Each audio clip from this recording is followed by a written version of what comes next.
Heartseeker, The Fire Heart Chronicles Book 1, written by Juliana Haygert, narrated by Joanna Roddy.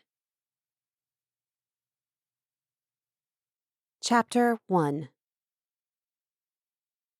Everyone had to do things they didn't like. Grocery shopping, cleaning, ironing, answering calls. Who still used the phone for that? And in my case, going across town. Unfortunately, it happened more often than I liked it to. In the 13 months I had been living in Broken Hill, this was the 5th time I'd had to come here. Pulling my jacket tighter, I hugged myself and stepped off the bus. The weather here still boggled my mind. It was August, and it was supposed to be hot, but here, up north, deep in the woods of Connecticut, it never got hot enough.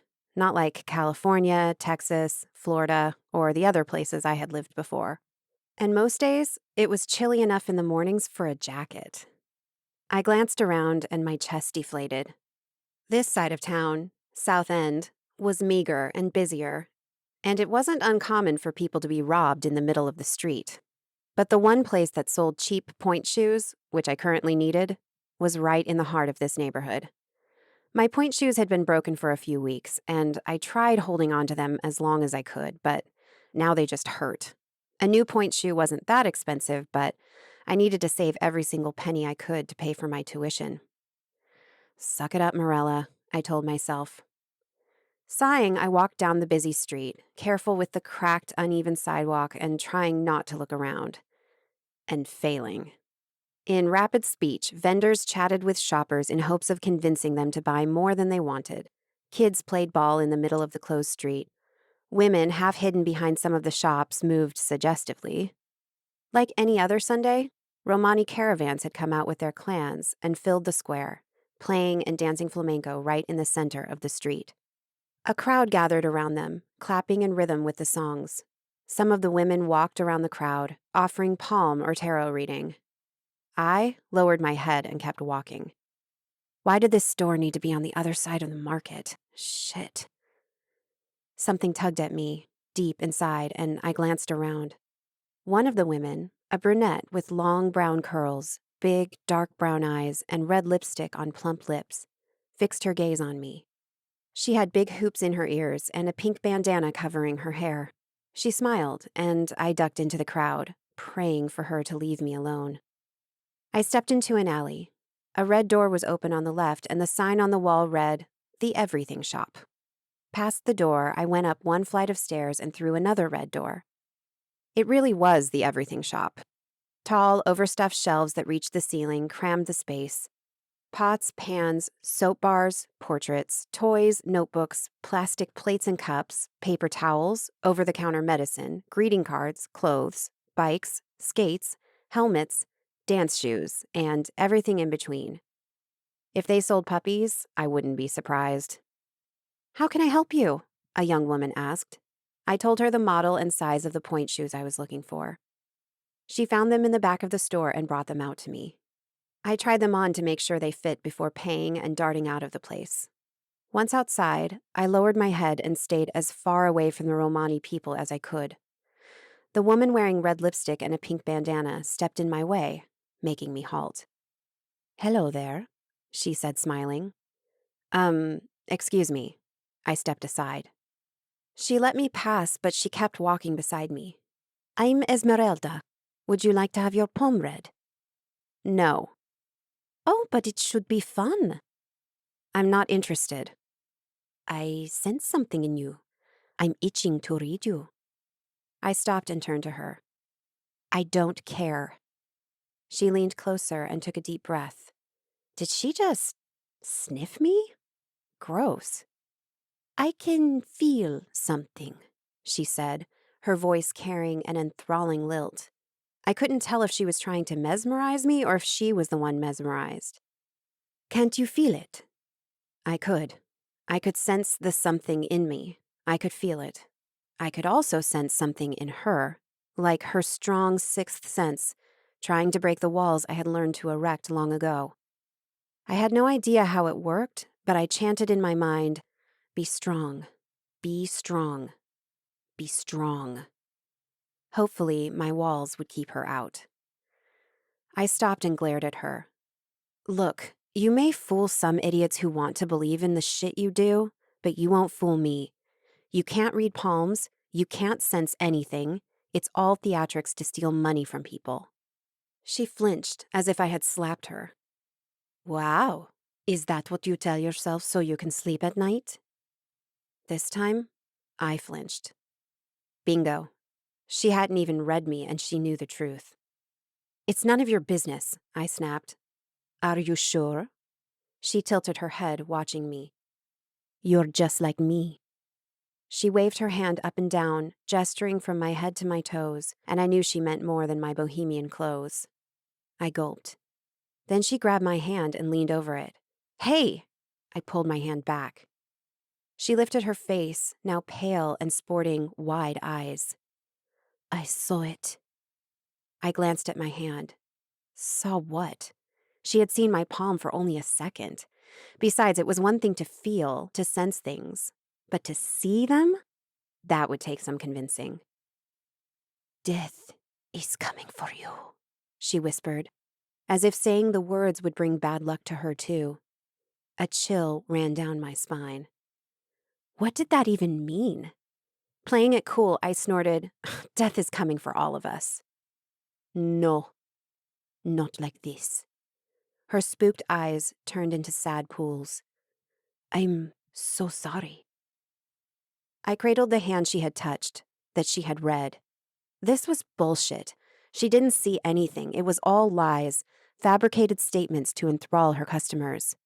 However, the customers were usually told nice things, vague, hopeful things that made them come back for more. Why would she say something so horrible to me? I'm sorry, she repeated, retreating. I watched as she rushed away and disappeared among the other Romani, as if I had the plague. Groaning, I turned on my heels and marched back to the bus stop. All the while, her words echoed in my mind. Death is coming for you. I spun once, twice, 3 times. Chassé, grand jeté, arabesque. The song ended and I turned to my audience, girls of 12 and 13 years old. They were one of my several classical ballet classes, and every now and then they asked me to perform some solo from Giselle or Don Quixote or Coppelia. At this age, they were still in love with dancing and thinking about pursuing it for real. Seeing me dance these variations made them more excited about it. I smiled and bowed to the sound of their applause. Miss Reyes? Holly started. Why aren't you dancing with a big company? My smile fell. I got that question rather frequently. Honestly, I didn't have a good answer, other than that I had never auditioned. Traveling to where most auditions were held cost money, and I didn't have any. I opened my mouth to answer, to tell them something, but I caught sight of the time on the clock over the door and changed the subject. Time to go. I waved them off. See you next week. The girls filed to leave the classroom, and I whirled to the shelf in the corner and turned off the stereo. In the wall mirrors, I saw 2 girls standing close to the back shelf where my bag was. Girls, I called, and they jumped. Can I help you with something? No, Miss Reyes, Serena said. Huddled together, she and Amy left the classroom. A prickling sensation teased the back of my neck. Something was wrong. The pendant pinned to the inside of my bra strap warmed against my skin. I closed my eyes and opened my mind. I sensed a disturbance in the air around me, around the dance studio, but couldn't be sure. I tried pushing my senses farther away, but I didn't know how. It was a miracle I was able to do this much. Groaning, I snapped my eyes open. The first time I had felt my sixth sense so strong I couldn't ignore it, I was 6 years old. I fought it, thinking I was either going crazy or creating things out of boredom. Normal kids had imaginary friends. I had an advanced sixth sense. The fight lasted for over a year, until the force of that powerful sense broke me, literally driving me to my knees. Moments later, I found an old teacher from my elementary school having a heart attack in the library. After that, it was hard to ignore the increasing sensation and the hard truth. The damn stories my mother had told me before bed, the Romani legends, were more than fairy tale. It was all true. and I was a Romani. Of course, I never told anyone. It wasn't until recently that I realized I wasn't doing much to hide it, though. On top of my dark brown curls falling to my waist, my tanned skin, and my big greenish hazel eyes, I dressed like a bohemian. Big earrings, lots of bracelets and rings and necklaces, ripped jeans or flowing skirts, blouses and dresses and jackets with lace or fringes, odd boots or ballet flats, and everything colorful. I tried changing it so no one would know I was a Romani, but the change in style seeped into my mood. I wasn't happy in regular jeans and tanks and black jackets, or with my hair dyed another color, or hidden, or without jewelry. This was me. It wasn't as if I was looking for anyone's approval. My mother had been the same. She was an older version of me, with the same style of clothing and the same love for dancing, especially flamenco. I should have asked her about our ancestry, but I never summoned the courage. She never mentioned it, so I pretended I couldn't feel her sixth sense, even more powerful than mine. Sighing, I walked across the room and picked up my bag. It was open, and my red, yellow, and orange bracelets were missing. What the hell? Oh, Serena and Amy. That was why they had stayed a little after class. Shit. Shaking my head, I took off my point shoes, shoved my feet in my flats, and shrugged into my thin jacket. I slung my bag over my shoulder and marched to the lobby. "Hey, Mirella," Julie, the receptionist, said, looking at me from over her cat glasses. "How was class?" I looked around. A few parents waited in the common room for their kids, but other than that, we were alone at the front. Aside from the fact that Serena and Amy stole my bracelets, it was great. Her eyes widened. What? I'm in shock too. Do they have any other classes during the week besides mine? Julie shifted her attention to the computer and typed a few things. They have jazz with Miss Donna tomorrow. Miss Donna was the owner of the dance studio. What time? Same time as your ballet class. The one for 4 to 6-year-olds. Good, thanks, I said as a young woman entered the dance studio. I hadn't seen her before, but I had joined the dance studio last July when I moved here, a mere 13 months ago. She looked my age, so she could be an old student coming to visit. I had seen it happen a handful of times. Julie smiled at her. "Hello, how can I help you?" "Hi," the young woman said, coming to stand before Julie's high counter. "I just heard you're opening flamenco classes for adults, and I'm interested." "Oh, that's great. The first class starts in 3 days. It'll be 1 hour per week, every Thursday evening." The young woman smiled. "Cool, I can do that." "Great." Julie gestured to me. "This is the instructor, Mirella Reyes." "Oh." She turned her smile to me. The blue in her eyes caught my attention. Having boring hazel eyes, blues or bright greens always entranced me. Under a red beanie, her strawberry blonde hair curled down to her shoulders. She extended her hand to me. "Hi, I'm Ellie Clark. Nice to meet you." I shook her hand. "Nice to meet you too." She narrowed her eyes at me, still smiling. Don't take this the wrong way, but I was expecting the teacher to be older than me. I get that a lot. Don't worry. I've been dancing since I was 4, and I've been teaching for over 5 years. One of the bright sides of my childhood had been all the dancing. My mother was a dance instructor, and it was only natural that I became one too. By the middle of high school, I was teaching ballet and flamenco to the younger girls. Nice. Have you ever danced before? I took ballet and jazz when I was little, but it wasn't my thing. But I've always loved watching flamenco. I am a big fan of Joaquin Cortez. She lifted a hand and fanned her face. I almost smiled. I guess I decided it's time to try new things, you know? Are you from around here? Julie asked. No, I'm from Virginia. I started college here last year. Broken Hill University? Julie asked. Yes. Me too, I said. I'm in the dance program. That was why I had moved here, because I had been accepted into the college. Granted, I only took a few classes per semester, since I didn't get a full scholarship and my salary at the dance studio was meager. That's cool. I'm still undecided, but I'm leaning toward arts. Sounds good. Julie handed her a clipboard with some forms. You can fill these out. Cool. Ellie took the clipboard and sat on one of the chairs edging the lobby walls. For some reason, I lowered my walls and let my senses feel Ellie. I didn't know how to read people, but I could get a sense of what I thought was their soul. Ellie emanated serenity and happiness, and she looked like she had a small smile on her lips as she filled out the form, smiling, even when nothing fun was happening, because she was happy. A little jealous pang raced through me. I had never been like that and probably would never be.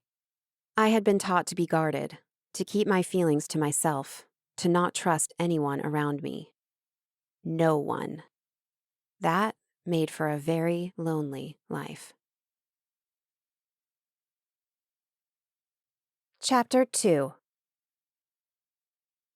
Tuesday. One of the rare days I didn't have dance or school early in the morning. I squeezed the honey bottle over my homemade waffle with one hand and turned on the TV with the other. Like everything in my apartment, I had found my TV at a yard sale. It was an ancient thing of 30 inches, one of those old tube models. But it worked. Sort of. I flipped on the news channel and took my time savoring my lazy breakfast. Goosebumps made the hairs on my arms stand on end as the anchor changed the subject. Last night outside the Broken Hill Plaza, 2 middle school-aged girls were attacked by what they described as masked men.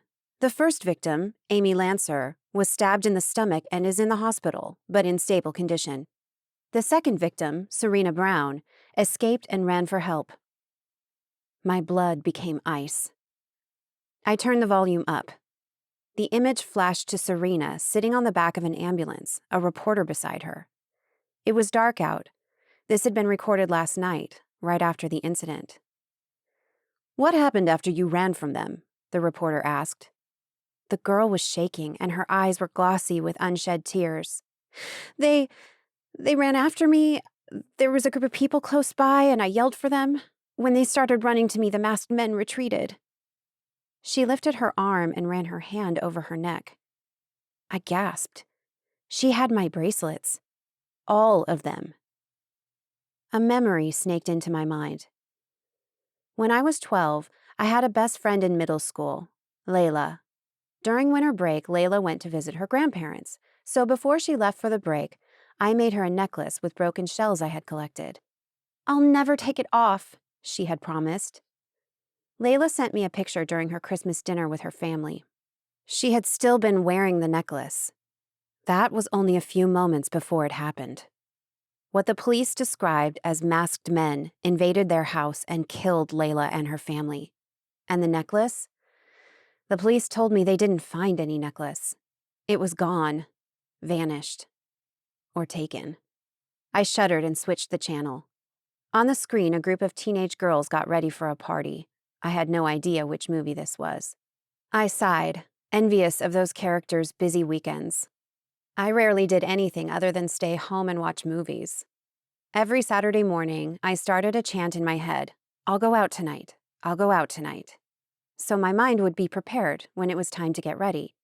But whenever the time came, I stared at my poor closet and gave up every time. Not because I didn't have anything to wear, but because I didn't have the courage to do it. In high school, the popular girls threw parties that went late into the night.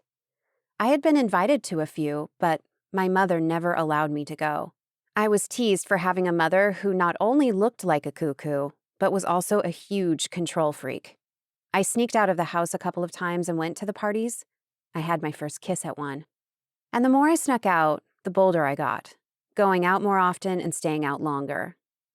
The night I met the guy who could have become my boyfriend, I was caught. I was grounded for an entire month, and my mother decided we should sleep with our bedroom doors open. She started checking in on me in the middle of the night. She even threatened to install a security alarm, but she didn't go that far. This time, there was nothing or anyone to stop me. I should go. I could have fun, meet someone, a friend, a guy. Insecurity crawled up my spine and took root around my heart.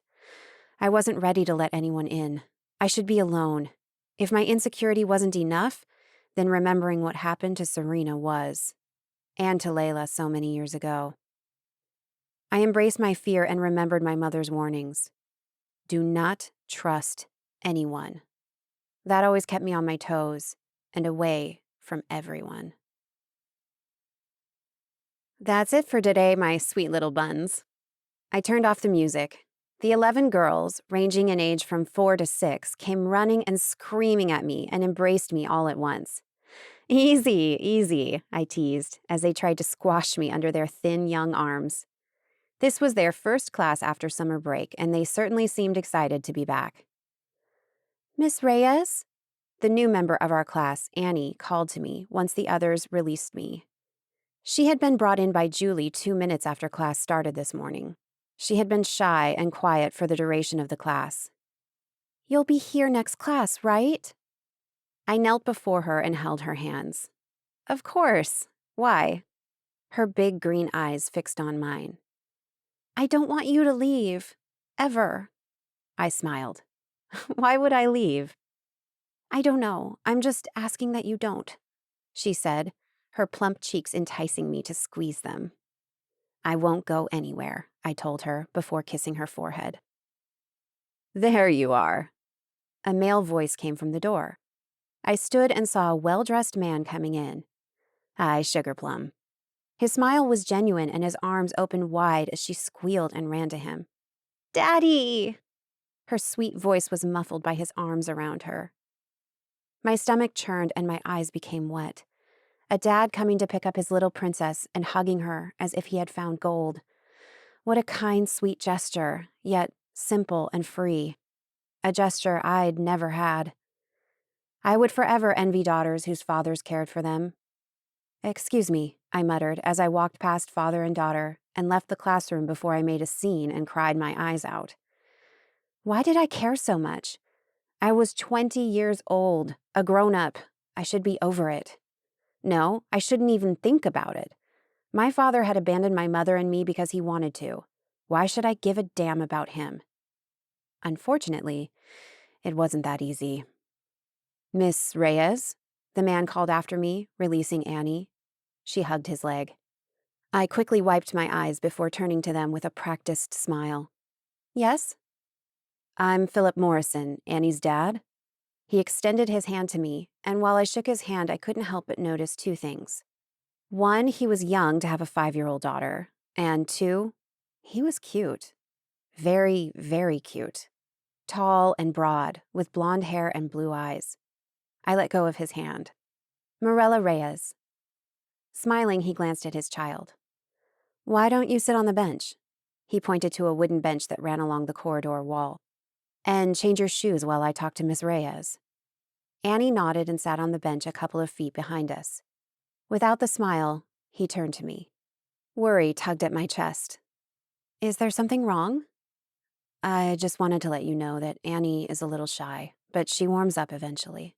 He said in a low voice. We've moved so much lately because of my work, it's hard for her to open up and make friends. But I really hope to stick around this time and make it work for her. I understand. I don't usually tell this to strangers, but her mother was young when she got pregnant and she didn't want Annie. Right after her Annie's first birthday, she gave me full custody and disappeared. Okay. Why the hell was he telling me this? Sorry, I wanted you to understand her a little. She's reclusive. I'm trying to change that. I smiled, touched by this father's love. Thanks for trusting me, Mr. Morrison. I'll try to coax her out of her shell while in class. Thank you. Call me Philip, please. Okay, I muttered. He glanced over his shoulder to Annie. She was seated on the bench, her sneakers on her feet, and she glanced at a blank spot on the wall. Ready to go, Sugar Plum? As if snapping from a daydream, Annie jumped off the bench and nodded. Bye, Annie, I waved at her. I'll see you soon, okay? Bye, Miss Reyes, she replied, her sweet voice a little low on enthusiasm. Philip smiled at me, but it didn't reach his eyes. Thank you, Miss Reyes. I opened my mouth to tell him to call me Mirella, but they turned and started walking away before I could. I heard Annie asking him to enroll her in another class, and that warmed my core. Apparently, the first class had gone well, if she already wanted more. After finishing the new flamenco for adults class Thursday night, I dropped my bag on the bench in the center of the dressing room and sat down beside it with a heavy huff. Before the flamenco class, I had taught a ballet class for teenagers and another one for little kids, and before that, I had had English and biology classes. I was exhausted. Tanya, Maria, and Ellie entered the locker room, chatting. "Miss Reyes," Maria started. "Great class." "Thanks," I said, taking off my flamenco shoes. "Please call me Mirella. I'm about your age, and I feel like I'm 50 years old when you call me Miss." Maria chuckled. "Sounds good." Ellie dropped her bag beside mine. "We're going to a place a few blocks from here, the Pizza Tower. It's supposed to be good. Want to come with us?" My hand froze over my sandals. I had heard the same thing about that pizza place, although I still hadn't gone there. But that wasn't what made me freeze. Ellie was inviting me to go out, like a friend would ask another friend to eat out. I looked at her. She was smiling at me, waiting for a response. Her eyes shone as if she was happy and excited, as if she wanted me to say yes. But why? Why did she want to be my friend? And why was I overthinking this? All I had to do was say yes. Yes, I could go out with them, meet new people, open up, make friends. The images of Layla's bloody body on the floor and a shaking Serena telling the reporters about the masked men flashed in my mind, and I flinched. I averted my eyes. "Sorry, I can't." She lost the smile. "Oh, okay." Trying not to pay attention to their conversations, I fished the news studio sweatshirt from my bag. Beside me, Ellie did the same. "Jinx," she said, holding up the dark pink and black sweatshirt in front of her. "I really like it." "Me too." My cell phone beeped and I dropped the sweatshirt on top of my bag to answer it at the same time Ellie knocked one of her flamenco shoes off the bench. I checked the number, half of my attention on Ellie while she let go of her sweatshirt and picked up the shoe. Unknown number. "Hello?" An automatic voice talking about a non-existent credit card came from the other side of the line. Shit, I hated these calls. Annoyed, I turned off my phone. Beside me, Ellie had exchanged her leotard and tights for the studio sweatshirt and jeans. She slung her bag over her shoulder. "Bye, Mirella. See you next class." "Bye," I said, before she left with the other girls. I took off my leotard, put on the studio's tee, and reached for my sweatshirt. It wasn't on my bag. I looked around and found it on the floor. Frowning, I picked it up and checked the tag. My name wasn't written there. The blood drained from my face. Shit, Ellie was wearing my sweatshirt. Fear gripped my gut. Shit, shit, shit. I shoved my ripped jeans on, slipped on my sandals, and rushed out of the changing room. "Where's the fire?" Julie asked as I raced through the lobby, stopping only long enough to leave my bag behind her desk. "I'll explain later," I said, knowing all too well that I would have to come up with some beautiful lie. I shot out of the dance studio and ran toward the pizza place. There were 2 possible routes, and I hoped I had chosen the right one. 2 blocks later, I caught up with the other girls, but not Ellie. "She said something about dropping her bag in her car," Tanya said. "Where is her car?" "At Al's parking garage." Oh, crap. I yelled thanks and ran back. Al's garage was an old, dark, 4-story building on the corner of the street where the dance studio was. The old and dark part got to me, and my stomach twisted. I had never prayed in my entire life. I had never had a reason to. But this time seemed as good as any. Please, God, if you exist, don't let me be too late. I halted at the main entrance of the garage. Shit, what now? How would I find her? Closing my eyes, I inhaled deeply and released my senses. I wasn't sure what I was looking for, how it would feel, and how I would identify it, but I knew the air felt different whenever there was distress, when something was happening.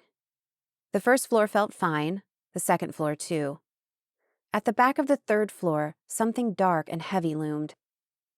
My eyes shot open and I darted to the nearest stairs. I climbed the steps 3 at a time. On the third floor, I found Ellie closing the trunk of her car right in the front of the building. "Mirella?" she asked, walking around her car. "Did you park around here too?" Now what? I didn't even have a car. What should I tell her? Not really." She cocked her head. "What do you mean?"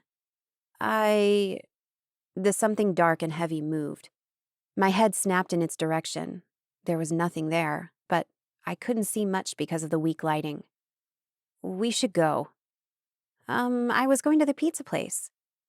The darkness came closer and closer. I shoved her sweatshirt at her.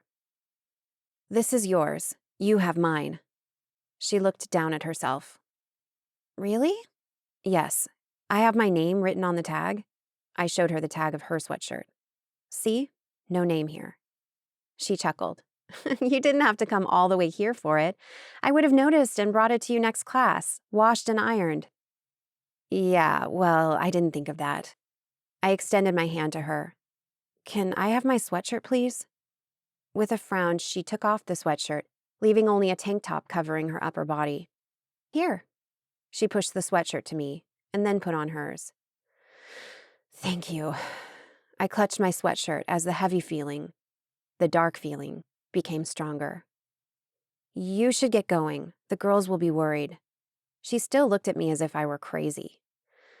Right. A loud beep echoed through the garage as she locked her car. I'll see you around. I waved at her. See ya. She turned and started walking toward the staircase. I thought staying put would look creepier, so I walked away from her, closer to the darkness. I glanced over my shoulder. Ellie turned into the staircase and climbed down.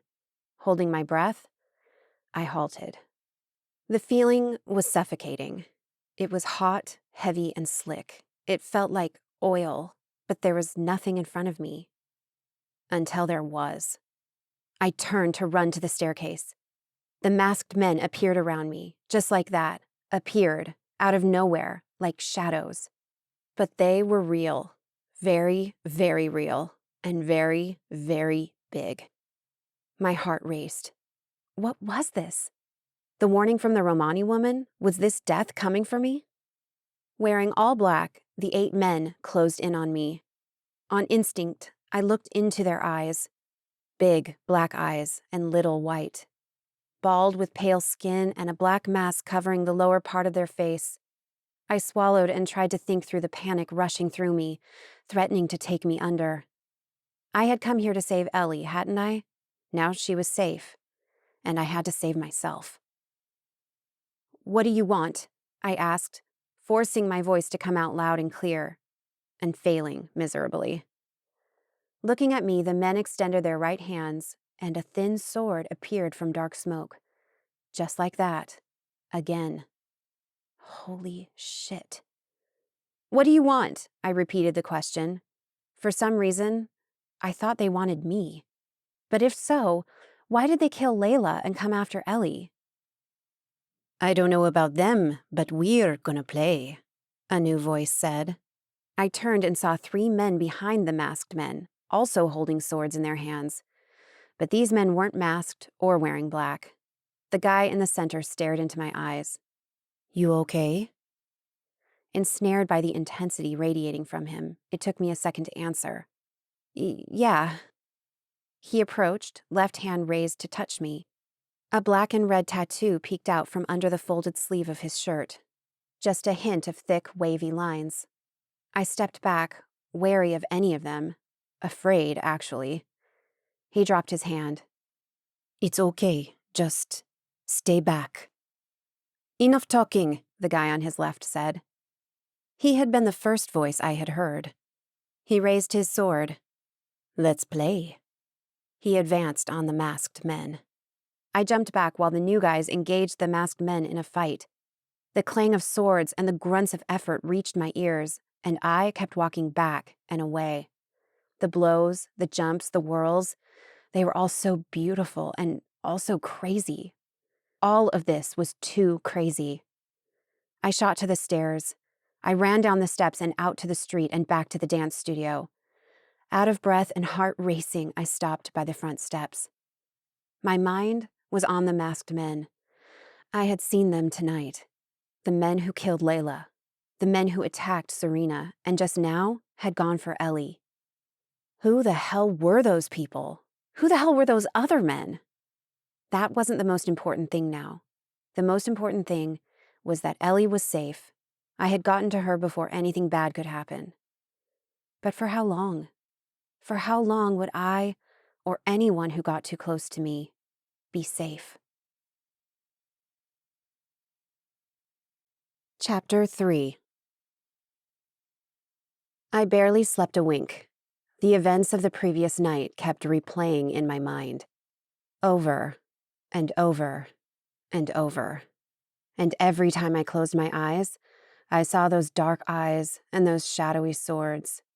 Because of that, I was up at 6 in the morning on a Friday, when I could actually sleep in.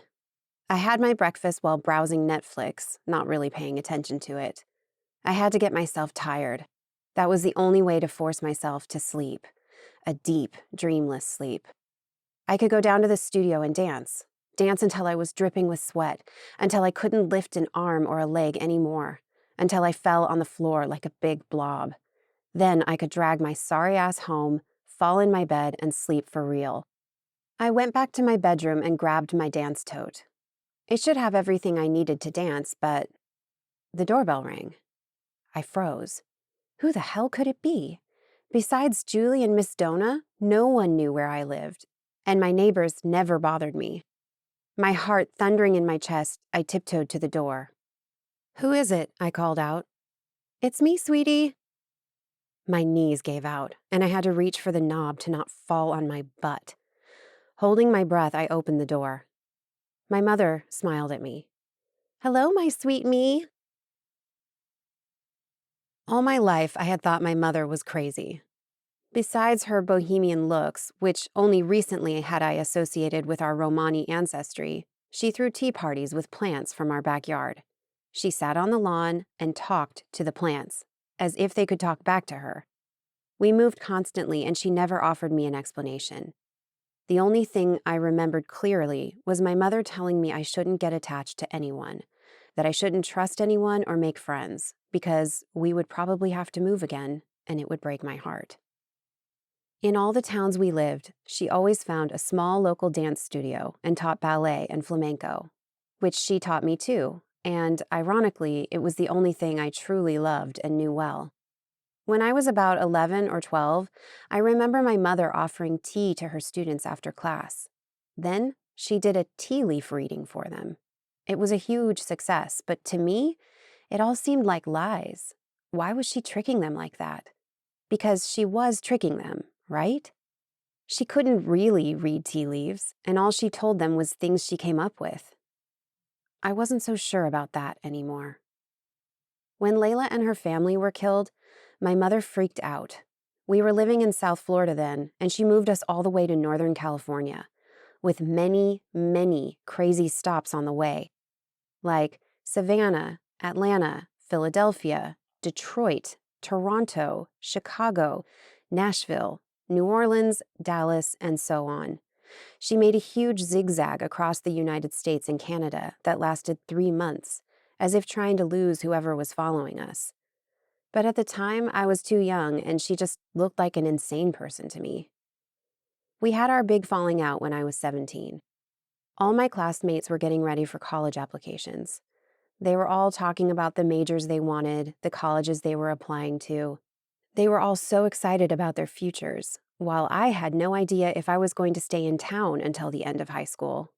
I wanted to go to college too, but every time I brought it up to my mother, she just told me I didn't need college. I could continue teaching ballet and flamenco with her. Maybe someday, when things were normal, we could open our own dance studio. But I wanted more.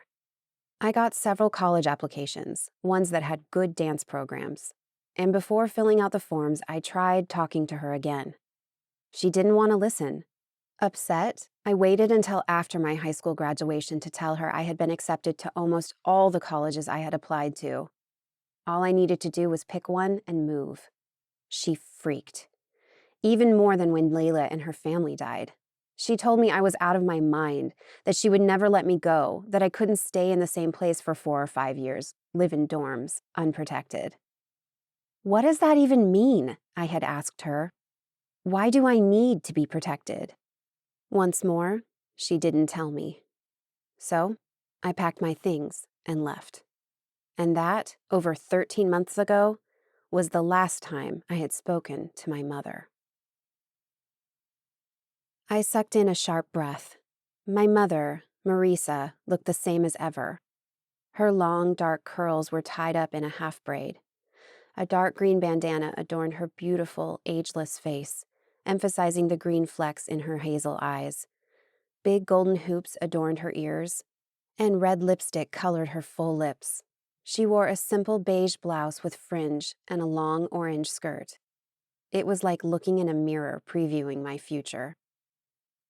"Mom," I whispered, "what are you doing here?" "Won't you invite me in, sweetie?" I frowned. Should I invite her in? Once I let her in, it would be hard to push her out. With a long sigh, I stepped back. My mother strolled into my apartment, taking everything in. We had never lived in big houses or apartments, but somehow, this apartment made me embarrassed.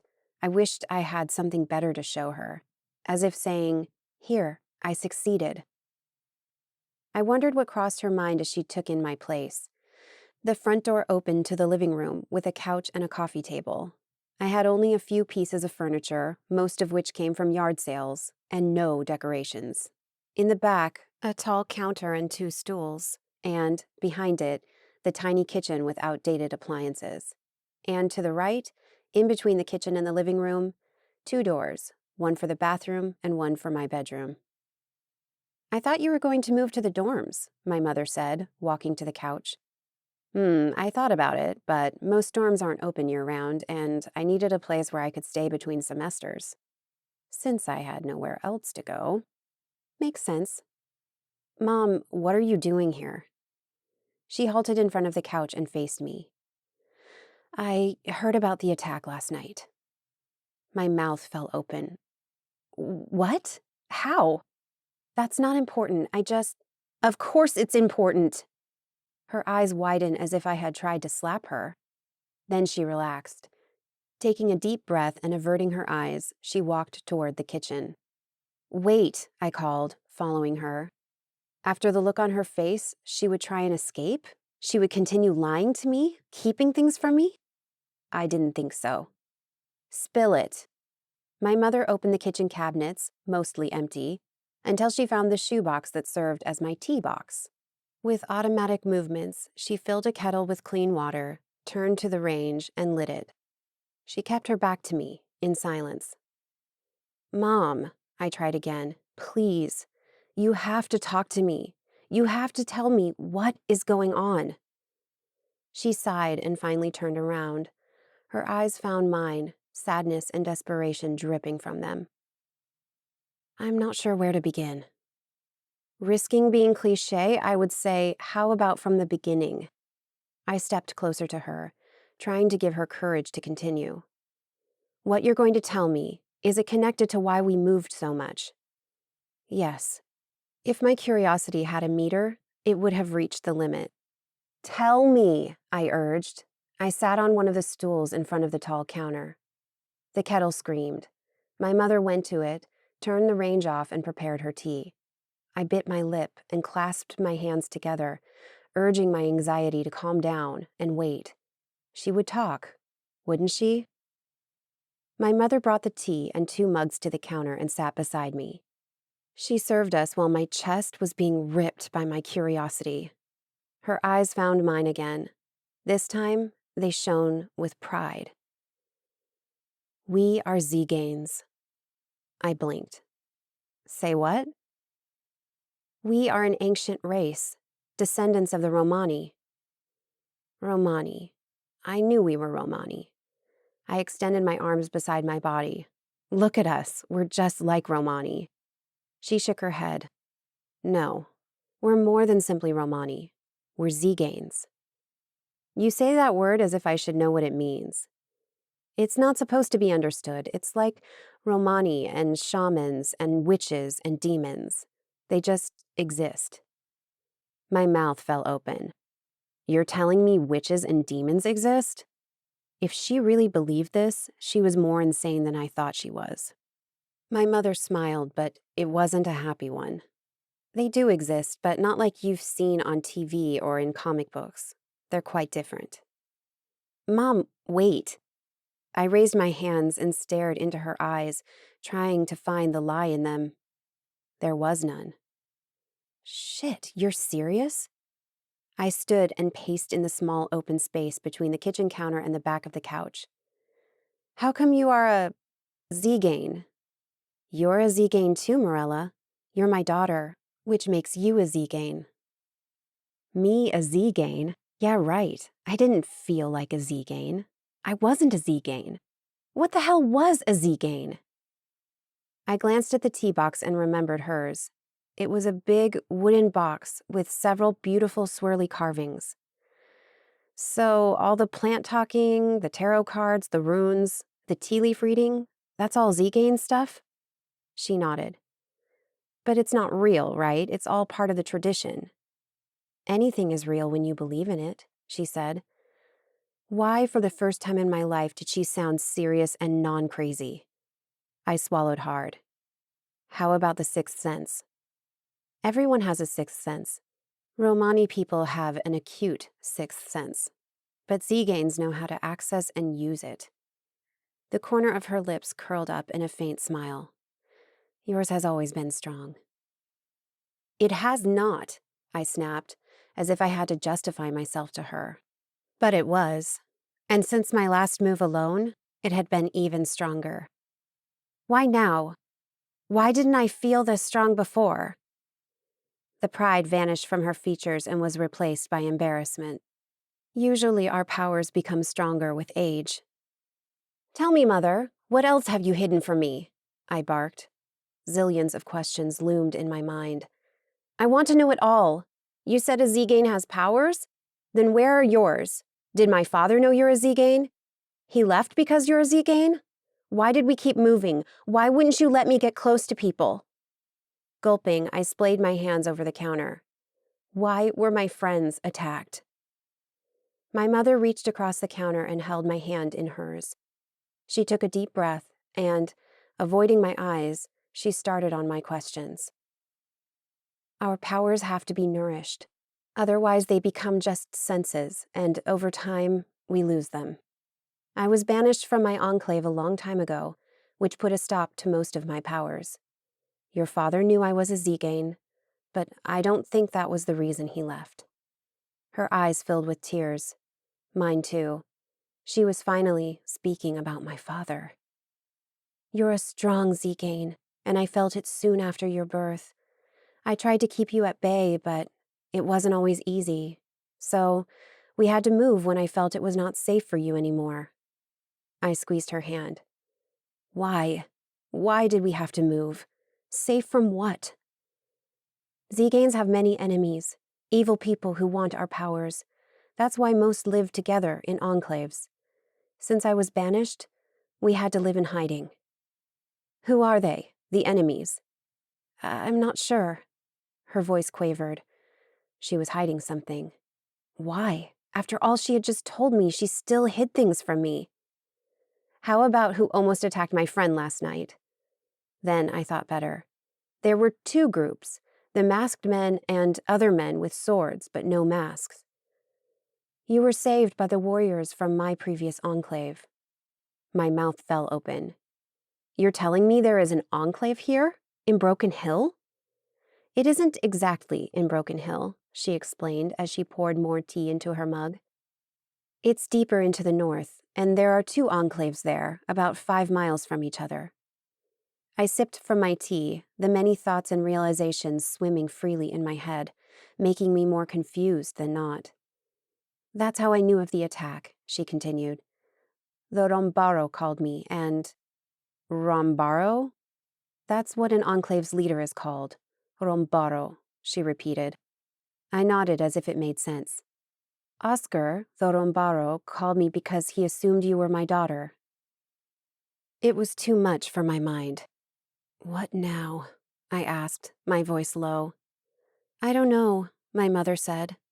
Then she continued. No, I do know. You should move in with me. I'm not a Zegane warrior, but I can protect you in many ways. Mom, I'm not going back to Florida. Which begged the question. How are you here? I did the math in my mind. The distance from Florida to Broken Hill and the few hours between the attack and now, it didn't add up. How are you here? I repeated. She stared at me for a long time. About that. I've been living in Broken Hill for the last 8 months. I stood. What? I tried giving you space and letting you do your own thing, but I couldn't, Mirella. Knowing all the threats waiting to find one of us, I couldn't stay away. I understand you need space and time, so I gave them to you. I moved closer, but I let you be. You've been keeping track of me. Not as well as I wanted, it seems, since you were attacked. I took a step back. At every turn, she surprised me more and more. Are you for real? Mirella. She stood, her hands out, as if trying to wave for peace. You have to understand, now our enemies know they are close to a powerful Zegane. They won't give up.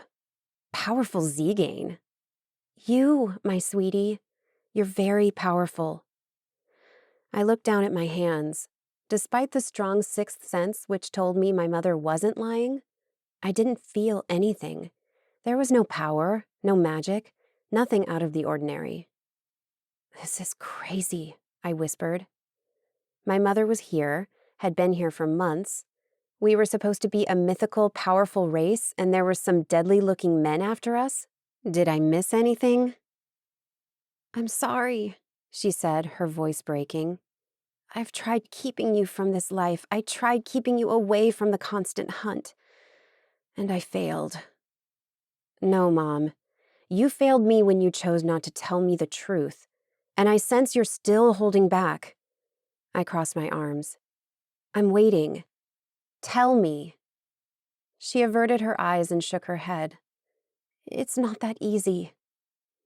You can't say I didn't try. I marched to my bedroom, then paused and pointed to the door. You know where the exit is. My chest heaving with frustration, I entered my bedroom and slammed the door shut. I leaned against the wall and listened. It took her a moment, but I heard when my mother opened and closed the front door. For 20 years, I had believed my mother was crazy, sometimes bipolar and eccentric. It turned out those were her traits, her personality, what made her who she was. With a little time, I believed I could forgive that. However, I couldn't forgive the rest. All my life, my mother had been lying to me, hiding things from me, more than I once believed. It was not only about my father. It was about our origins, about her banishment, about evil people who hunted us and the yet-to-be-believed powers. Since I was a little kid, my mother had taught me not to trust others, purposely forgetting to teach me not to trust her either. Chapter 4. I shot up, screaming my lungs out. I looked around. I was in my bed, in my bedroom, alone. My forehead dripped with sweat and my hands shook, but other than that, I was all right. It had been a nightmare. Just a nightmare. I took a deep breath and tried calming down. Untangling the sheets from my legs, I hopped off my bed and walked into my bathroom. I splashed cold water on my face. It had been 2 nights since the attack from the masked men, and only now I was having nightmares filled with them? Why not the previous night, too? Not able to sleep anymore, I ate breakfast, not really tasting anything. I took a shower, put on some clothes, and went to the dance studio. I didn't have classes until later that morning, but it was better than staying home and letting my mind wander. Or remembering my mother had come over yesterday, and that she was living close by. I walked out of the building's front door and stopped to look at the green flower beds. At the end of the summer, they still looked manicured and as lush as the peak of spring. A memory crossed my mind. It didn't matter where we had lived, my mother always planted golden shrubs around the perimeter of our house or apartment building. They were rare plants with shimmering golden petals, and they endured any kind of weather, even the harshest of winters. Our neighbors had always asked lots of questions about them. What were they called? Where did we get them? How did they shine? I hadn't the slightest idea of the answers. Something moved to my left and I snapped my head in that direction. A figure stepped into the narrow alleyway between the 2 apartment buildings. A man with a black hoodie and lowered head. My heartbeat shot up, remembering the masked men from 2 nights ago.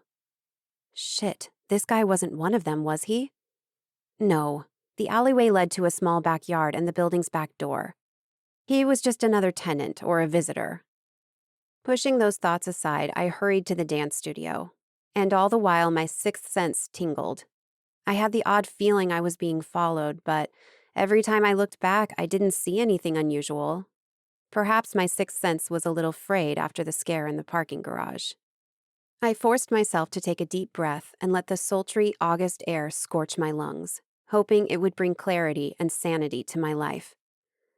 The day was quite beautiful. No clouds disturbed the immense blue sky, and the high, hot sun reigned alone. Julie looked up from the computer the moment I walked into the studio. "What are you doing here so early? You don't have any classes until 10:30. "I know, I just wanted to come dance a little. Is that okay?" She smiled at me, as if you needed to ask. Then she smiled to someone at the door. "Good morning." I turned around. "Morning," Philip said. Then his eyes met mine. "Hi." "Miss Reyes!" Annie yelled. She opened her little arms and came running to me. I bent my knees and picked her up. "Hello there," I said to both of them.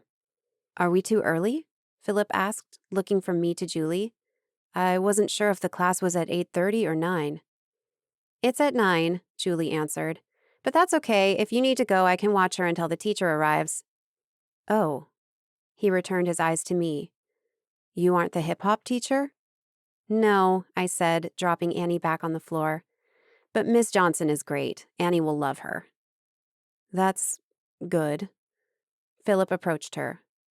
"Daddy has to run some errands, but you can stay here with Miss Julie and Miss Reyes, okay?"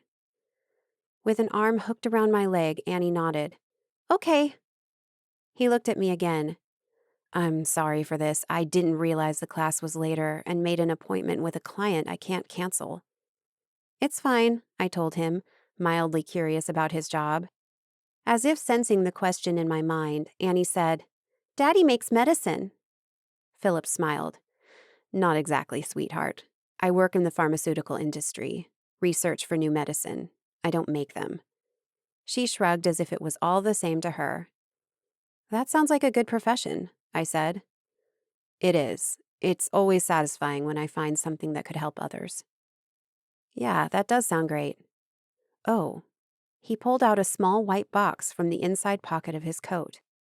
I saw this the other day and thought of you." He handed me the box. Gawking at the box, I cradled it in my hands. You shouldn't have." "It's not much." He held my gaze for a brief moment and then shook his head. "Unfortunately, I have to go." I held tight to the box and patted Annie's back. "Don't worry, she'll be fine with us." He smiled. "Thank you." He leaned down and placed a kiss on Annie's cheek, then looked at me again. "See you later, Miss Reyes." He waved at Julie and walked away. I watched his retreating back.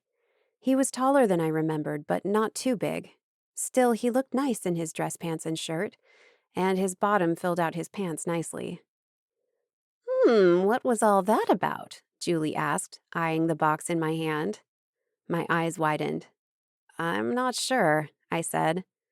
I shook my head, pushing those thoughts aside. "So," I grabbed the TV remote from Julie's desk. "What do you like to watch?" Annie told me the name of a show I had never heard of before. Thankfully, it was easy to find. We sat down on a couch in the waiting area and watched the show. I stared at the box in my hands. "Hey!" I glanced up and saw Ellie entering the studio.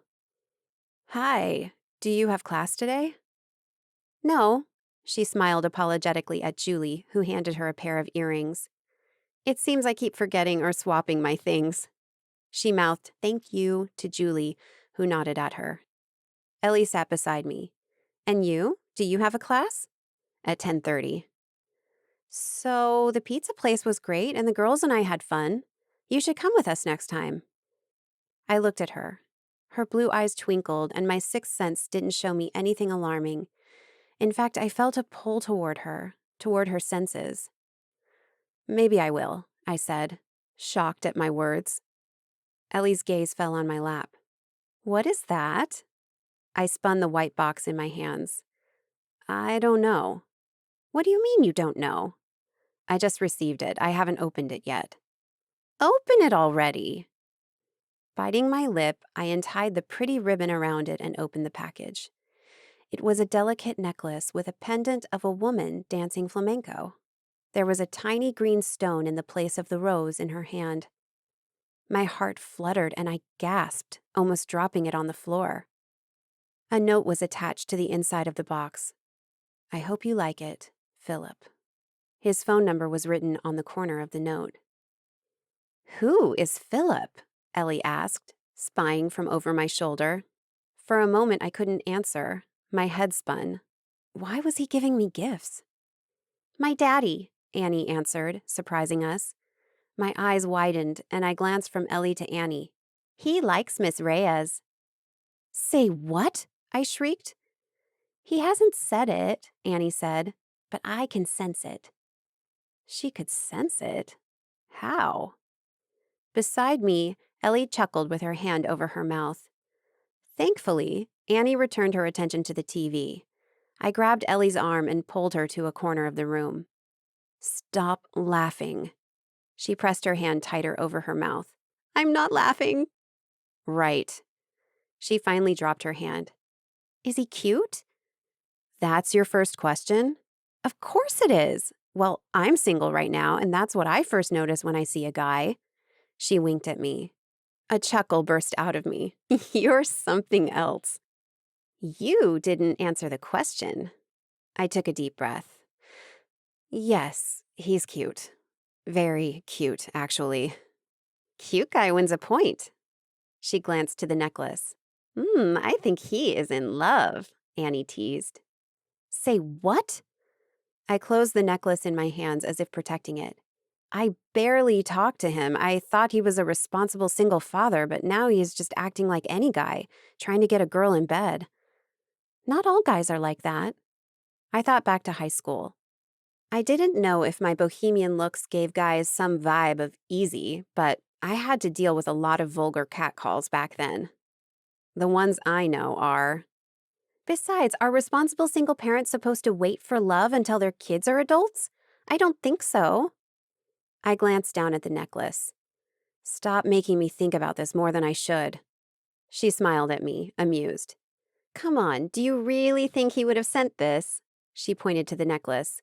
With a flamenco dancer and all if he didn't care? Could she be right? But men weren't to be trusted. Give him a chance. Go grab a coffee with him. He might surprise you. Well, I hadn't dated much, but I missed going out. Flirting, cuddling, kissing and all. And Philip had scored some points with the necklace. Going out for a coffee with him couldn't hurt, could it? When I got home that afternoon, my mother was waiting for me. She was leaning against the wall beside my apartment's door, 2 large paper bags in her arms. I don't think you have been feeding yourself properly, so I thought I could make you a nice dinner. I sighed, wishing I were more of a bitch. Then I could walk into my apartment, slam the door in her face, and go about my evening without feeling an ounce of guilt. However, I wasn't a bitch, not to that extent anyway. Without a word, I unlocked my door and pushed it open, letting her pass before me. As if she visited me 3 times per day, my mother strolled into my kitchen and made herself right at home. She hummed while she put the groceries away and started on whatever dinner she was planning. I just watched. That was how she wanted it to be? She would come in here, try to be in my life, but still not let me in? She wanted to be a part of my life, but I couldn't be a part of hers? We wouldn't talk, wouldn't discuss the huge abyss between us? Maybe I was a bitch, because right now, I didn't want to be the first to give in. With a long sigh, I went to my bedroom. In the end, I had danced all day. I had participated in Annie's hip-hop class in the morning, and I had waved at Philip when he came to pick her up later. But I hadn't approached him because I didn't know what to say. Not yet. Then I taught my ballet class, had a quick lunch break, and had my flamenco class. And when I was alone in the dance studio, I danced some flamenco and reggaeton for over 90 minutes. Now, I was sweaty and exhausted. After a quick shower and putting on a simple dress with long fringes down my legs, I stared at my bedroom door. I had to get out there at some point. I had to face my mother, talk to her. Maybe she would talk to me. The doorbell rang. What the hell? I opened my bedroom door and heard my mother's voice. Would you like some tea? No, ma'am, thanks, a male voice said. He sounded young and yet powerful and petulant. I stepped out of the bedroom. One of the guys from that night of the attack stood in my living room. A few lines of his black and red tattoo appeared from under his folded sleeve. My heart jumped to my throat, and I thought I would choke on it. He turned his sharp amber eyes to me, and I sucked in a sharp breath. He was more striking than I remembered. More powerful, more stoic. He was tall, lean, and strong. His hair, almost the same amber tone as his eyes, was long enough that it curled under his ears, under the small silver hoop on his right ear. A little stubble covered his chiseled chin and jaw and emphasized his full lips. I shook my head, clearing my thoughts of any idea that behind his stoic pose this guy was attractive. I glanced toward my mother, who moved awkwardly and unsure by his side. Mirella, my mother finally said. This is Artan, Oscar's son. Oscar. Why did that name ring a bell? Then it hit me. He was the Rombaro my mother mentioned yesterday. Shit. Artan was one of them. And he had saved me. Oh, shit. He bowed his head at me. Good evening. Hi, I muttered, not sure what I was supposed to do. I glanced around. What are you doing here? I was sent to escort you to my enclave, Artan said, his tone matching the determination in his eyes. What? My stomach dropped to my knees. I turned to my mother. She was staring at the floor. That's why you came over? Because you wanted to take me to your old enclave? I asked her. But she shook her head. No, your mother can't go, Artan said. She's still banished. Yeah, right. 1, I wasn't going anywhere with strangers, and 2, even if I considered the option, I wouldn't go without my mother, since this was all because of her past. I walked past him, opened the door, and pointed out. You can go now. I did a double take. Leaned against the rail guard a few feet to the side, a girl waited. She looked a year or 2 younger than me. Her hair was a shade lighter than Artan's, falling straight and long down her back, a pink bandana around her head and large silver hoops in her ears. She smiled and waved at me. I grimaced and turned to Artan. Who is she? My sister, Ryan, he said. Well, Artan, you tell your clan, enclave. Say what? We use the term enclave, he explained. Whatever. Go back to your father and tell him I don't take rides from strangers. I gestured toward the door again. Nor do I go to strangers' houses. For a moment, Artan held my gaze, and I saw his determination battling something else. Something I couldn't name. My father won't be pleased. That's not my problem. Glaring at me and ignoring my mother, Artan walked out. I slammed the door behind him, hoping it illustrated my point. More importantly, I didn't know who he was. I did not want to go anywhere with him. He could be another lunatic or a serial killer or a rapist. In the living room, I watched him through the window, hidden behind the curtains. I wanted to make sure he and his sister left. When their car turned the corner and disappeared into the night, my mother stood beside me. You shouldn't anger them. They are powerful. I don't care, I repeated my previous words. You're the one who taught me to trust no one. Why would I get into his car and let him drive me to a place I don't know, with people I don't care about? Mirella, my mother took a deep breath, her eyes serious as I turned my back to her.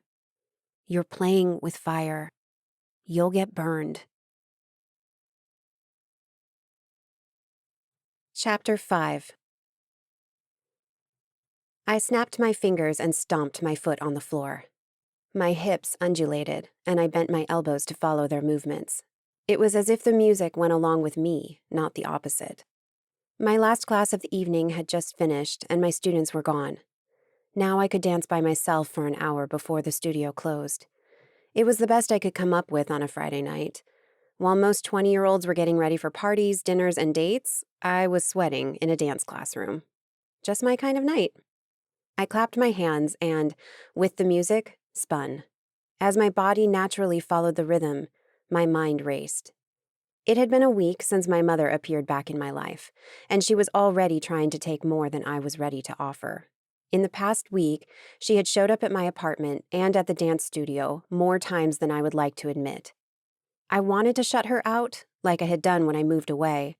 But now that she was here and in my life, I found I couldn't be that mean to her again. So I let her be, as long as she didn't bother me and didn't stick her nose in my business. The beat changed and I whirled, stomping my foot along with it. The tingling invaded my mind and I almost fell on the floor, startled. Damn it, I hated this sixth sense thing. I hadn't talked in depth to my mother about it, and I tried to pretend it didn't exist, but I was starting to think I couldn't ignore it anymore. The tingles pressed upon me, and the pendant inside my bra heated up. I turned down the music and closed my eyes. I focused on the tingles. I had no idea what I was doing, if I was doing it right or not, but it was the only thing I knew about this. I pushed my senses out, expanding their reach, trying to find the source of whatever had disturbed my dancing session. I found it. Whatever it was coming from the reception area. What could it be? It was late at night on a Friday, and there were only 3 people inside the studio, Miss Donna, Julie, and me. I hoped this tingling sensation didn't mean we were in danger, like a few of the times it had happened before. Sensing my distress, my heartbeat quickened. The tingles assaulted me again. All right.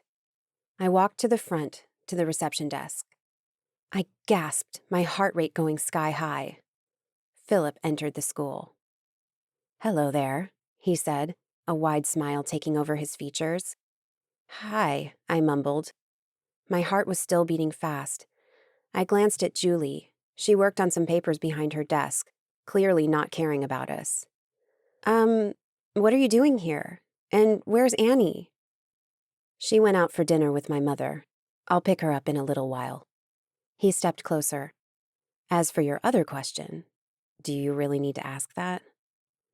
"Well," I tucked a loose strand of hair and averted my eyes. Philip was probably 25 or 6. Not a guy, but a man. And apparently he was interested in me. What did I make of that? What did I say to that? "So," he stepped closer, "I could accept if you rejected me, but I had to find out why you didn't call me. Didn't you like the necklace?" "I did," I said. Poor guy. He was cute and obviously attentive, and I hadn't given him the time of day. That didn't seem fair. "I was going to call you." He took another step closer, his eyes almost wary. "I'll pretend I believe that. Better yet, let's pretend you already did. So here I am, to give you a ride home." Say what? Yeah, right, like I would get into a car with a guy I didn't know. Perhaps it was time for me to start using a sign over my head. "I'm not good at trusting people, especially men. Get over it." You see, I'm in the middle of my workout. At 9 p.m. on a Friday? His eyebrows arched up. Yes, it is the only time I can dance alone, with no students running around. A lie. I had several moments during the week. He tilted his head, studying me. Perhaps I could wait?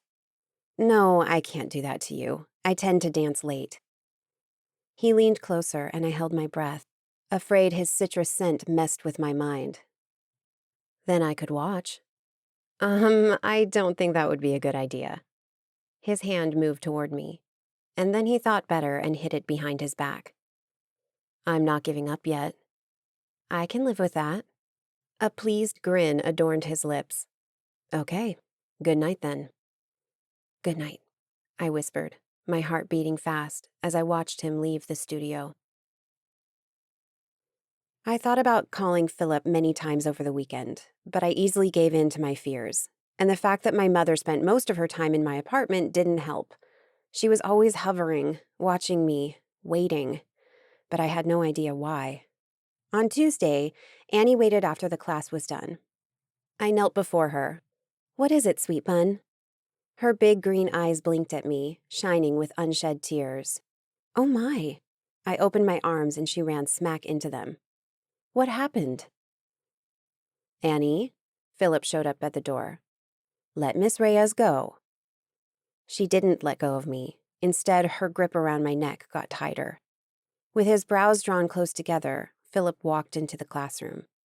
I stood with Annie in my arms. "I don't know what happened," I mouthed to him.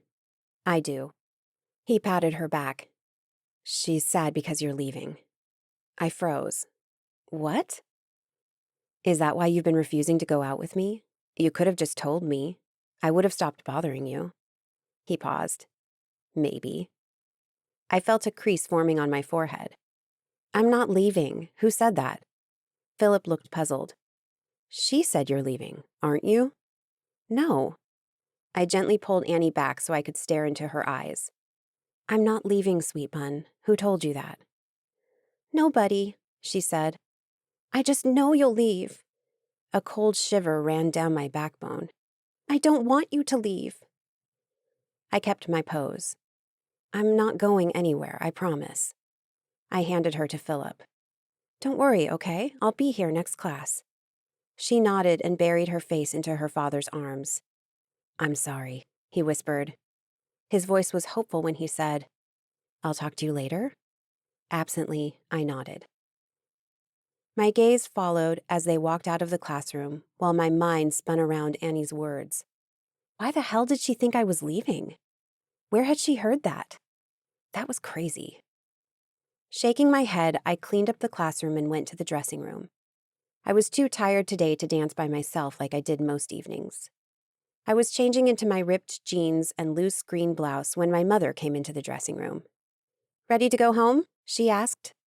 I gawked at her. "What are you doing here?" "I came to see you." She smiled at me. "I'm going to make dinner for you." I narrowed my eyes. "Why? Did you invite Artan to my apartment again?" She scoffed. "Can't I just want to spend time with my daughter?" More time than she already had last week? She lost that right when she didn't let me go to college, forcing me to move away and leave her behind. And then again when I found out she kept so much from me and was still hiding things. However, I didn't want to hurt her feelings, not the way she always hurt mine. I opened my mouth to blurt out a lie when two girls entered the dressing room. "Hey, Mirella," Ellie said. "Hey," I answered.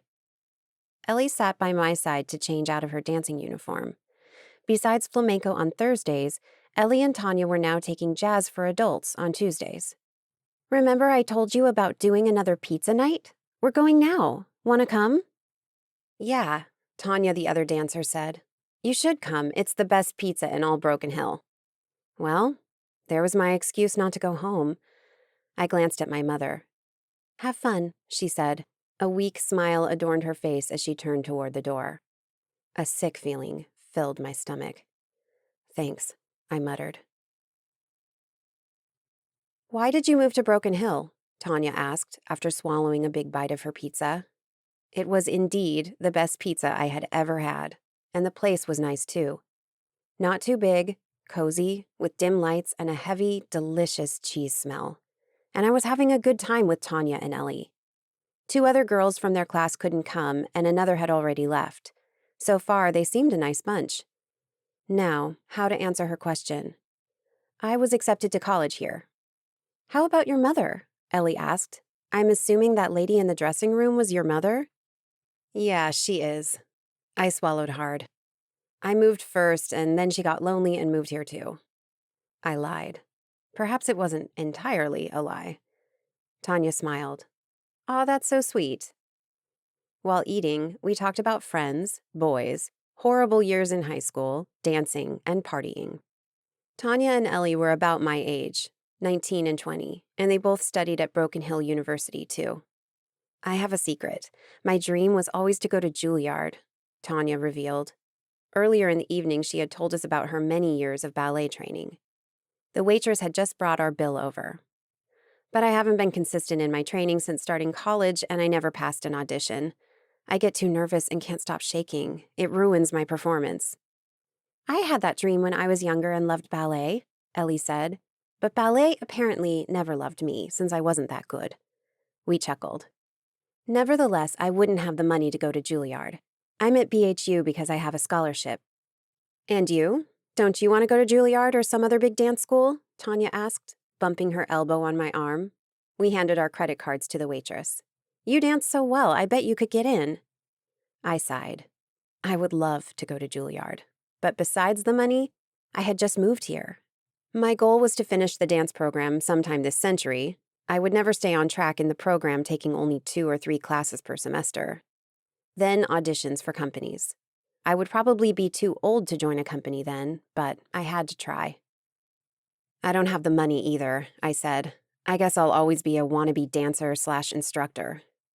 At least you can work with dance, Tanya said, and I nodded. My father wants me to be a lawyer. Ugh. Dance was way too important to me. It made me feel alive, special, and powerful. Each time I danced, I felt like anything was possible. And, besides our similar looks, it was the only thing I had in common with my mother. The waitress brought our credit cards back, and we walked out into the warm, busy night of downtown Broken Hill. It was a fun evening, Ellie said as we approached her car, which was parked a half block down the street. I hope you can make it to our weekly dates. Her smile was genuine, and my heart squeezed. Because of all the moving and trust issues, I had never had a chance to make real friends, or boyfriends. When things got a little serious, I dumped the guys before they could dump me. Only once I thought I wanted to try and give a guy more time. Then my mother and I moved again, and he was left behind. Yeah, I returned her smile. I think I would like that. Me too, Tanya agreed. Well, see you girls next class. Where are you going? I asked, worried she would wander through the streets alone at night. I live a block from here, just around the corner. She pointed toward it. Bye, girls. Bye, Ellie and I said as she disappeared from our sight. Ellie took her car keys from her purse, and when we were a few feet from it, she clicked the unlocking button, and I halted. She turned to me. What's wrong? Shh. I put my finger over my mouth and closed my eyes. A tickling sensation crawled inside my mind, and it didn't feel natural. I focused on it. The stir intensified and stabbed at the back of my head. A warning. It was my sixth sense, and it was trying to warn me. I took a deep breath and let the conscious walls of my mind slip away. They swarmed out, sensing and recognizing everything around me. There it was, whatever I was supposed to be warned about, across the street. My eyes shot open and I glanced to where my senses had guided me. A dark red Jeep Wrangler with an open top was parked in the spot I had sensed the disturbance coming from. Come on, I whispered, beckoning for Ellie to follow me. Slowly we crossed the street and I saw a wide, 2-panel metal garage door behind the Jeep, placed between 2 decaying buildings, one panel half opened. Whatever the warning was, it came from behind the gate. I stepped closer and bumped my nose into a wall. Ow! I retreated a step and stared up at the wall. Hi there, the wall said. Wearing dark jeans and a loose, white button-up shirt, the wall was tall and wide and had thick, dark hair down to his shoulders. Several small golden hoops covered his left ear. The sharp angles of the wall's tanned face could cut through metal, I was sure, and his dark brown eyes gleamed with amusement. You should be more careful where you walk. I rubbed my nose. And you should come with blinkers or a blaring horn. The wall chuckled loudly. Sense of humor. Interesting. I frowned, trying to find the thread my senses had followed. It was gone. The wall leaned down closer. Are you okay? It didn't hurt, did it? I touched my nose again. It hurts, but I don't think it's broken. Good. He extended his hand to me. I'm Theron, by the way. I stared at his hand for a moment. I felt it, tugging for me, deep inside, something I couldn't name. I didn't know how to name. But it was there, and it was beckoning for me, calling me. Ellie took advantage of that and slipped her hand into Theron's. Hi, I'm Ellie, Mirella's best friend. I turned wide eyes at her, but was too distracted by the wall. Best friend? We had known each other for 2 weeks. With a lopsided grin, Theron glanced from Ellie to me and back to Ellie. "Nice to meet you, Ellie." He pulled his hand back. She flipped her hair back and batted her lashes at him. "The pleasure is all mine." Oh my God, could she be any more obvious? I cleared my throat. "Sorry for bothering you, but we should get going." Just then, another guy stepped out of the garage, almost as tall and wide as Theron. I grabbed Ellie's arm and pulled her away before getting a good look at him. I felt their gazes on us as we crossed the street. "What are you doing?" Ellie whispered to me as if they were still close to us. "I want to get to know him." Chuckling, I opened the passenger door of her car. "He's a stranger." "Well, I could have changed that." I didn't doubt that. Ellie slipped into the car. I tried not looking back. I really did, but I couldn't resist. As I lowered myself to get in the car, I glanced over my shoulder at the garage. A tall woman with long, dark hair now stood beside Theron and the other guy, and the three of them stared at us as if we had stumbled upon their secret and were now running away to tell the entire world. A chill ran down my spine. Chapter 6. Of course, I found my mother at my place when I got home Saturday afternoon from the dance studio. She had shown up at my apartment more and more over the past few days. Sometimes it was to cook dinner, sometimes it was to cook lunch, sometimes it was to bring groceries, and sometimes it was to clean the place. It was like having a personal maid, and since she wasn't really trying to talk to me or bothering me, I indulged her. After all, she was feeding me better than I had eaten since I moved out. She was keeping my place clean, and we shared the same blood. My mother and I had never had an easy relationship. As far as I could remember, she had always been aloof or reserved. I knew she kept stuff from me. I didn't know anything about my father. Until recently, I had known nothing about her past, her parents. Nothing. Zero. The only thing she had told me when I was younger was that she had trusted my father and got hurt. Too hurt. She kept saying we shouldn't trust anyone, no men, not even our own family. Had she tried to say I couldn't trust her? Well, it worked. I grew to be a suspicious and reserved girl who, at 20, had never had a best friend, aside from Layla, or a serious boyfriend, besides the occasional hookup. But I couldn't say my life with her had been all bad. She had given me dance. Instead of going to a daycare, I spent my days at dance studios with her, first only watching, then imitating, later learning, and now teaching. And that part filled my whole chest with happiness and hope. I didn't need anything else right now. I had just arrived home when my phone vibrated in my pocket. On the screen, I saw Ellie's name. A smile spread across my lips. Despite my rather weak efforts to keep my distance from her, Ellie and I had talked or seen each other every day this week. We even had lunch on campus together twice. She was funny, happy, and simply contagious. It was hard not letting her in. "We're going clubbing tonight," she said once I answered. "We?" "Yeah, you, me, and a couple of my friends from BHU." I waved at my mother, who was in the kitchen, cooking as usual, and went to my bedroom. I don't remember agreeing to that." "Come on, it'll be fun. And I bet my life you'll love the club." I thought it over a minute. "Why? How is the club?" "Take my word for it. Come on, me. Do you have anything better to do?" I glanced back to my bedroom's door. My mother was on the other side, taking over my apartment and still not opening up to me, not even talking properly to me, afraid I would take that as an invitation to ask more questions. "Okay, I'll go." My gaze fell on the white box sitting on top of my dresser. Slowly, I opened it and stared at the beautiful necklace.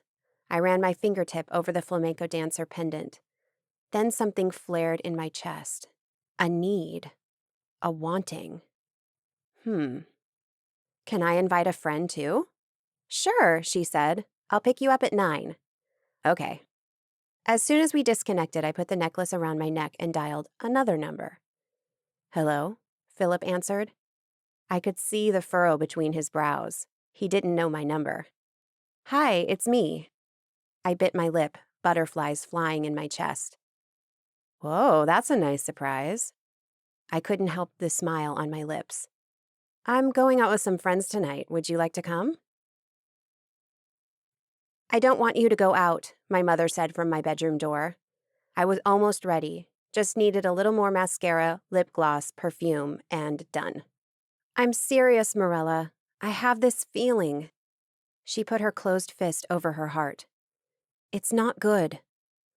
I turned away from the mirror and stood before her. Don't worry, I'm wearing the thingy you gave me. It's in my bra. Always. Like I promised you it would be. Even when I had moved out on my own, I felt guilty for even considering not wearing it. So I wore it. Always. I'm glad it is, but that won't protect you from everything. I put a hand on my waist. And what do I need protection from? Our enemies? And who are they? My mother averted her eyes, her lips pressed into a tight line. You never give me answers. In front of the mirror again, I applied more lip gloss, made a pose to see if everything was okay. It seemed to be. I had chosen an off-the-shoulder dark green dress that went down to my thighs, to some lace pattern that went on for another 3 inches, long feather earrings, a few bracelets, and high-heel sandals with straps that wound up to my knees. I was almost tall in them. Deciding I was done, I grabbed my wristlet and walked past my mother and down the stairs to wait for Ellie, who should be on her way, at the door. Please understand, it's my sixth sense. My mother caught up with me and tried to put herself between the door and me. Wrong move. I sighed. I get it about the sixth sense, but mine flares up every now and then, and most of the time it's nothing. It's just someone I know getting close. Her sixth sense was probably acting up because she was worried. And she was always worried. It's okay. She reached for me. It's not okay. I jerked back. Mom, I'm going. She pressed her lips into a thin line. Mirella, what do I have to do to make you reconsider? I could think of a lot of things she could say to make me reconsider. She could tell me the truth about our enemies, about her banishment, about my father. There were so many options, but I just knew that she wouldn't tell me. Not now. Movement outside the window caught my attention, and all thoughts of maybe, just maybe, reaching my mother, of letting her reach me, fled my mind. Ellie parked her car in front of the building. My salvation had arrived, the salvation from my mother and from our awkward, tense conversations. Goodbye, Mother. I left without looking back. In the car while driving us to New Haven, a bigger town 40 minutes from Broken Hill, Ellie introduced me to Raoul, her classmate from BHU. So you're the gorgeous dancer Ellie told us about, Raoul said, leaning forward. I can see the gorgeous part. Soon you'll see the dancer, Ellie said, stealing a peek through the rearview mirror. Honey, Raoul said, fluffing the pink ascot around his neck, we all become great dancers after a few shots of alcohol. Ellie cleared her throat. Mirella and I aren't 21 yet, so you drink and we dance, okay? Raoul winked at me. Or perhaps I can buy some drinks and spread them around. We laughed. Well, I was already enjoying my night. I hoped it just got better when I met Philip. He had been able to arrange for his mother to stay with Annie overnight. He sent me a text confirming, and I texted him the name of the place after asking Ellie. 20 minutes later, Ellie parked the car in the club's parking lot. From the exterior, it looked like a big black box squeezed between other buildings on a dark street. The only distinguishing feature was the name of the place, right at the top of the building, in cutout steel letters with bright blue backlight, Muévete. It sounded Latin. It was too good to be true. Did you bring me to a salsa club? I asked Ellie while we walked to the entrance line. Not only salsa me, she smiled at me, looking proud of herself. They play lots of flamenco and reggaeton just the way you like. I had known her for only a couple of weeks, and she already knew what I liked. It was amazing. Never before had I had someone who found out so much about me in so little time. It was like she really understood me. And it scared me. What if she hurt me? What if I trusted her and she hurt me, humiliated me, left me? Come on, honey. Raoul linked his arm with mine and, moving his hips inside his tight leather pants with the beat of the music coming from the club, walked me to the line. "Relax, girl." He shook my arm. "You're tense, and we're here to have fun." Right. Fun. Could I have fun? I glanced around. Everyone looked animated, laughing with friends, dancing in the line, talking loudly on their phones. Why couldn't I be like that too? I could. I could be like that. I could have a good time, and I would have a good time. I took a deep breath and left my doubts for another time. I could worry about Ellie and her friendship later. Right now, I had a party to attend. A few minutes later, we were inside. On the dance floor, right in the middle of the club, people danced among dry ice smoke along with the reggaeton that blared from the giant speakers around the place as if it was the end of the world. Colored beams of light whirled around, and 4 mirror balls on each corner of the dance floor helped with the mood. The bar, a long black counter with high stools, was on the right. There were low tables to the left and leather sofas in the back. A small stage was set up in the front, to our left. Past the bar and beside the sofa area, black stairs led up to a balcony that overlooked the dance floor and most of the other spaces.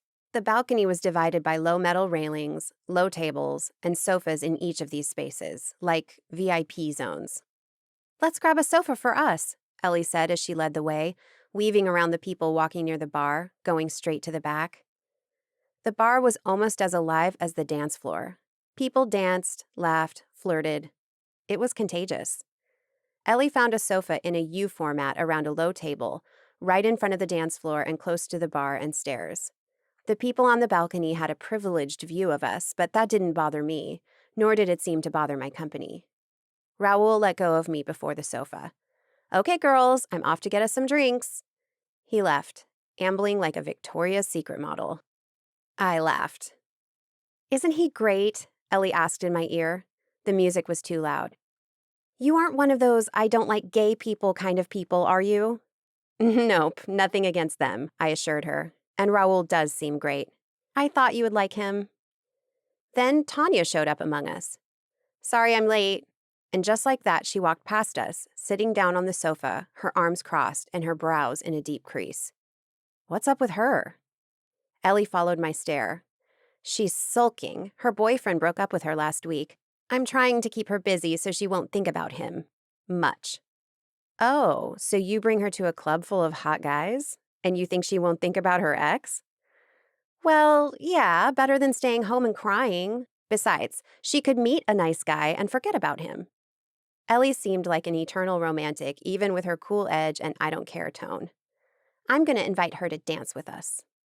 I nodded and turned toward the dance floor, while Ellie went back to convince Tanya to dance. Something told me it wouldn't be easy. The dance floor was booming, and I was itching to go in there and move my body with the sexy beat of the reggaeton playing. Most people dancing looked Latin, like I did, with dark hair and tan skin. But there were lots of blondes and gingers and Black and Asian people. It was nice to see mixed races enjoying the same things. Raoul came back with 2 guys. "Honey," he said as he passed his arm over my shoulder, "let me introduce you. This is Rick and Carlos, good friends of mine." I greeted Rick and Carlos before they joined Raoul on the sofa, just as Ellie came back to me with a pout. "She won't come. And now that Raoul is back with the drinks, I don't think she'll ever come." I patted her shoulder, then quickly pulled back my hand. I had never done that before. I had never reached out and comforted a friend. To be fair, the people I used to hang out with before moving here couldn't actually be called friends.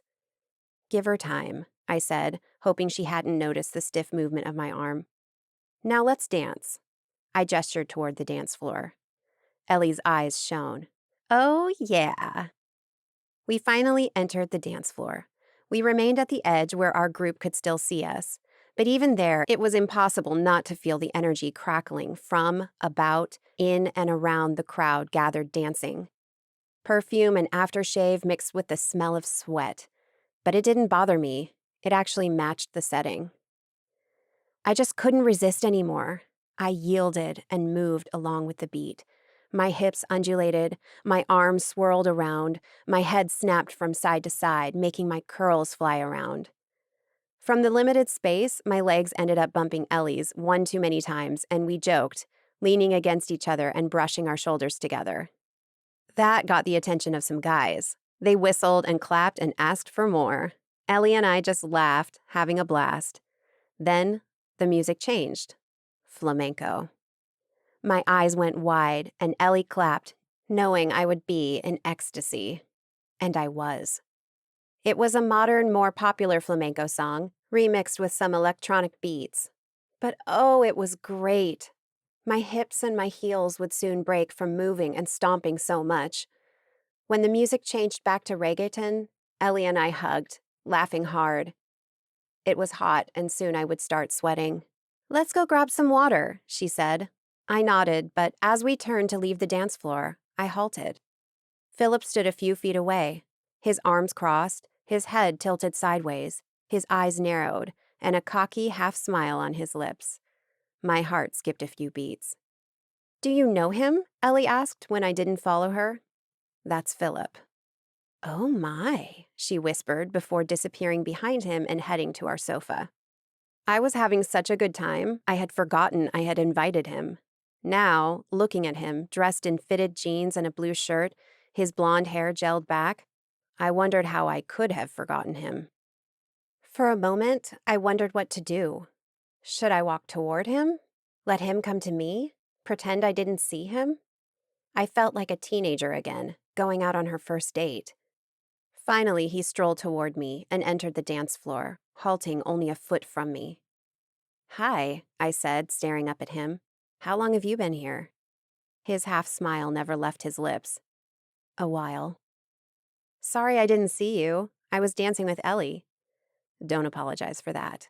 Your dancing was—" He didn't continue. He didn't need to.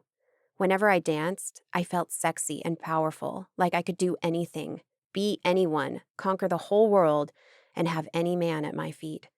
And that was exactly what was happening here. Philip's gaze fell to my neck, to the pendant resting against my skin. A slow grin spread across his lips. "You're wearing it." I touched my fingertips to it. "It's beautiful." His eyes returned to mine, the intensity in them spreading the warmth of my body to my cheeks. "I'm glad you finally agreed to go out with me." "Me too," I said. I really was glad. Right now, after dancing and feeling warm and excited, I was holding back, trying not to kiss him. I took his hand, pulled him closer, and placed his hand around my waist. "Let's dance." "Let's," he said, his tone husky, his eyes wide and attentive. "But I'll probably disappoint you. I'm not a great dancer." "Then I'll lead." I placed his other hand on my waist and stepped into the circle of his arms. It was good to feel his body against mine, his warmth, his hands on me, to smell his citrus-scented aftershave. Perhaps I had missed this part of hooking up more than I had realized. He was stiff and didn't look like he knew what he was doing, but I led him. I moved slowly, our legs entwined, wiggling my hips from side to side, hoping his hands were enjoying the trip. He leaned toward me, his mouth on my ear, his breathing a little shallow. I bit my lip and felt myself becoming hotter. Shit, I wanted to push myself into him, to feel his arms squeezing me, to feel his weight against my body. How could I feel this way when I barely knew him? Not that I knew the guys I had hooked up with before, but this time, it was happening faster. My feelings and my wants were coming too fast. He pulled back and fixed his eyes on mine. His hand traveled up my back. I shivered. To my neck, to my cheek. His fingers brushed a strand of my hair aside, and then he cupped my face. Okay, with those damn blue eyes shining with desire, who could resist? I kissed him. Chapter 7. I pressed myself against him, tilted my head up, and found his lips already coming toward me. Philip responded immediately, his mouth parting to welcome mine, his tongue brushing mine. His grip around me tightened, and I wished I could melt into him. Breathless, I pulled back. "How about we get out of here?" he asked, low and hopeful. His eyes bore into mine, and there was no way I could deny him. Who was I kidding? I didn't want to deny him. I nodded, and before I could say anything, his mouth was on mine again. This time, his lips moved slower, but hungrier. Damn, we had to get out of here soon. I pulled back again to restrain myself. I should tell Ellie that I'm leaving. All right. He gave me his hand, and I led us off the dance floor to the sofa, where Raul, Rick, and Carlos danced and drank. Tanya sulked, and Ellie talked to a guy I didn't know. My attention was momentarily caught by the guy with Ellie. His skin stood out, pale, and, in the poor lighting of the place, his hair seemed a light brown, cut short. He was tall and not too broad for a guy, and Ellie was all over him without restraint. Even though they were only talking, the guy seemed to respond well to her, to have interest in each one of her movements. Ellie saw us approaching, and her eyes found my hand in Philip's. She winked at me, and I beckoned her to stand and to come talk to me. Ellie said something to the guy, and when she started toward us, Philip fished his cell phone from his pocket. It was ringing. His brows knotted. Work. I've got to get this. Sure. He gave me a little peck on the lips and ran toward the exit. I stared after him, wondering why he would get a call from work on a Saturday night. So, Ellie said behind me. I turned my attention to her. How's it going with your man? It's going well, I think. I felt the heat in my cheeks again and changed the subject. I see you have company too. Who is he? She spied over her shoulder to where her guy was and smiled. I just met him. His name is Rob. She was beaming. She peeked at him again, and this time he pointed to his empty whiskey glass, indicating he was going to find more. After nodding to him, she looked back to me. Isn't he cute? Yeah, I said. He was cute, but not my type. Glancing past me, she stretched to look at the front door. And you didn't tell me Philip was such a hunk. I told you he was cute. Cute? He's way more than cute. Sorry. Next time I'll make sure I mention everything, even his shoe size. That's good because, she showed me her pinky, you know what they say about a man's shoe size. Shit, that wasn't what I meant. My cheeks were now on fire. She laughed. I know, relax. Her gaze became sly. But I saw you two dancing and kissing. I'll call and ask tomorrow. Ask what? She showed me her pinky again. His shoe size. I put my hands over my face and suppressed a chuckle. Damn, this girl would kill me. Yeah, well, I cleared my throat, trying to be serious. I was going to tell you I was leaving with him, but he had to answer a call. I glanced toward the door. No sign of him. Now I don't know anymore. There it was, the trust issue again. How could I have let this happen? To give myself so easily to a guy I didn't know. And now he was gone. Another man would probably get to the bed part first, then vanish, but Philip vanished after a couple of hot kisses. Why did I kiss him, damn it? Had I no self-respect? No self-control? I had fought against going out with him. Then I lost control on the first date. But before he could get the goodies, he vanished. I truly couldn't trust men. I just couldn't. What's wrong? Ellie asked. Nothing. I forced a smile, but I was sure she could see through it.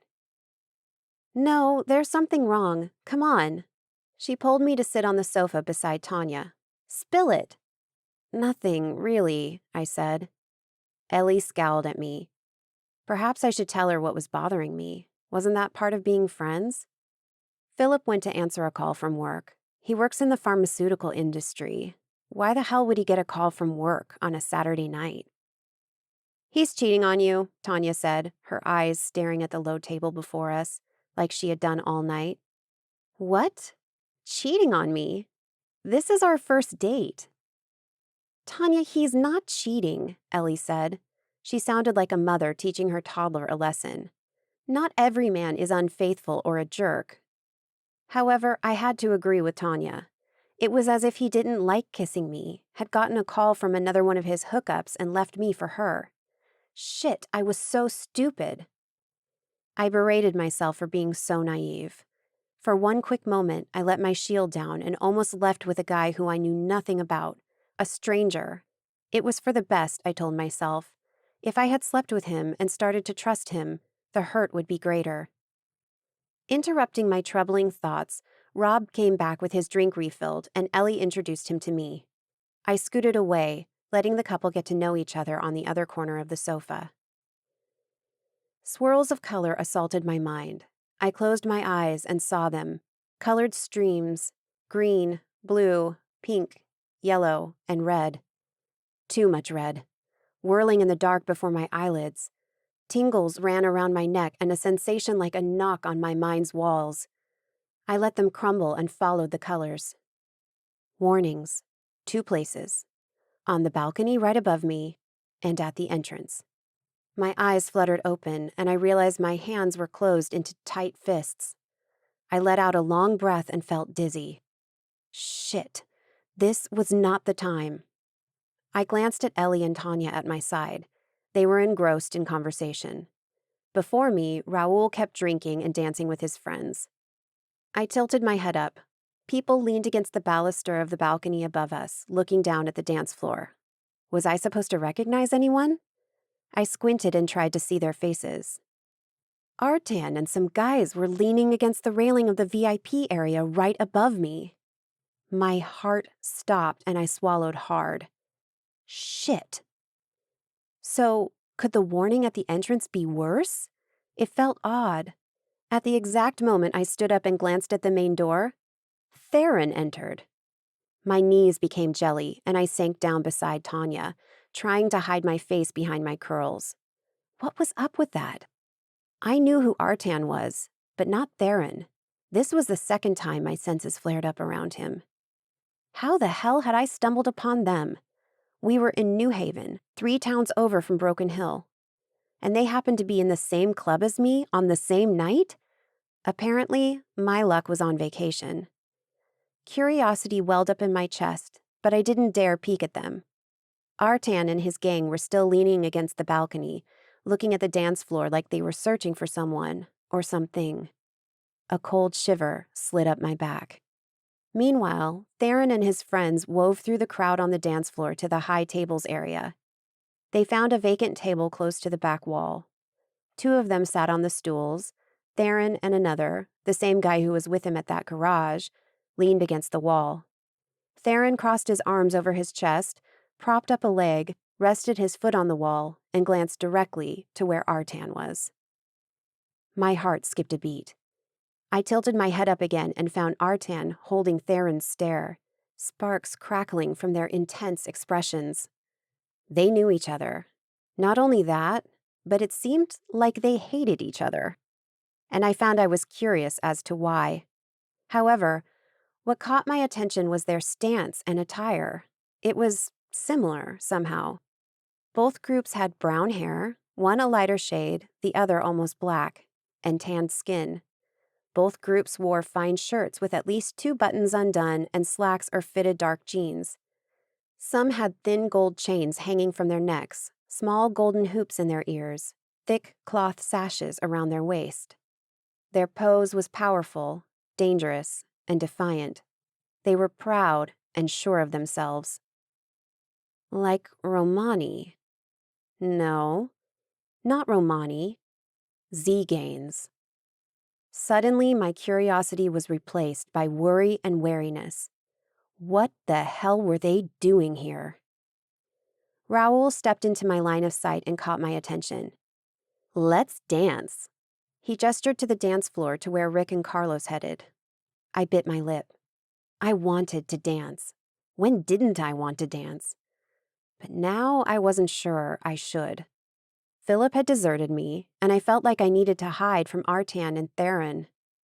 Give me just a minute, I lied. Raoul seemed okay with my answer. He winked at me and joined his friends on the dance floor. Meanwhile, I tried to come up with a plan to get out of the club without anyone seeing me. I didn't want to go, But if I stayed, Artan was sure to see me, and I didn't want to have a conversation about Zeganes and enclaves tonight. My eyes, which seemed to have a life of their own, moved back to Artan, then Theron. They weren't staring at each other anymore, but their poses indicated they were well aware of the other's presence. A woman walked over to Theron's table. The four guys smiled at her and, one by one, embraced her. She turned around, her eyes going straight to Artan and his gang, flashing the same anger and danger. It was the same young woman from the garage. She was beautiful, with brown hair falling down around her shoulders to her waist, strong eyes, and a lean body. She wore a red fringed blouse, and black skinny pants covered her long legs. Elegance and poise filled her every move. I felt jealous. I was thin and lean, but not as tall and surely not as elegant. I could dance well, but I was sure my movements outside of the stage or dance floor were awkward and clumsy. The girl turned to Theron and the other guys, a friendly conversation flowing among them. I lost track of time while I watched the perfect woman. Her laugh was mysterious, her nods perfect, her hair flip intriguing, her smile hypnotizing. Finding my eyes, Raoul beckoned me to join him, but most of my attention was on the mysterious woman. As I watched them, she took two of the guys by the hand and pulled them to the dance floor, close to the sofa. I hid as well as I could behind Tanya so I could keep spying.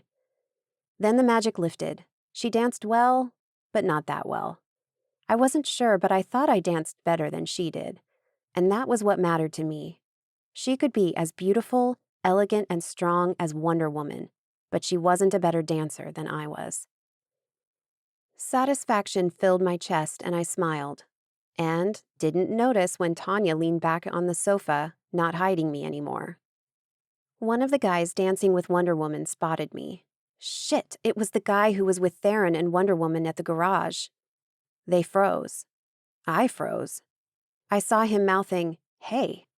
Wonder Woman stopped dancing and asked them something. They pointed to me and she turned. Her stare pierced me, almost hurting. One of them raised his hand and grabbed Theron's attention, who was still leaned against the wall. The guy pointed to me, and Theron's eyes swept around, settling on me.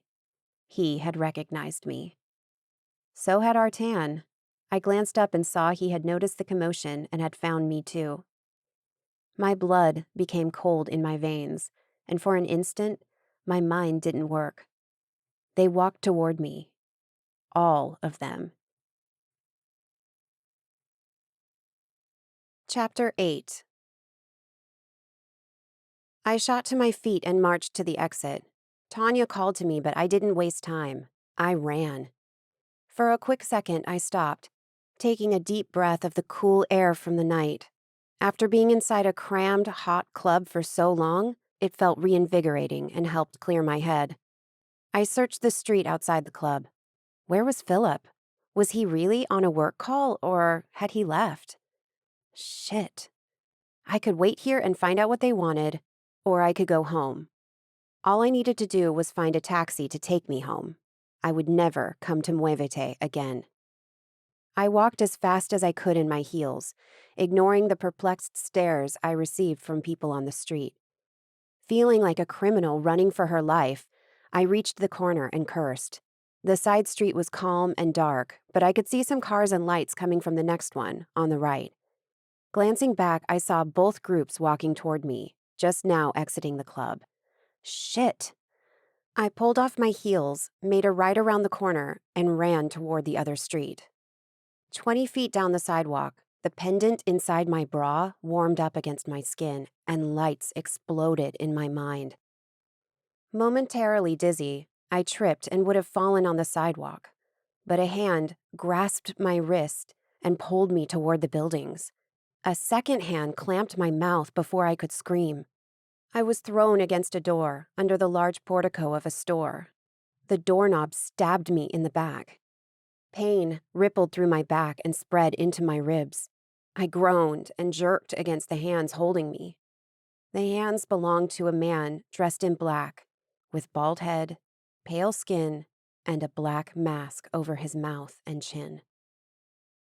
The blood drained from my face, from my core. I tried scrambling back and away, but 2 more masked men stood behind me and held my arms, immobilizing me. I screamed, but nothing came out. My whole body trembled in fear. "Give her the elixir," the one on my right said, his voice a thin shrill. "If I let go of her mouth, she will scream and alert the others," the one muffling my mouth said. "Then knock her out and slip the elixir in her mouth," the first one said. "She's small and thin," the third one said. "Tie her and gag her mouth. We'll carry her. No need to waste time with the elixir now." "Okay," the one on the right said as he let go of me to grab a rope and a piece of cloth under his tunic. Quickly, the hand over my mouth was replaced by the cloth, tight and firm, hurting my face. My arms were pulled back and tied together around the wrists. They held my legs down, but I kicked and jerked. A fist connected with my cheek, and I slumped back as darkness played at the edges of my sight. Someone threw me over his shoulder. I tried but failed to take everything in, to think over the dizziness and come up with some way to escape, to call for help. Carrying me, they stepped out of the portico and ran along the shadows of the buildings. I heard distant shouts, and my captors increased their speed. The shouts grew closer. I tried to look up, but received another punch to my face. My vision blackened and my head spun. The shouts were close now. One of my captors was slammed into the pavement, then another. Someone attacked the man carrying me, and I fell off his shoulder onto the sidewalk, hitting my back first, head second. The air was stolen from my lungs, and pain exploded everywhere. Strong arms cradled me, lifting me from the ground. "I've got you," a voice said. Darkness around the edge of my sight spread and overcame me. I opened my eyes and the world spun. I closed them again. The sickness in the pit of my stomach surged up, but I held it back with a few deep breaths. What had happened? Where was I? Then it came rushing to me. The club, Philip, Artan, Theron, Wonder Woman, the run, the masked men. Slowly, I peeked through my lashes. I was in my room. Relief washed over me. If I was home, I was safe. Wait, this wasn't my home. I sat up. Pain coursed through me, making me hiss, and I looked around. It was my bedroom, but it wasn't. My old, full-sized bed, my old comforter, my old dresser, my old vanity, my old cushioned stool, my old armchair, my old curtains, but in a different room. I was in my mother's house in Broken Hill. Shit. With another deep breath, I smelled my mother's incense, vanilla, sugar, and honey. She remembered the ones I liked. I glanced around and found it sitting on my vanity, already halfway burned. Pain assaulted me again, my face, my back, and the back of my head. Gently, I patted behind my head and found an enormous bump, then touched my cheek and felt a bruise where the man had punched me. Damn, I hoped it would go away soon. I didn't want to have a black welt when I went to my classes. With cautious steps, I walked to the mirror behind the bedroom's door while I glanced out the window. It was still dark, but the sun was starting to give signs it was on the way. I examined myself in the mirror. I was still wearing the dress from the club, but it was ripped along my thigh and dirty. My shoes and my purse were on the floor beside my bed. I turned my attention to my wounds. The bruise was beginning to purple. Thank goodness I had no broken teeth or nose. I turned around to look at my back, but couldn't see anything abnormal besides the pain. Questions popped into my mind. How had I escaped those men? How was I at my mother's house? Shit, had my mother seen me like this, with a dirty and ripped dress? Only one way to find out. I walked out of the room and in 2 steps halted before the staircase. Voices came from downstairs. "You raised your daughter without her knowing anything?" a man said in a rough, loud tone. Are you ashamed of us?"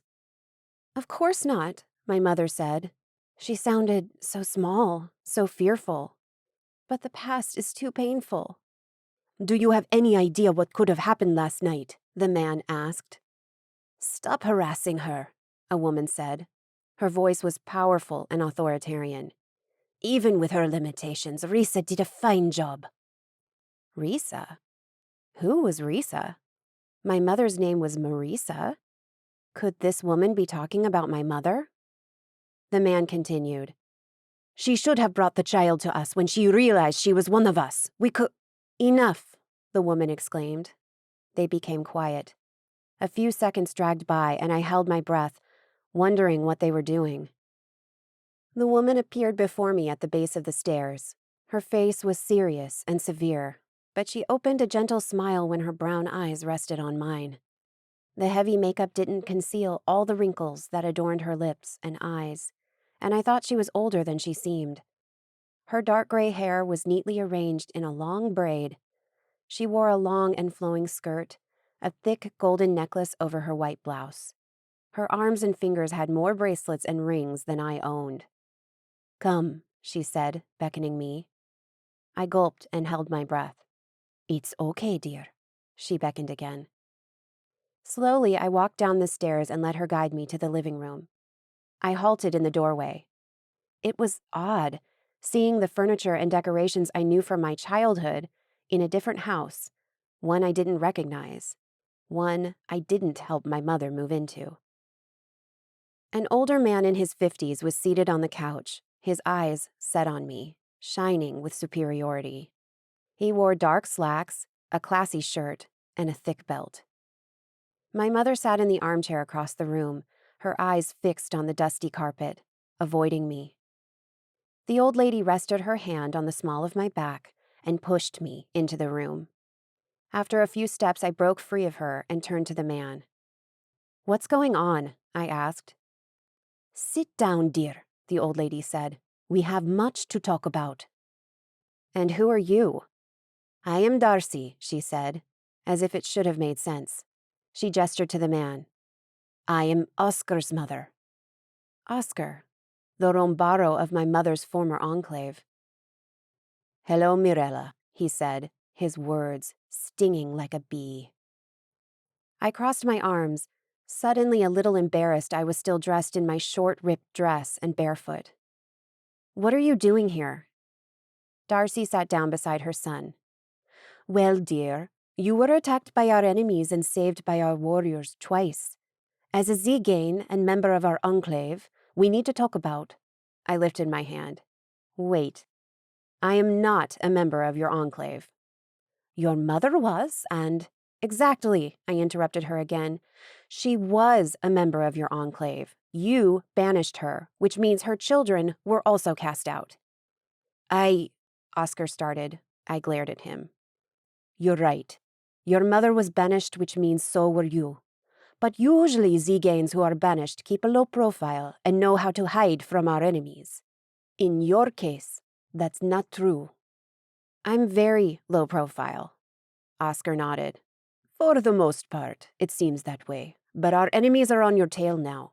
They know there's a lone Zegane and they won't stop until they find you. You're creating a nuisance in our town, and that makes you our business." Their town? My mother had said they lived out of town. I sighed. "Dear," Darcy called. Fighting the desire to roll my eyes, I looked at her. Her words were sweet, but something in her eyes, a mysterious shine, made me wary. "Your mother told us you haven't used your powers yet, that you don't even know what they are." I shifted my weight. I'm not sure." I paused. "I can sense some things, but that's it." "No other abilities?" Darcy asked, eyes narrowed. "No." It felt odd to be talking about powers, about my powers. Despite my acute sixth sense, I had nothing, really. "That could cause trouble," Oscar said. I didn't look at him. Darcy continued. "If you're not properly trained to use them, your powers can flare up, causing problems." I only have my senses. I'm fine. Usually, Zeganes have more than just a strong sixth sense. She smiled at me as if she could see through me. You're a dance teacher, am I right? What if your powers flare up when you're teaching your class? You don't want to hurt the gajo around you, do you? The what? Gajos, my mother said. She looked at Darcy, then Oscar with an apologetic expression. That's what we call non-Zegane people. Oh my, this was getting to be too much. Yes, the gajos.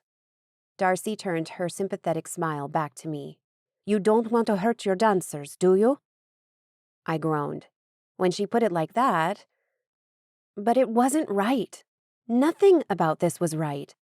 They banished my mother and then came after me, and they still ignored her the entire time they were talking to me, even though she sat right in front of them. And the way Darcy was looking at me? Sort of creepy. I was kind of wary of the old hag. More importantly, I didn't have any special powers. I would know if I did. Nothing will happen, I said, my voice firm. I pointed to the door. You can go now. They didn't move. All right, then I'll go. I raced upstairs, grabbed my purse, my shoes, and one of my old jackets, and put it on over my torn clothes and went back down.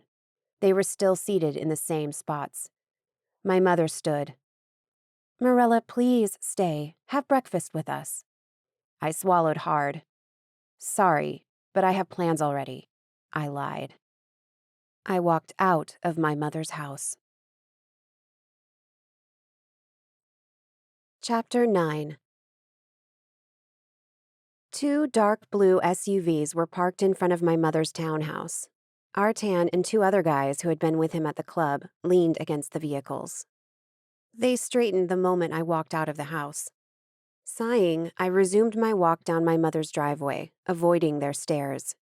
My gaze swept over her flower beds. Of course, my mother had planted the golden shrubs here, too. Where are they? Artan asked. Inside, I muttered, probably making tea. He stepped in my way, and I halted before I ran into his chest. What do you mean? They're still inside, talking, I assume. I looked at him. God, the guy was tall. Well, with me being only 5'4", almost anyone was tall. But this guy had to be at least 6'2", maybe 6'3". Excuse me. Artan gestured to the SUV. I'm not going with you. I walked around him and onto the sidewalk. It was impossible not to look around and take in the new place my mother lived in. A little subdivision of cute townhouses with lush green lawns and well-manicured, colorful flower beds. It seemed like a good neighborhood. The entrance of the subdivision came into view, and I pulled out my phone from my purse. There were several missed calls from Ellie, dozens of texts from her and from Philip. Shit, I would deal with that later. I opened the Uber app and started making my request. A blue SUV pulled over beside me. I kept walking, pretending I didn't see it as it followed me, and the passenger window rolled down. Get in, Artan said. I'm not going to your enclave, I muttered, looking ahead. I know. He kept the SUV rolling slowly to accompany me. If you want to go home, then I'll take you home. I halted on the sidewalk and looked at him. Why? He shrugged. If you were my sister, I would hope a friend would take her home. I frowned. You're not my friend. No, I'm not. But so far, I've saved your life twice. Why would I have done that if I wanted to harm you? Well, that was true. It was either get a ride from Artan or call Uber, or walk until I found the nearest bus stop or taxi spot, and I didn't know this neighborhood that well. I sighed before getting into the SUV. Thanks, I muttered, putting on the seatbelt. No problem. He sped up and took us out of the subdivision. For the first 5 minutes, Artan drove quietly, eyes on the road, while I glanced out the window. I didn't even feel like checking Ellie's and Philip's texts. Not yet. I bet you still have lots of questions. I snapped my head toward him. And would you answer them? If I can, yes. I narrowed my eyes at him. I heard them say he was a warrior. He looked the part, tall and strong, with a chiseled jaw and proud chin, attentive eyes. And he was good-looking, too. I wondered if he broke many hearts. I shook my head, embarrassed by the direction of my thoughts, and focused on his offer. What game was he playing? It didn't matter. My curiosity got the best of me. My mother mentioned Zeganes have enemies, and Darcy and Oscar said something about your enemies. Who are they? One of his brows perked up. Our enemies, he corrected me. Didn't your mother tell you all about us? She told me a little. I sank in the seat. Let's just say every time my mother and I start a conversation, it doesn't end well. He glanced at me, his eyes intent as if he was trying to read me. I thought she would be your best friend. If only, I mumbled. Haven't you noticed we don't live together? But she's always at your place. Because she imposes herself. I groaned on the inside. So, who are they? We call them alchemists, Artan said after a few silent minutes. They learned how to extract our powers and use them for their own purpose. Our powers flow through our blood, so they extract every drop. They also learned that certain body parts have unique properties, and they can be used as ingredients in their experiments and elixirs. My stomach knotted and a lump formed in my throat. You're saying they capture Zeganes and kill them?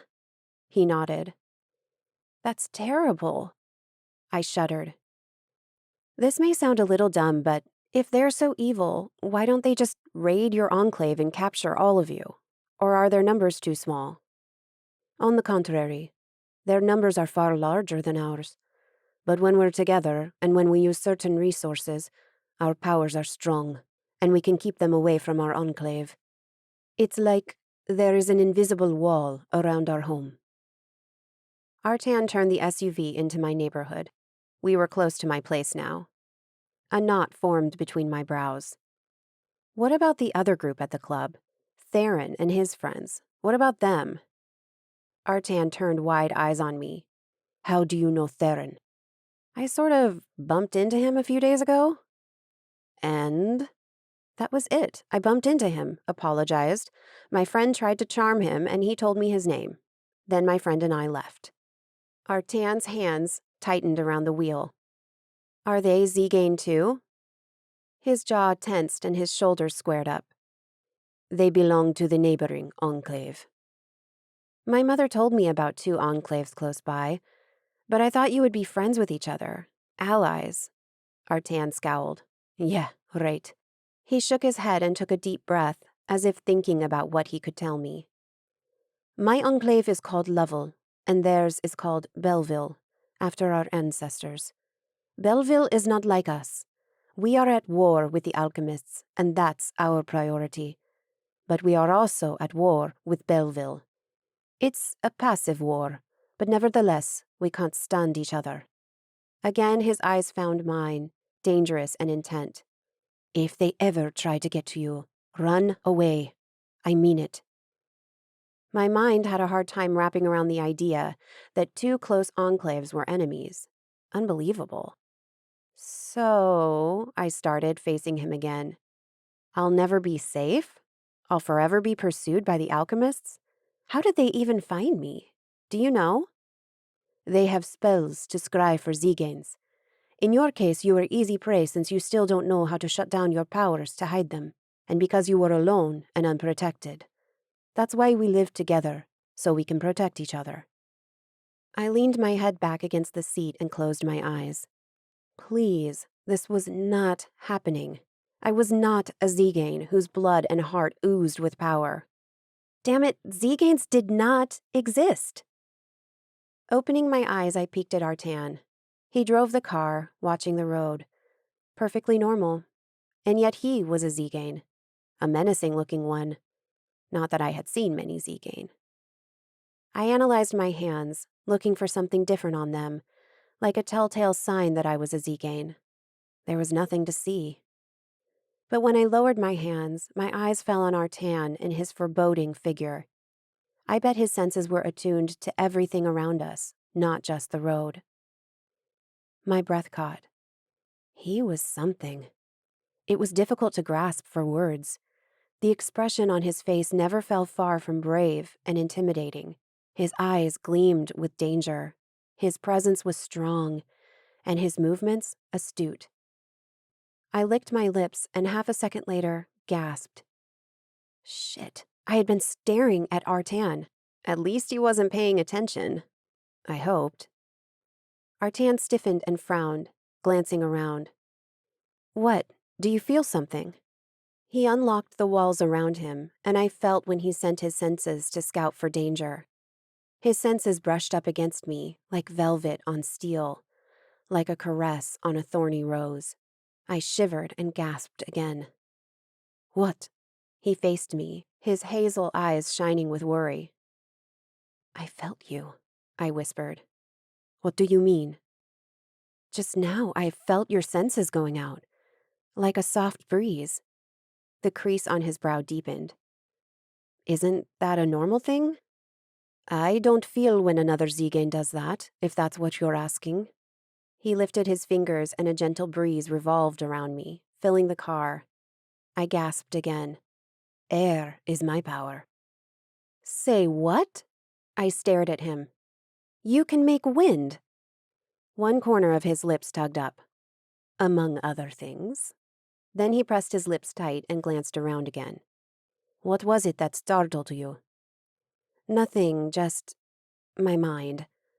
I averted my eyes from his gaze and reclined in the seat, a pout on my lips. When he focused on the road again, I tried something new, something I had never done before. I tried reaching for his senses. I had felt things before, I had sensed them and found them, but I had never intentionally reached for someone. I wanted to see what was under that concrete wall of his, if he was as closed as his stance. My senses slipped out of my mind and floated toward him, and bumped into a wall. I peeked at him, but he didn't seem aware of it. Pushing harder, I tried again. Nothing, not 1/10 of an inch. His mind was a closed box, which only made me more curious about him. Artan turned the last corner and entered the parking lot of my building. Home sweet home, I whispered to myself. He stopped the SUV in front of my building. There you are. I offered him a smile. Thanks. You're welcome. I tilted my head. You aren't going to say anything. Like? Try to convince me to listen to Darcy and Oscar and go to your enclave? He shook his head once. I think you're old enough to know what's best for you. Wow. I didn't know if he was serious and I should be taking that as a compliment, or if he was teasing me and rubbing it in my face that I was being childish and making the wrong choices. Either way, I wouldn't change my mind now. I was tired and hurt, and I desperately needed a shower and my bed. I hopped out of the SUV and ran up the front steps to the door. I unlocked it and glanced back. Artan was still parked in place, waiting for me to get in. I nodded at him, then entered my building and closed the door. I listened as he sped away. A long breath escaped me, and I felt like I could finally breathe again. I climbed the steps when someone barreled into me and almost made me fall. The guy in the dark hood I had seen around clasped his hands around my shoulders. I need your help, he said, his voice a thin shrill. With his hood pulled low, I couldn't see much other than his pasty, pale chin. Shuddering, I jerked away. I don't know you, I said, sidestepping him. Excuse me. My heart hammering inside my ribs, I raced up the stairs and rushed into my apartment. I locked the door, and just to make myself feel better, I wedged a wooden chair under the knob. Then I stared at the door, sure the guy would come after me, and burst into my apartment. Thankfully, the hooded guy hadn't burst into my apartment. But since the last attack from the alchemists, I confess I hadn't slept well. I kept the chair under the doorknob all the time now. and a small kitchen knife on the nightstand when I went to bed. I tried not to analyze my actions too much, otherwise I would think I was going crazy. Or maybe I was already crazy. Ironic, since I had called my mother crazy my entire life, and now I knew she wasn't entirely insane. Sunday night, after I relaxed, I went through Ellie's and Philip's texts. I apologized to Ellie for not responding and let her know I was okay. As for Philip, his text started with, "Where are you?" then shifted to, "Did you leave?" and went up to, "I'm worried, talk to me." He left me at the club, but now he wanted to talk? Perhaps it was childish, but I didn't reply to him. On Monday, I met Ellie for lunch on campus. She grilled me about Philip, of course, and when I told her I hadn't left with him, she didn't believe me. On Tuesday, she had jazz class in the evening, so I was certain to see her. However, Annie hadn't come to my class, which rubbed me wrong. Was Philip so disgusted with me that he made his daughter quit dancing? I shook my head. Sure, I was exaggerating.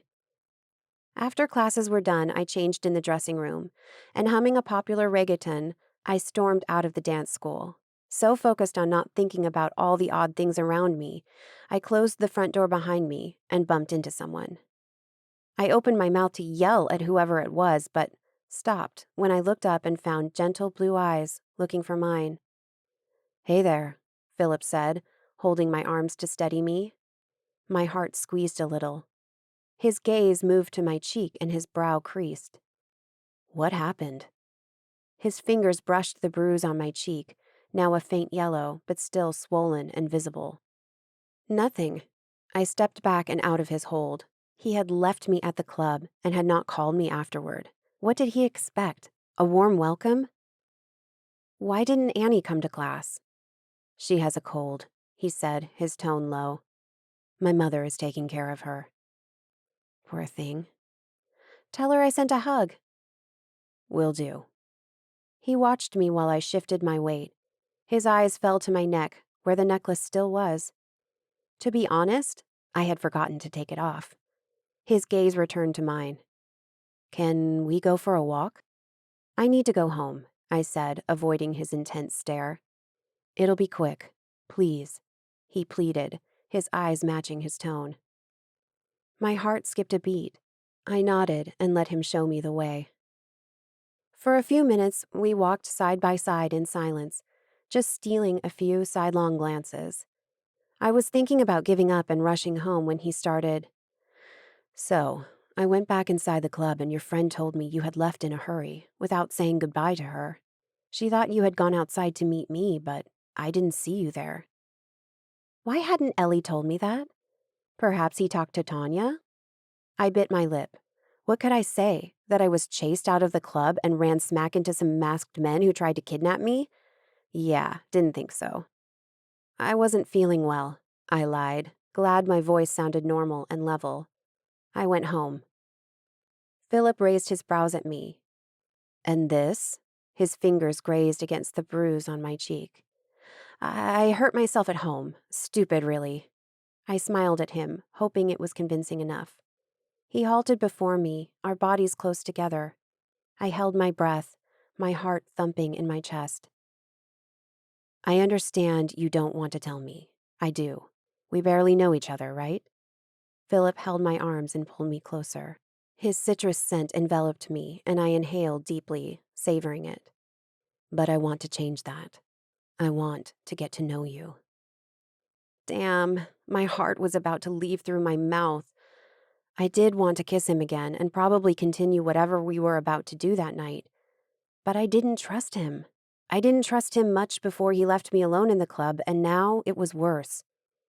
I took a step back, but he didn't let go of my arms. You left the club. It was a work call, I told you. I was outside on the phone. And you expect me to believe that? A call from work on a Saturday night? He laughed, sounding amused. And Sunday morning and Sunday night. My boss is quite the workaholic, and he never says no to a client, old or new. Because of that, I have to work my ass off. I've been working with him for 3 years now, and I haven't had a single day off yet. I cocked my head, trying to determine if he was telling the truth. Then I had a better idea. I placed my hands over his extended arms and closed my eyes. I willed the walls around my mind to yield, and my senses rushed out around us. I focused on Philip and his words. If whatever he was saying was the truth, if he really was that interested in me and nobody else. The colored beams swirled around him, closing in on him, on his heart. The colors compressed until they disappeared inside of his body. Then a blinding white light exploded from within, and I gasped, its force sweeping over me. Philip was telling me the truth. He had answered a work call that night, and he did work like crazy. He also enjoyed it. And he liked me, more than he expected or wanted in so little time. In his mind, I was stunning and incredibly sexy. Holy crap! How had I been able to see all that? I opened my eyes and smiled at him. His eyes narrowed. "What are you doing?" he asked, sounding every bit as curious as I knew he was. I stepped closer to him and tilted my head toward his. "I believe you." His lips curled into a satisfied smile before meeting mine and kissing me. I still couldn't believe I believed him, but it was true. This sensing thing could be useful in overcoming my trust problems. Chapter 10. "Hey," Ellie whispered. I looked up from my books to her across the table. "What?" I said in a low voice. She tipped her chin to the table beside ours. 4 guys with the school's team jersey spread their books and laptops across the table. Smiling, I shook my head. When Ellie invited me to meet her in the school library after classes Wednesday evening, because she had a big test coming up and I had a project to work on, I assumed we would be working. Of course, my dear Ellie's boy radar was always on, and she noticed the moment some cute guys walked into the library. And now her notebook lay ignored in front of her. While she stared at them, I stared at her. Being here with her felt so natural. It was as if she was meant to be my friend. And that meant I was selfish. Selfish because I shouldn't trust others, and because by hanging out with me, her life was at risk. A shudder rolled down my spine, and the memory of that night in the parking garage invaded my mind. She already had been in danger because of me. Shit. She was a great person and so far a great friend. I couldn't do this to her. I had to walk away. I had to stay away. My mother's methods might not have been the best, but she had ensured I had no friends growing up because she was protecting them. And the one time I couldn't resist, the one time I lied to her about it, the one time I sneaked around to meet with my best friend, alchemists murdered her and her entire family. It was my fault, and now I was bringing the murderers to Ellie's doorstep. I sucked in a sharp breath and closed my book. Ellie pressed her toes into my shin. I looked up at her. With a big smile, she waved at one of the guys. He waved back. Then she faced me, wiggling her eyebrows. "They're so hot," she mouthed. I glanced at them. Sure enough, they were looking at us.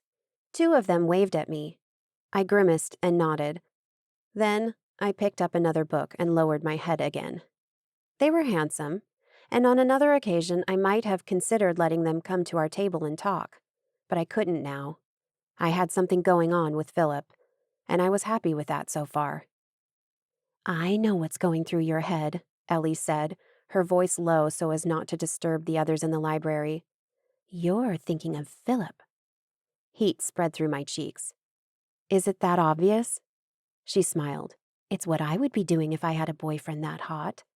"He's not my boyfriend." "Not yet." She whirled her pen in her fingers. "What about Annie?" "What about her?" "Does she know about you two?" I frowned. I don't think so. I hope not, to be honest." "Why?" "Because whatever Philip and I have is still new. Anything could happen. Her mother already left, and I don't want her to experience something similar again, should our relationship not work out. We should wait until it's something more before we tell her. That's wise. I scoffed. Yeah, sometimes I surprise myself too. She chuckled. A moment later, she started scribbling in her notebook again. Then she stopped and looked at me again. What about your mom? What do you mean? What does your mother think about you dating a guy with a daughter? I sat straighter, feeling like I was under watchful eyes. Not Ellie's, my mother's. It's none of her business. Ellie shrugged before returning to her notes. I meant it, though. My mother had no business in my life. I was allowing her to come over and pretend she was a doting mother for her sake, so she could sleep at night, thinking she was taking care of her daughter. But when it came to my life, she had no authority. Her opinions didn't matter. My mood went sour, and more worrying thoughts filled my mind. My mother and her lies, the alchemists, the enclaves Lovell and Belleville. Would my life ever be normal? College, the dance studio, Ellie and Philip were the only normal things in my life. And even then, I felt like a rain cloud hovered over all of them, ready to burst open. I glanced at my phone. It was already 10. The library was closing soon. I think I'm done, I told Ellie. Oh, okay, then I'm going too. We picked up all the books, notebooks, pens, and pencils we had spread over the table, shoved everything inside our totes, and after Ellie waved at the guys at the other table once more, we walked out of the library. Thanks for the company, I said, and I meant it. After avoiding having friends for so long, I felt complete and sometimes overwhelmed with her and Philip in my life, and when Tanya or Raoul came into the game, I felt it even more. She looked at me as if I'd had too many drinks. What is that about? I shrugged. Nothing. Are you taking the bus home? Yes. Usually I walked the few blocks to my building, but this late at night, I would take the bus. Want me to go to your bus stop with you? Nah. I gestured around the campus's pathways. There are lots of students out. I'll be fine.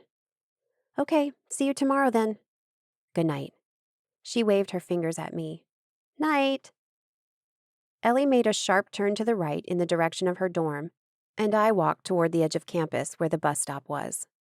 The bus ride to my building was uneventful. However, when I got there, I rushed inside, afraid of meeting the hooded guy again. Once inside my apartment, I locked the door and shoved the chair under the knob. It seemed I would do that for the rest of my life. It didn't matter where I lived. I threw my tote on the coffee table, knelt in front of it, and started organizing it for tomorrow's classes. I placed all my books in a stack in the corner of the table and counted. 1, 2, 3, 4. One was missing. My biology book. I didn't even remember taking it out of my tote in the first place, but Ellie and I had many things spread over the library table, so it was possible.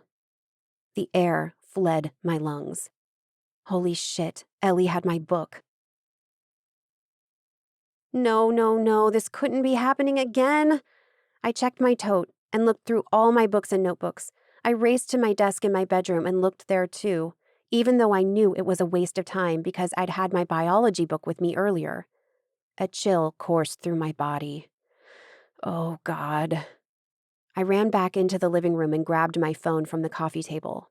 I dialed her number, and with the phone pressed to my ear, I grabbed my keys and hurried out of my apartment. Who cared if the hoodie guy was still lingering somewhere outside the building? My friend could be in danger, and I was the only one who knew that. The phone rang, and she didn't pick it up.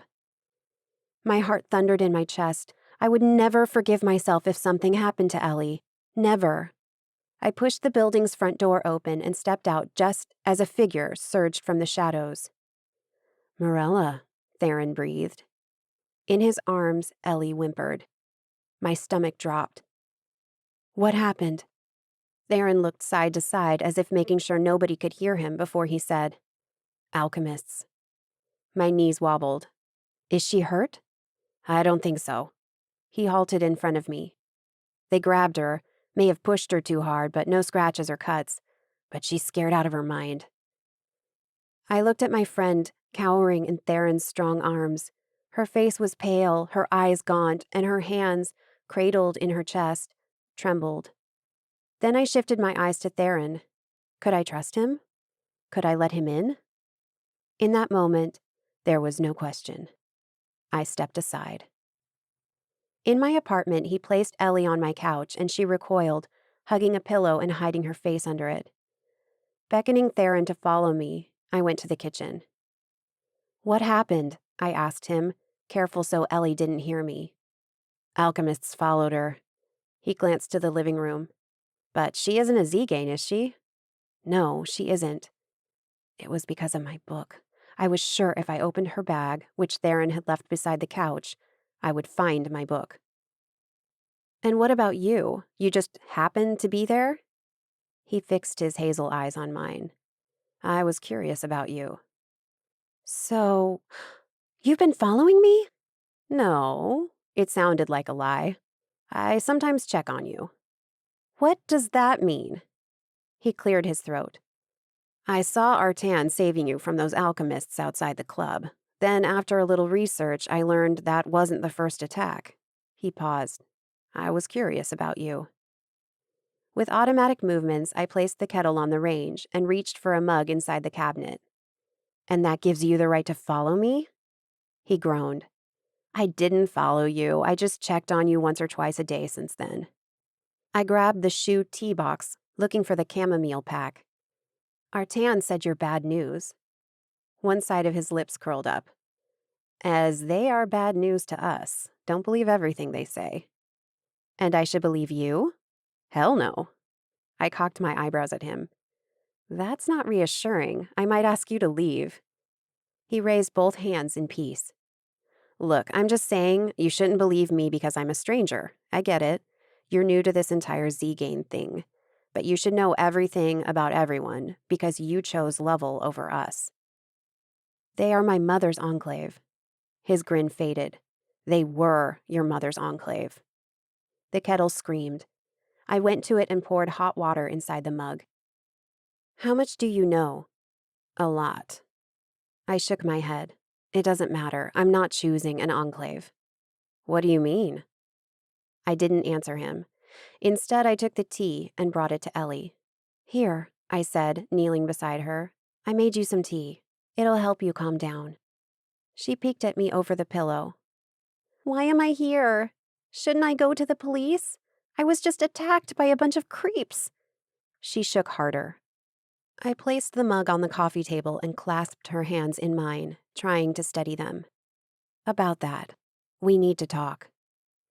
What are you doing? Theron asked. I ignored him, my eyes fixed on Ellie's frightened face. They were after me, I confessed. The thing is, I'm not normal. Her brows furrowed. What?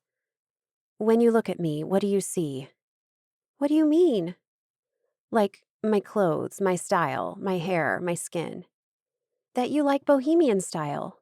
That or you're a Romani girl. Well, I'm more than a Romani. Mirella, no, Theron warned, his voice a low hiss. I'm a Zegane, I confessed. We're a special kind of Romani who have magic. She gaped at me. What? Zeganes have enemies. Those men who attacked you are called alchemists. They are our enemies. She glanced from me to Theron, back to me. You're not making any sense. I let go of her hands and opened her book bag. There it was. I pulled out my biology book. They were after me. They followed you because of this. Her face paled some more. That night in the parking garage when we swapped sweatshirts. I nodded. I was able to get you out of there before they showed up. Oh my God.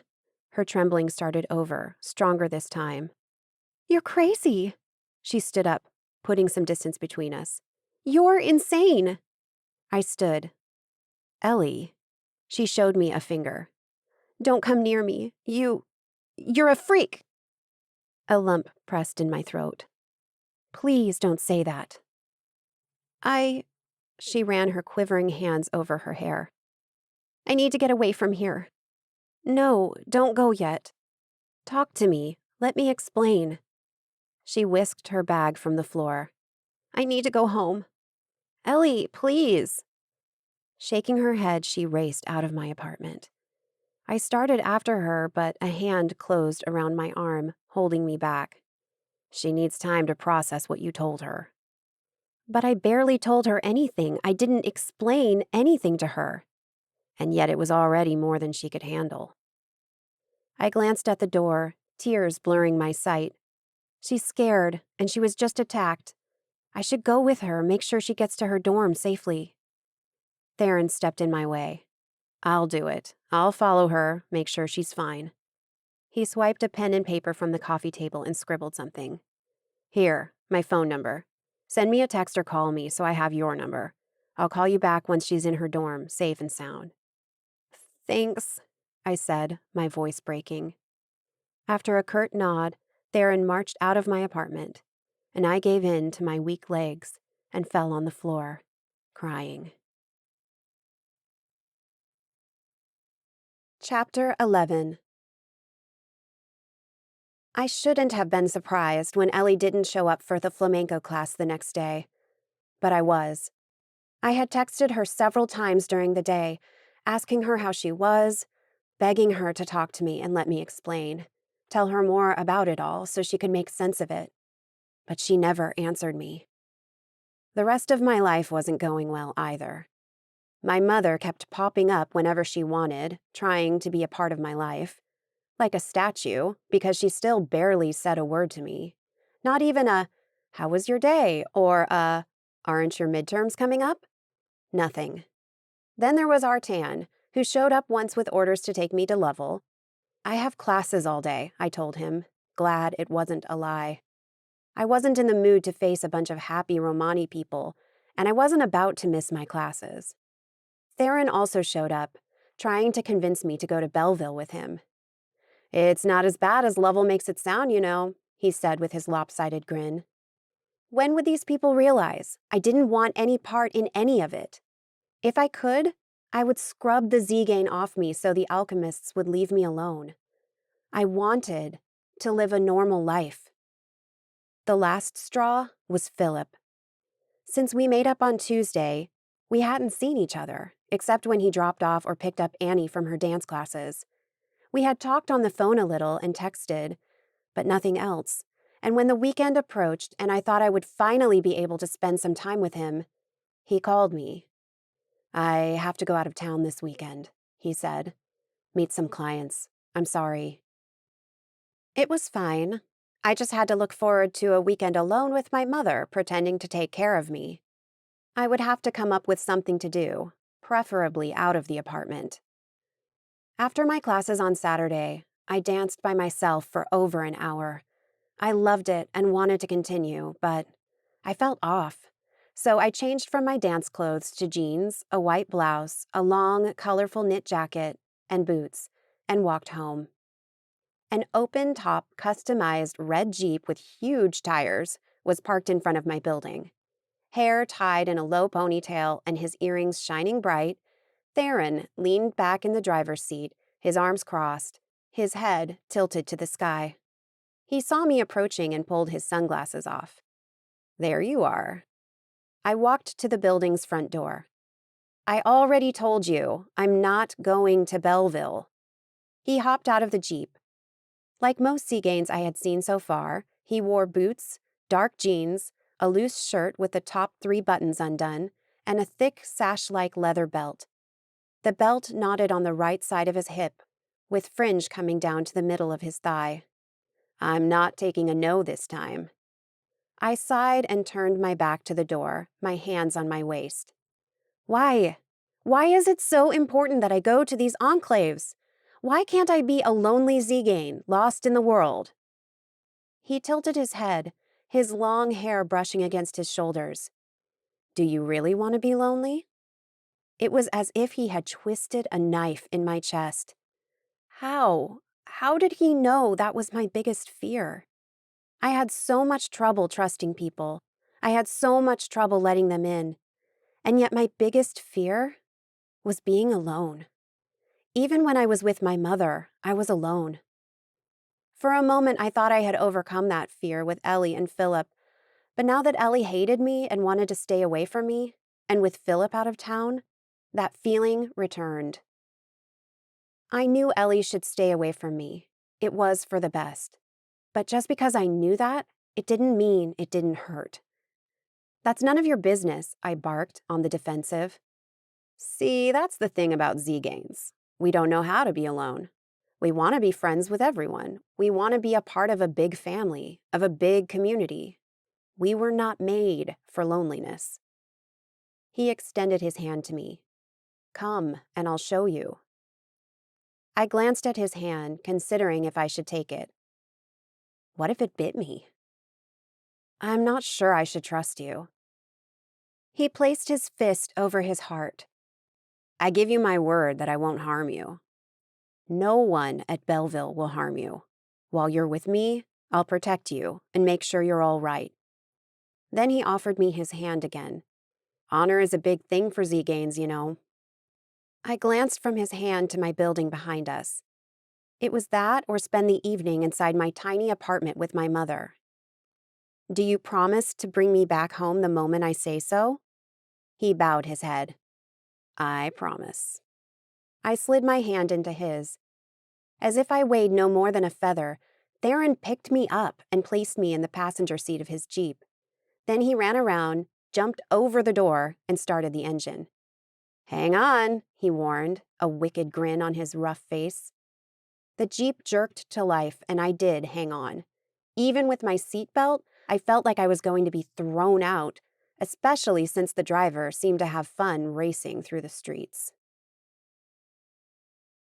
For almost 40 minutes, Theron drove us northeast, past Broken Hill, down the interstate, then onto a smaller road, and later onto a narrow street that seemed composed of small stones, flanked by curved trees covering the sky. Theron's enclave lived on a ranch. Before us sat a 3-story house, half covered by ivy, half painted in warm colors. Large, round windows and glass doors led to porches and balconies surrounding the elegant house. He parked the car before the detached 5-car garage. Home sweet home, he said, his eyes on the front door as it opened and a woman walked out onto the front porch. A smile took over his lips. That's Sheila, my Puridaj. Your what? Puridaj, my grandmother. As we walked to her, I saw pride reflected on the woman's face. The wrinkles around her eyes deepened when she smiled at her grandson. Her long gray hair was tied in a braid, and she wore thick golden hoops in her ears and a long multi-shade green skirt. After Theron introduced me to her, Sheila walked with me through the house, pointing out which room was what, past the kitchen, which smelled wonderfully of recently baked cinnamon something, and onto the back porch. An endless, lush green garden extended past the house. A couple of patio sets with chairs and tables and sunshades spread across the lawn, and a few bushes and flowers enclosed each area. To the left, I could see a barn, a horse stable, and a pond, complete with fountain and surrounding benches. To the right, another smaller barn-like building. And many people. The ones that had noticed our presence stopped whatever they were doing and approached us. As they approached, I recognized 2 faces. Wonder Woman and the guy who had been with Theron outside the garage across from the pizza place. Wonder Woman's name was Cora, and the guy was Ramon, Theron's brother. Then I met Dolan, Theron's father, Jamie, Theron's cousin, and Neil, Jamie's father and Dolan's brother. There were also the ones I remembered from the club, Shay, Nico, and Rye, the guy who had been dancing with Cora and Ramon. They told me the kids were watching a movie in the barn-like building to the right, and there were others out and about, though their enclave wasn't large. Seemingly happy with a full house, Sheila set up one of the larger patio tables with a colorful tablecloth and lots of food. You're all family? I asked, once we were seated around the table and stuffing our plates. Damn, everything smelled so good. In a sense, yes, Neil piped in. He was the rombaro of their enclave. His long black hair was tied in a ponytail low on his neck, and he wore an orange shirt and black slacks. A sword hung from his brown sash. Since our separation from Lovell, we found that many other Zeganes end up alone here and there. So we find them and give them a home. We became family, Sheila added, showing me a sweet smile. But something tugged at my mind. Wait, I frowned. Separation from Lovell? She doesn't know much about us, Theron said. About Belleville and Lovell and Zeganes in general. Oh, Neil said. I thought you knew. Yes, we were once one big enclave. I found myself consumed by curiosity. So was the separation recent? I tried not showing interest in the event itself. I didn't want to appear too nosy. Ramon let out a hollow laugh as Sheila continued. No, dear, it happened over 200 years ago. And you haven't resolved it yet? All eyes avoided mine. Finally, Dolan gave in. Nobody tries to resolve it, he explained, his tone absolute. And if you ask me, I don't think it'll ever be solved. That was odd. I had been told Zeganes should stay together. That was the best way to defend against the alchemists. Have you been to Lovell yet? Ramon asked. His stance and his eyes radiated hostility and suspicion. I didn't feel comfortable with his gaze on me. Nope, I confessed. They've been trying to get me to go, though. He scowled. Good, don't give in to them. Bunch of pompous bastards. Ramon, Sheila chided. We don't like them, but you know what?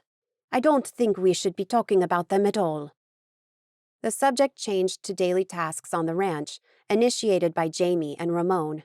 Neil and Shay butted in here and there. Cora remained seated at the head of the table, quiet and observant. At some point during the conversation, Dolan got up and disappeared inside the big house, and Theron scooted closer. For some reason, I wanted to ask him about Cora. Instead, another woman snatched my attention.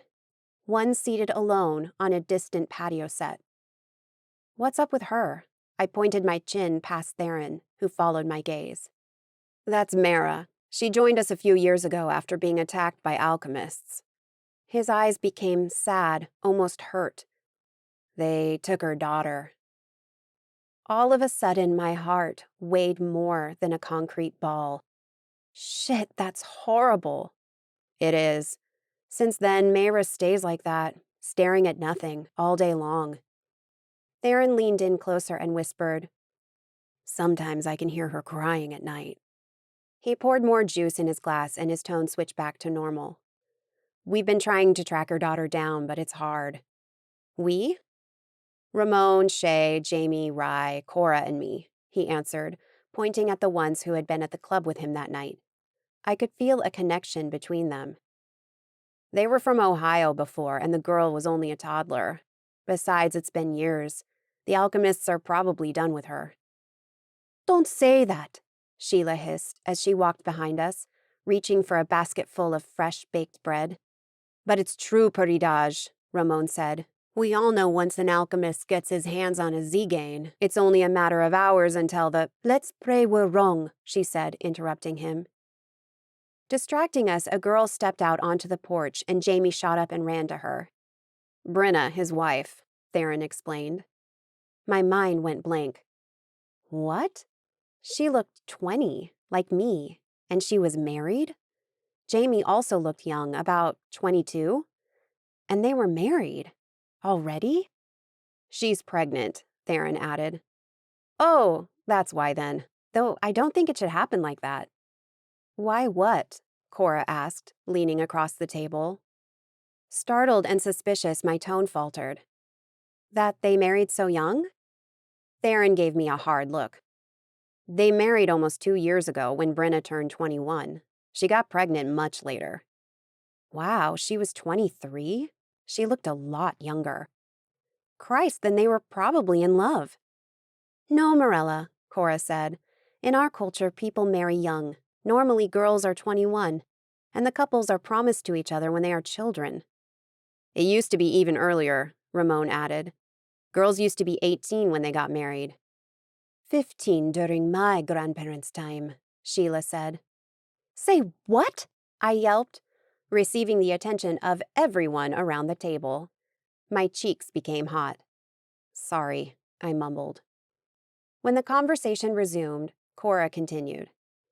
I understand it may seem weird to you. Too weird, I whispered. Then a thought filled my mind. How about you two? I'm sure you're both over 21. Theron stared at the ground before saying, Well, being from a non-traditional enclave, it's hard to find fiancés. My fiancé died 2 years ago during an alchemist attack. She was 19. Cora whispered, They would have gotten married next month. My gaze shifted to Theron, who was still staring at his feet, his expression serious, different from what I had seen so far. I'm sorry, he nodded. After a minute in silence, I turned to Cora and asked in a low voice, And you? Please don't tell me yours died too. Cora's gaze went across the table, but she quickly looked down at her hands. No, I'm single. I had followed her glance, to Rye, who now also looked out, to the side, as if the garden in the distance was more important than the people around the table. Mine died, Nico announced, his voice solemn, sad. My heart squeezed. No, I'm so sorry. Cora, Rye, and I came from the same enclave. I was ambushed and attacked by alchemists. Everyone died, but the three of us. My heart felt heavy for them. I'm so sorry, I repeated, this time to all of them. Cora shrugged. That was 2 years ago. We're okay now. Silence filled the table for a few minutes. Anyway, Theron said, looking at me. As we were saying, most of us get married early. He pointed to Shay. He's engaged. He should get married in 8 months. And my brother wants to be single forever. Really? I looked at Ramon. Why? Ramon just grunted. The subject changed, and I paid attention to them, trying to absorb it all, to understand them. They looked so at peace and so in synchrony with each other. It was heartwarming. Like Theron had said, they weren't alone. They were family. And I envied them. With an easy smile matching my own, Sheila approached and rested a hand on my shoulder. If you're okay with it, I would like to show you some things. Chapter 12. This is where I try to keep our most ancient traditions alive, Sheila said, gesturing to the basement room past the open door. I peeked inside, expecting bats and spiders, and was surprised. The room was clear and large, probably the size of the entire first floor, with artificial lighting and a beige and coral mosaic floor. A couple of large wooden tables occupied the center, plus a few scattered chairs and armchairs. Tall shelves filled with any imaginable stuff lined the walls. Broken vials, smelly books, herbs, cards, runes. A large tapestry hung from the wall, taller than me. It portrayed a girl with long, reddish-brown hair, hazel eyes, and olive skin. She was beautiful and radiated power from her pose, with her arms slightly open, her hands covered in flames, her gaze cast down, a bright red glow around her. That's Damara, Sheila said from behind me. She's a symbol for the Zegane. Is she a real girl? I asked, gawking at the beautiful picture. She was, Ramon answered. I glanced back at him, wondering how I hadn't noticed he had followed us down here. She died 200 years ago. There was a hint of sadness and respect in his tone. I wanted to ask why, but another detail on the painting caught my attention, and Damara was looking down at a flower laid at her feet. The flower was red with a long green stem, but the most interesting part of it was its format at its center, the receptacle, where all the small red petals met. It was heart-shaped, red and thick, shining like it was a gelatin cushion. "I've never seen a flower like this one," I muttered. "That's the heart flower," Ramon said. What an odd, beautiful flower. Yet something in the back of my mind told me it wasn't that strange. Sheila's hand closed around my wrist and pulled me to a table where 3 high stacks of books blocked the tapestry from my sight. I could still see the door, and Theron leaned on its threshold. "I've been picking up a strong aura coming from you," Sheila started. "Your powers might be strong, and apparently the alchemists know it." I crossed my arms, bothered with the subject. "What do you want me to do? I didn't choose to be a Zegane." She flinched but recovered and smiled at me. "I want you to learn to use your powers, to dig into them and learn if they are really strong, and it would be useful if you knew how to defend yourself." A knot formed between my brows. "I don't know," I admitted, my voice low. "I want to teach you how to tap into and use your power." Sheila rested her hand over my crossed arms. "You might be able to detect alchemists' presence before they get too close, and if you can't escape them at once, you can defend yourself with your magic." I glanced around the room.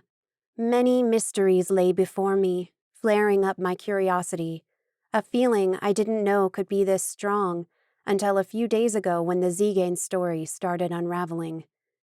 For many years, I teased my mother, pushed her away even, because of all these mysteries, the lies. Being the reluctant and rebel daughter had its perks, but if unveiling and learning the mysteries could lead to understanding my mother and trying to find a bridge between us, then it would be worth it.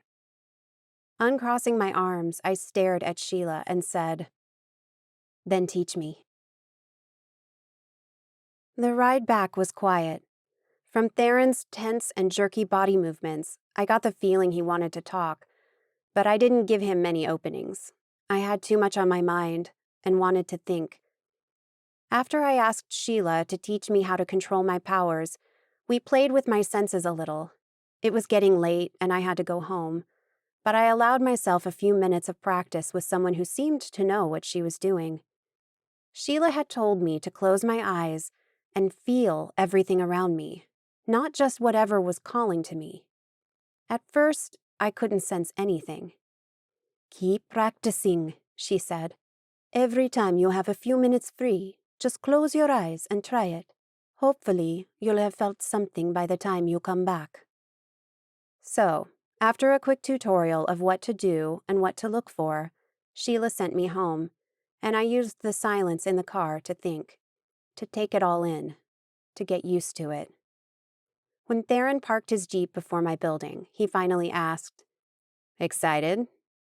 About learning your ways?" He tisked. "Our ways. Aren't you excited about it?" "I'm not sure," I confessed. "Wait till you start using your magic. You will like it." He sounded like a badass guy, one who loved to kick some butt. "All Zeganes have magic?" "Not in the sense that we can cast spells. Like me, for example. I have a powerful sixth sense. I can even communicate with my brother telepathically, but I don't have cool abilities." "Like?" "My father can control air, Cora can control the earth, Shay can move objects with his mind, and Jamie can create illusions." I nodded, filing that information with the rest labeled, "I need more time to take this all in." I opened the Jeep's door and hopped out. "Hey." I leaned into the door to hear whatever else he had to say. "You already have my number, but you probably should have Ramon's, Jamie's, Shay's, Rye's, and Cora's too, in case you need help. From alchemists." I wanted to argue and say I didn't need it, but the last 2 attacks flashed in my mind and I knew I had to. He told me everyone's cell numbers, including Dolan's, Neil's, and Sheila's, and I entered them into my cell phone. "Thanks," I said, putting my phone back into my jeans pocket. "For the ride, and for showing me your enclave." Surprise shone in his dark eyes. "You're welcome." Disconcerted, I closed the Jeep's door, and someone jumped down from a tree into the back seat. Wind cushioned his fall. "What are you doing with her?" Artan snarled at Theron, his body tense as if he was ready to fight, even if he was seated inside a car. "Now? I'm bringing her home," Theron said, as if he was talking to an old friend. "But a few nights ago I saved her friend from alchemists. You're welcome." Artan growled and jumped out of the car to my side. "What were you thinking?" Artan looked down at me, his eyes like enraged golden flames. "You could have been kidnapped. Or worse, killed." "Thanks to Sara Lakali, I can protect her," Theron said as he walked around the Jeep. He stood beside us, his hands inside his pockets, an easy grin on his face. Artan glared at him, fists clenched. "I forbid you to touch her." His voice was low and raw. "Who do you think you are, telling me what to do?" Artan puffed up his chest. "I am Theron scoffed. "I know who you are, idiot, and you have no claim on her."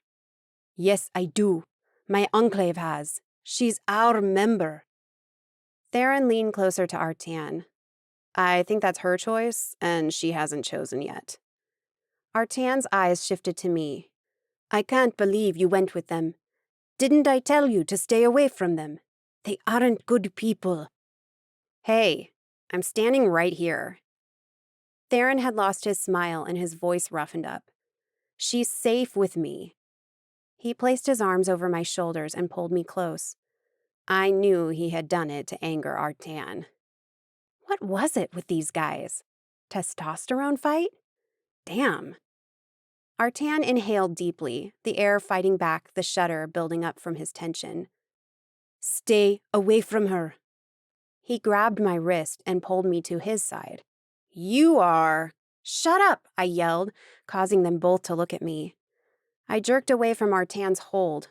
"You both stop. I'm not a rag doll you can push and pull and control.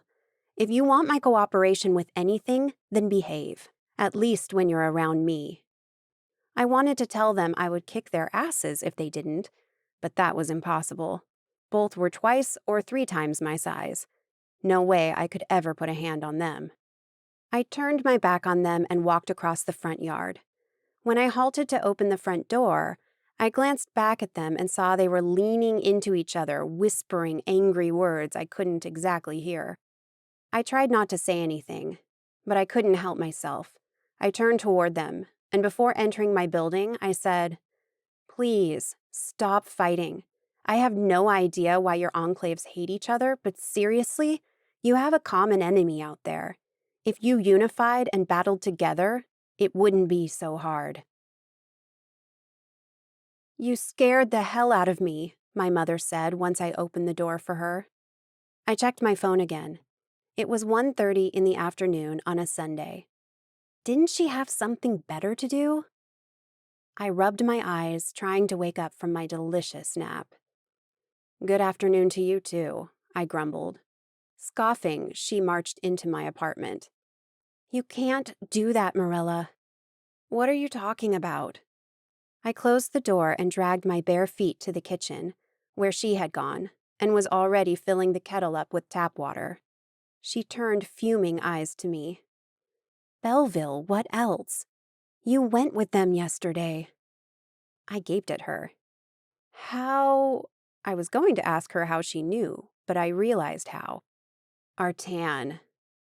"Yes, that wonderful young man told me he saw you arriving home last night with one of the Belleville members." She tisked, placing the kettle on the range. "I thought you knew better, Mirella. Artan told me he warned you about Belleville." I took in a long breath, so I would measure my words before blurting them out. "Mom, I'm not a kid anymore. I can go out with whomever I want." She took 2 mugs from the cabinet and prepared them with tea and honey. "It's not about being a kid. This is about being a Zegane." Rolling my eyes, I sat on one of the stools before the tall counter. "Please, I don't want to talk about this anymore. No more Zegane stuff, okay? Not with her." "You're a Zegane, Mirella. A powerful one. You can't hide from that." I wasn't trying to hide from that anymore, but I also wouldn't go about the world announcing it, nor did I need to share with her what I did or didn't do about my life. I drank the tea she made, out of respect for her, but then retreated to my bedroom, well aware she was starting dinner early. My mother's presence unsettled me. I felt this tension between us, like an electrical fence that no one knew how to turn off. I appreciated her cooking and cleaning, and sometimes even her worry, but I couldn't handle how distant she was with me, even when she was standing by my side. After a quick shower, I grabbed my dance tote, and while my mother was engrossed in her cooking, I slipped out of the apartment. The warm wind hit my face the moment I walked out of the building, and I lifted my chin, inhaling it. Here in the north, the summer air wasn't as stuffy as the other places my mother and I had lived. It was just right. Taking in another lungful of the balmy breeze, I started the short walk to the dance studio. Being Sunday, the place would be empty, perfect for me to dance alone and relieve some of my tension and stress. It didn't matter if I was a Zegane or not. I just had to go on with my life, to live each day like I always had, to go to my college classes, to teach ballet and flamenco, take some adult dance classes when I could, see where my relationship with Philip was headed, and hopefully fix my friendship with Ellie. Or not. Though my mind argued about the risk, about all the problems and danger of having her get more involved with me, my heart wouldn't listen. I missed Ellie. Her wide smile, her easy laughter, and her boy-obsessed mind. No. I had to ignore my heart. Ellie had to stay away from me. And I had to be alone. Alone. With my iPod blaring in my ears, I didn't think about if I was being followed or not. I tried not to. Temptation to use my senses crept up. My breathing grew shallow, and my palms dampened. I glanced around. Alchemists could be creeping up behind me. I didn't want any help from any more strangers, nor did I want to be followed by Lovell or Belleville. But that didn't mean I wanted to be attacked or killed. The next thing I realized, I was jogging the last 2 blocks to the dance studio, my keys already in my hands. Inside, I felt safer. I locked the doors and didn't turn on the lights, so from the outside the place looked deserted. After changing into my dance clothes, black backless leotard, tights, and a flowing red skirt and flamenco shoes, and stepping into the classroom, I already felt more relaxed. I connected my phone with the stereo and music blasted from the speakers, filling the classroom with the string of chords and the rhythm of my heart. I closed my eyes and let the beat fill me, take me. My hips started moving, my feet started tapping, and my hands curled around my body. For 6 long songs, I didn't stop. I just danced and danced, working up a sweat, not caring about my shallow breathing. The dancing and the songs, they nurtured my soul, made me feel bold and sexy and invincible. I closed my eyes every so often, letting the rhythm take me whenever it wanted, without glancing at the mirrors on the walls. My hair whipped across my face like a long, dark wave from the deep ocean. After the 7th song, I changed to reggaeton while I paused the dancing and caught my breath. The tingling exploded in my mind. The pendant inside my bra warmed, and I gasped. I closed my eyes, letting my shields fall a bit so I could follow it.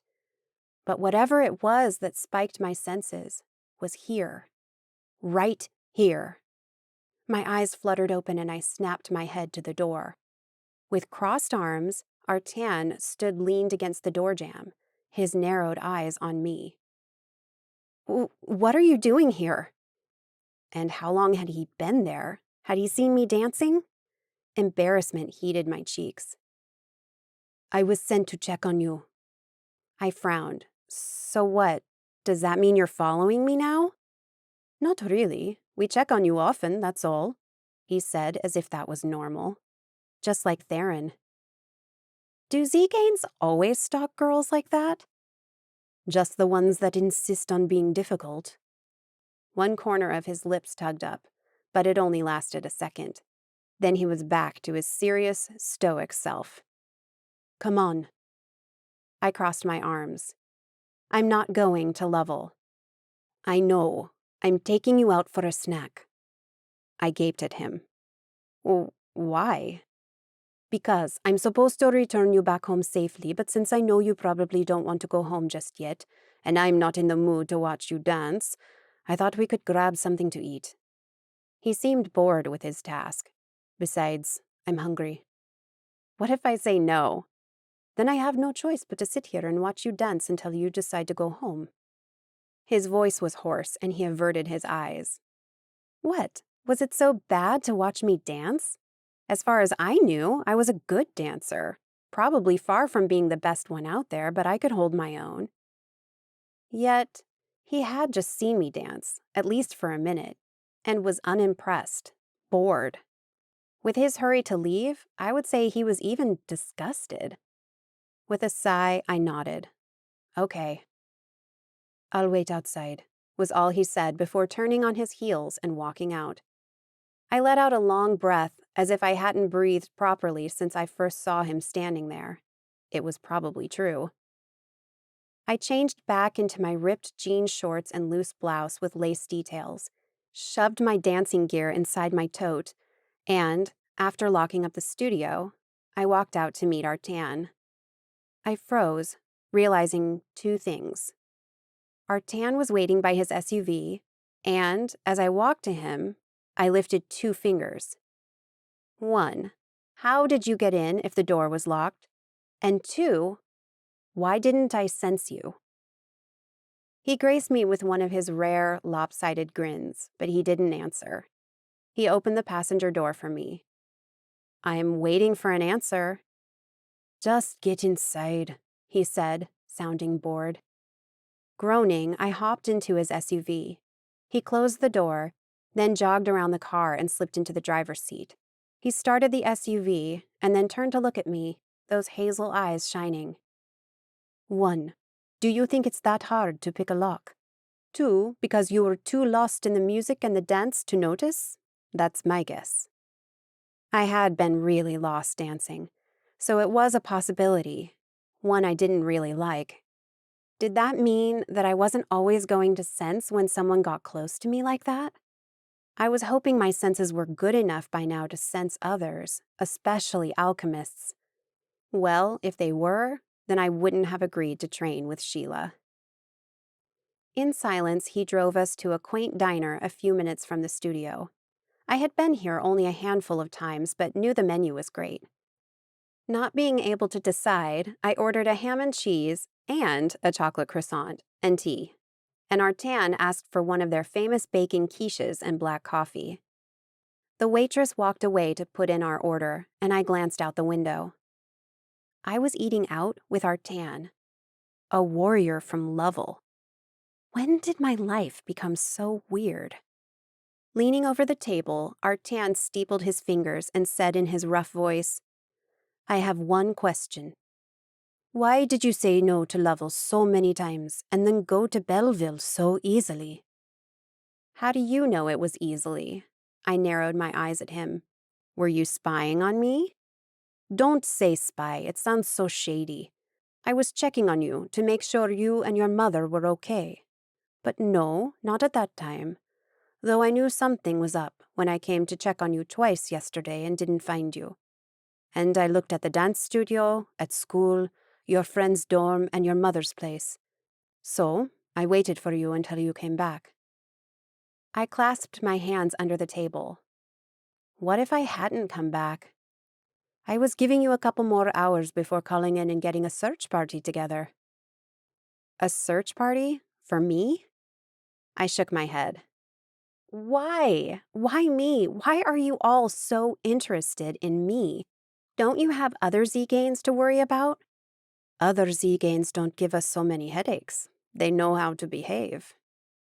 To behave, as if I were a child and not obeying my parents. Ridiculous. Seriously, why me? He shrugged. Why are the alchemists so interested in you? We don't know. The thing is, there are more alchemists around and making our life more difficult since all of this started. If it was up to my paridage, you would be living inside our enclave and following our rules closely. That's why, I said. That's why what? Why I went with Belleville and not with Lovell. Because with your enclave, I feel threatened. Like if I don't do whatever Darcy wants, I'll suffer the consequences. That's not...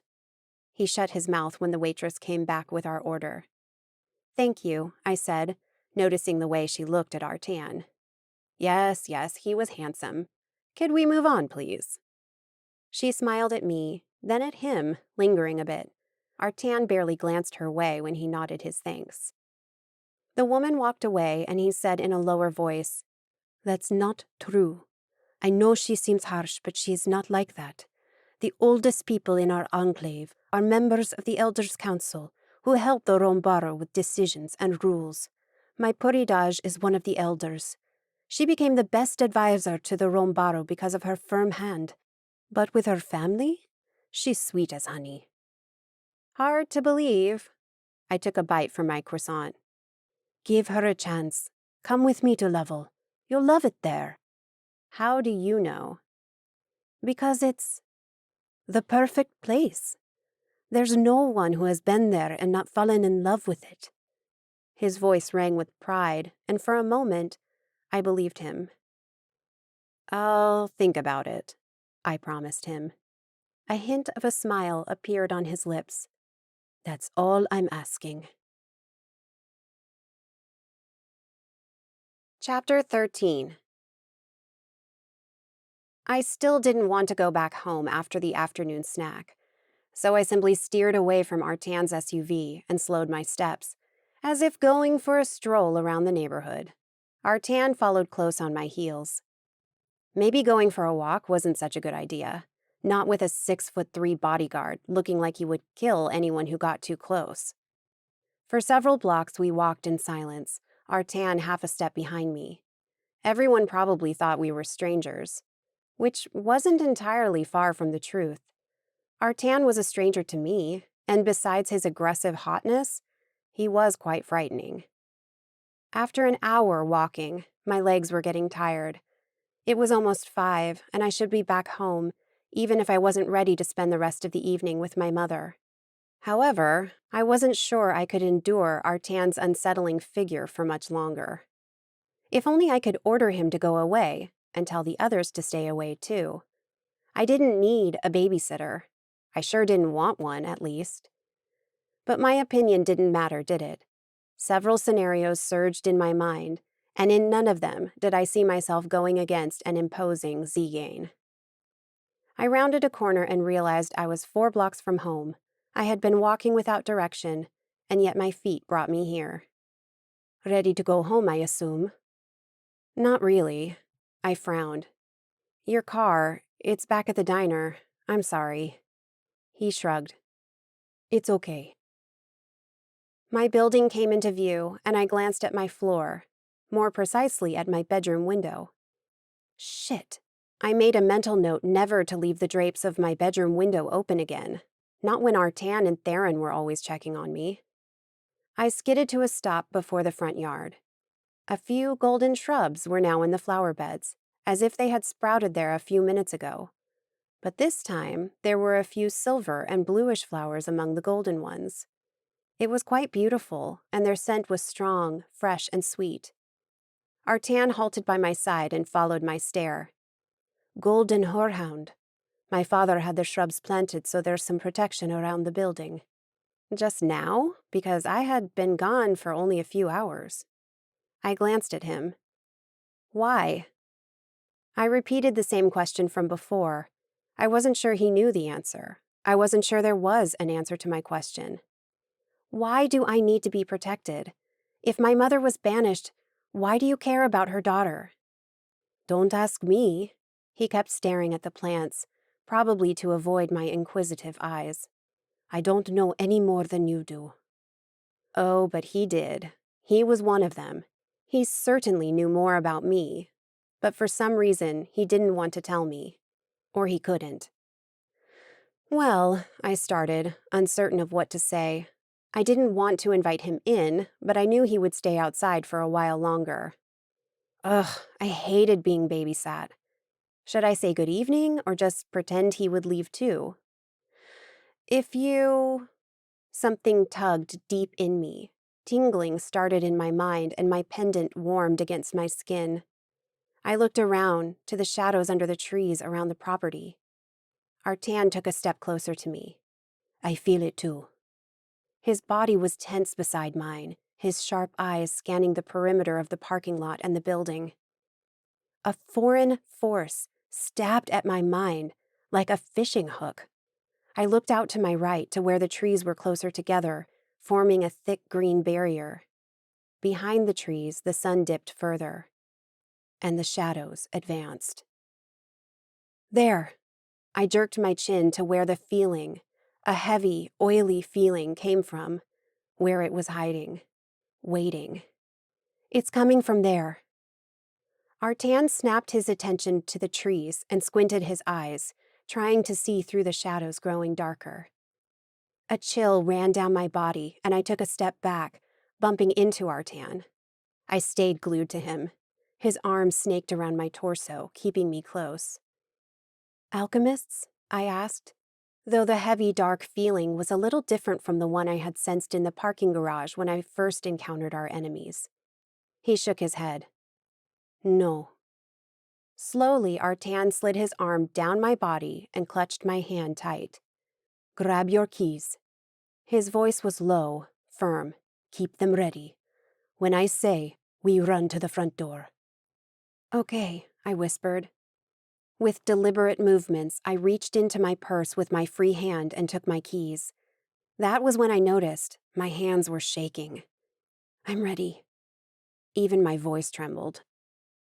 The shadows spread, faster than the setting sun, faster and thicker. It felt like we were surrounded by pure darkness, and it was closing in on us. The sound of metal scratching the concrete filled the air, followed by a thin screech. What was that? I croaked. Something lunged from the shadows. Artan squeezed my hand once. Now! Run now! I moved with him as fast as I could, but his legs were much longer than mine, and he practically hauled me toward the building's front door. Panic flooded my chest, and I didn't dare look back as the scratching and the screeches echoed behind us, closer and closer. Then, something landed right in front of the door. Artan skidded to a stop, and I bumped into him, my heart hammering in my chest, my chin on the floor as I took in the creature now snarling at us. What was that? I didn't know what it looked like. The creature was tall, almost as tall as Artan, with wide shoulders and a long head, thin chin. Its skin was a decaying gray. Its eyes were all black, as depthless as the night sky. Its ears pointy. Its mouth was wide, with plenty of razor-sharp teeth, and 2 long fangs. The creature lifted its elongated limbs, revealing 4 fingers ending in jagged claws. My heart froze for a moment, then went back to a hard, fast rhythm. The creature snarled at us. Don't move, Artan whispered. Very, very slowly, he reached down to the hem of his pants. He pulled it up, revealing a dagger strapped to his calf. Get ready to duck. My mind was racing more than my heart, but I tried making sense of what he was saying. Fight. He planned on fighting the creature, and I had to get out of the way. He didn't need to tell me twice. Just as Artan's fingers grazed on the leather straps around his leg, screeches rang right behind us. Shit, he muttered. Artan closed his hand around his dagger, and the creature in front of us lunged. I opened my mouth to scream, but no sound came out. Artan threw his hand out, and a strong current washed over the creature, slamming it against the door. Then he pivoted us around, just as 2 others pounced after us. He used the same air trick to push them back. "Stay close," he said, finally picking up his dagger. Keeping me at his back, Artan walked back, out of the circle the three creatures had formed around us, so he could face them all at the same time. The creatures didn't seem a bit fazed as they bared their teeth and advanced on us. I clutched Artan's arm. What can I do? Even though panic threatened to paralyze me, I wanted to help. He raised his dagger. "Just stay out of my way." The creature in the middle leaped at us. Like before, Artan used his powers and threw the creature back, several yards away. "Look out!" I called, just as the creature on the right came for us. Artan only had time to turn to the monster and parry its attack. I stepped back as the creature swiped a heavy claw toward Artan. He ducked, stepping aside. When Artan straightened, he was on the side of the creature, his dagger buried deep into the creature's stomach. A claw closed around my neck. My heart and my breathing stopped.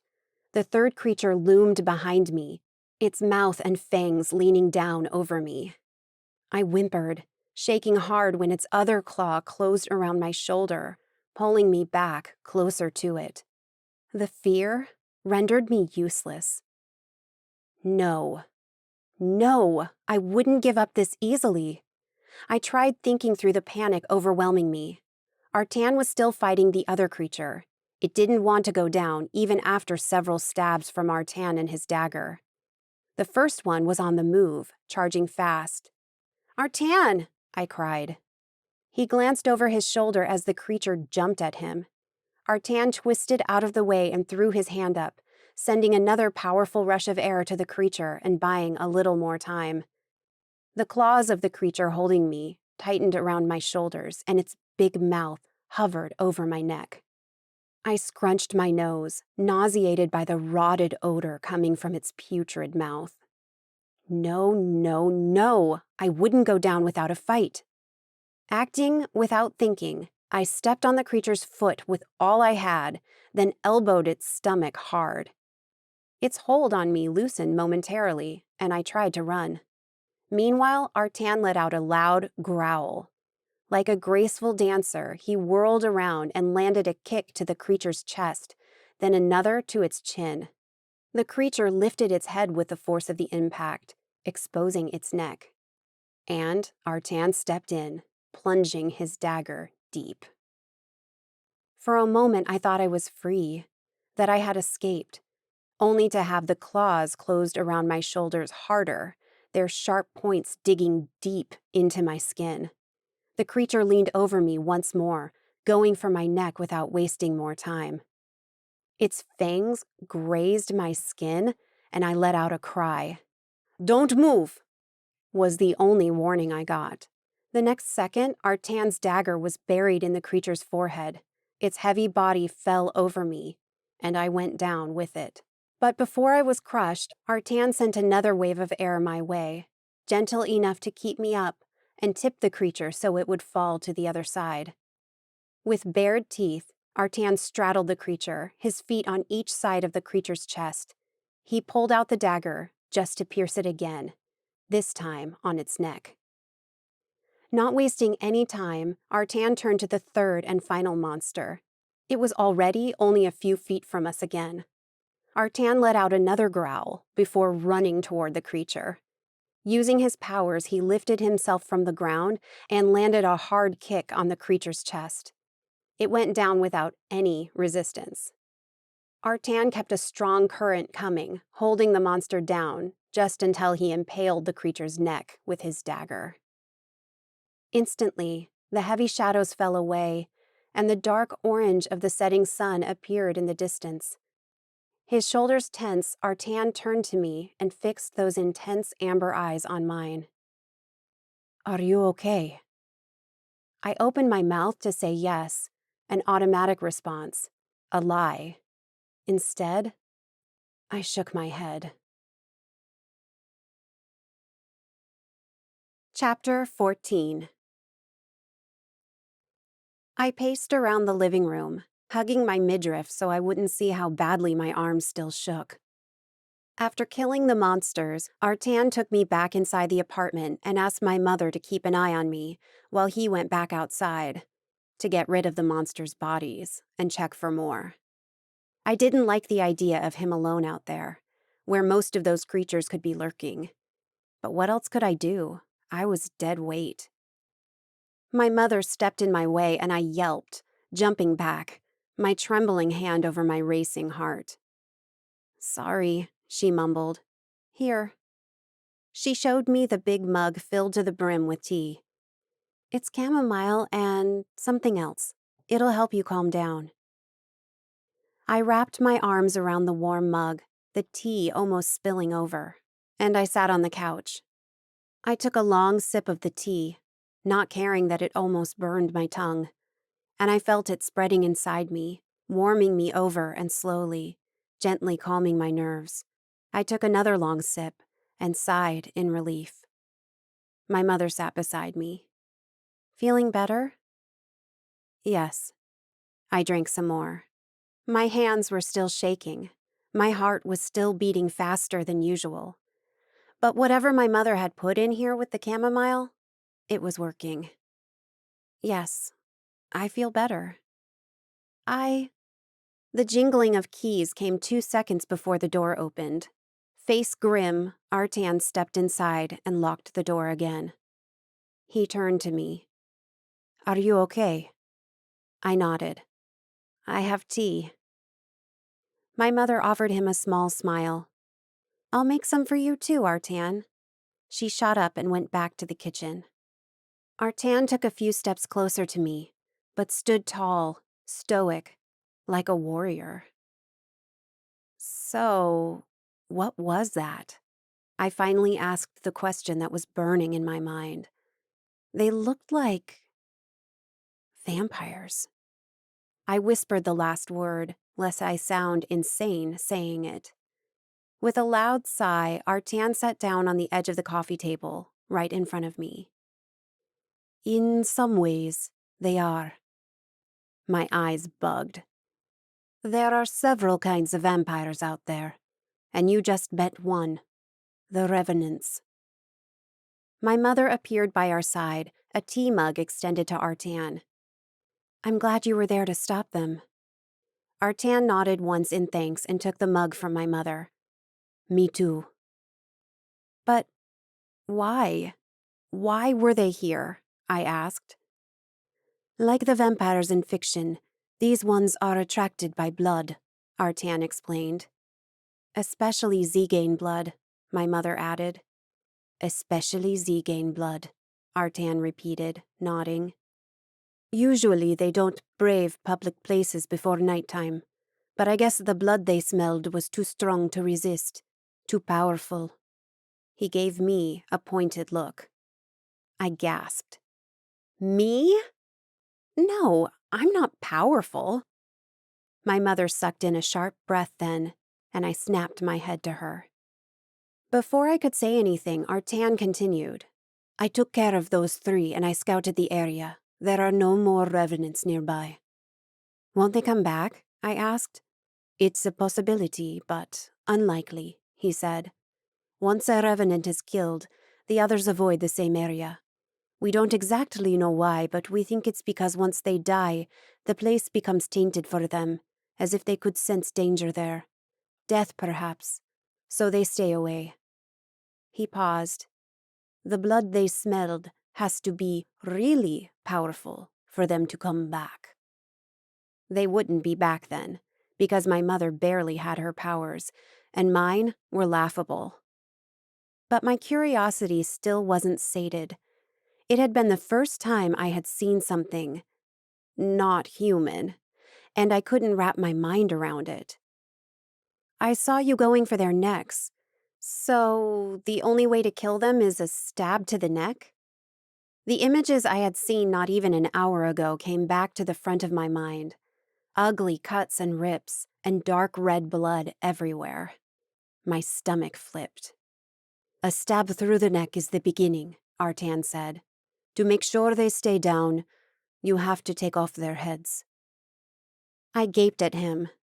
"Take off?" I swallowed hard. You took off their heads. He nodded. I couldn't do it with the dagger.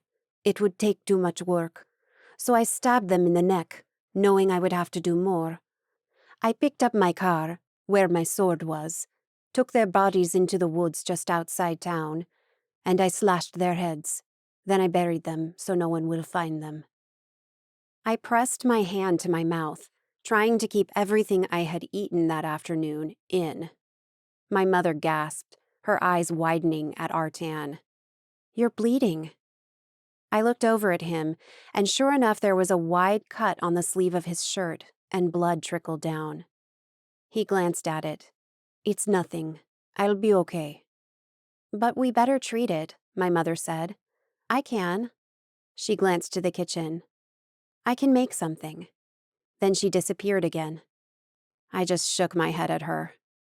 Wait here, I told Artan. I let go of my tea mug and went to my bathroom, where my first aid kit was.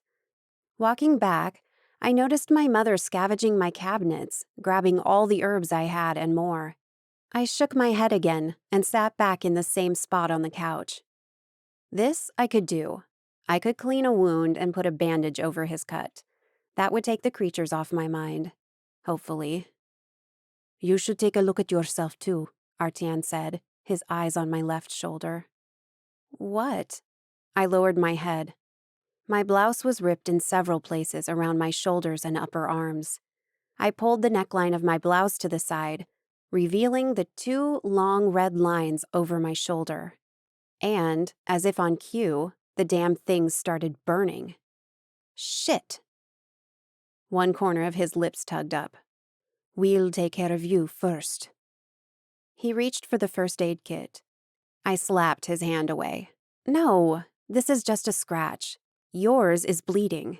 He was serious again when I scooted to the edge of the couch to get closer to him. I peeked inside the tear on his shirt, but all I could see was blood. Without ceremony, Artan tugged on the sleeve, ripping it off completely. There. That works, I muttered. With some gauze, I cleaned up most of the blood around the wound and took a good look at it. The cut went over his bicep, down to his tricep, almost a full circle. It wasn't deep, but it was long, and there was blood still trickling down from the edges. It didn't look like it would need stitches, but I would only be sure once I had cleaned it. I put his big hand on my knee, extending his left arm. Then I dampened the gauze with antiseptic and began cleaning the wound. Artan hissed and let out a string of colorful curses. His arm tensed and his muscles expanded, hardening some more. I didn't think I had seen so many lean muscles in one arm and one shoulder before. It was mesmerizing. Shaking my head, I pushed those thoughts aside and tried to find something else to focus on. My eyes immediately found his tattoo. It was a bunch of lines, some wavy, some straight, some thin, some thick, all of them either in black or dark red, spread over the middle of his forearm to the middle of his upper arm, just under the cut. It didn't quite form a sleeve, but it was close. What does it mean? Gently, he moved his arm, turning most of the tattoo to me. I withdrew my hands and paid attention. Each line means something. He pointed to the lines as he said, This one is for honor. This one is for tradition. This one is for strength. This one is for family, and so on. Is that a warrior thing? I asked, pushing his hand back and returning mine to his wound. You have to complete a few tasks to earn the lines? A brief lopsided smile adorned his lips. No, nothing like that. Warriors don't have tattoos. This was for me. He was looking down at the wound, probably paying attention to how I cleaned his cut. If I did something wrong, I was sure he would chide me. Meanwhile, I looked up at him, at his rough face, at his amber eyes and his tanned skin, and the stubble over his chin and sharp jaw. His hair was more disheveled than usual, probably because of the fight, but it still curled under his ear and his earring. He was handsome. There was no denying that.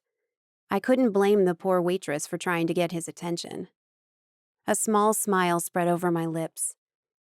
Was that for you too? I jerked my chin toward his earring. It took him a moment to know what I was talking about. Oh, this? He touched his earring with his free hand. This is normal for us. Men wear earrings and necklaces and bracelets and rings. Probably not as much as the women, but all of us have something. Yes, I had noticed that. A chuckle bubbled out of me. Well, Theron has his left ear covered in small hoops. I could argue his earrings rival the jewelry of any woman. Artan lifted his head, facing me with hard eyes. Why do you have to bring up Theron? He straightened, pulling his arm away. What's up between Theron and you? Right then, my mother walked up to us. She halted a few feet away, her cheeks flushed. I've brought a little healing paste. You should spread it over your cut. It'll speed your healing. I extended my hand to her. I'll take it. She handed me the bowl, her eyes bulging at the sight of my shoulder. You're hurt too. I'll live. I placed the bowl on my lap, and the strong scent of all the spices and herbs hit my nose. Apply the paste on your scratch too, my mother said. It'll help. I'll do it, Artan said, taking the bowl from me. My mother pointed toward the kitchen. Make more tea. Then she scurried off. Artan reached for my shoulder and I slapped his hand away. Hey! He faced me, as serious and stoic as ever. Let me do this. Your cut is much worse, I retorted. He shrugged. I won't die if I wait a few more minutes. Gently, he pulled the neck of my blouse a little farther, exposing my shoulder some more. With soft fingers, he spread some of the paste over my scratch. Answer my question. I tried not paying attention to the way his fingers slid against my skin, or to his perfect face so close to mine. What question?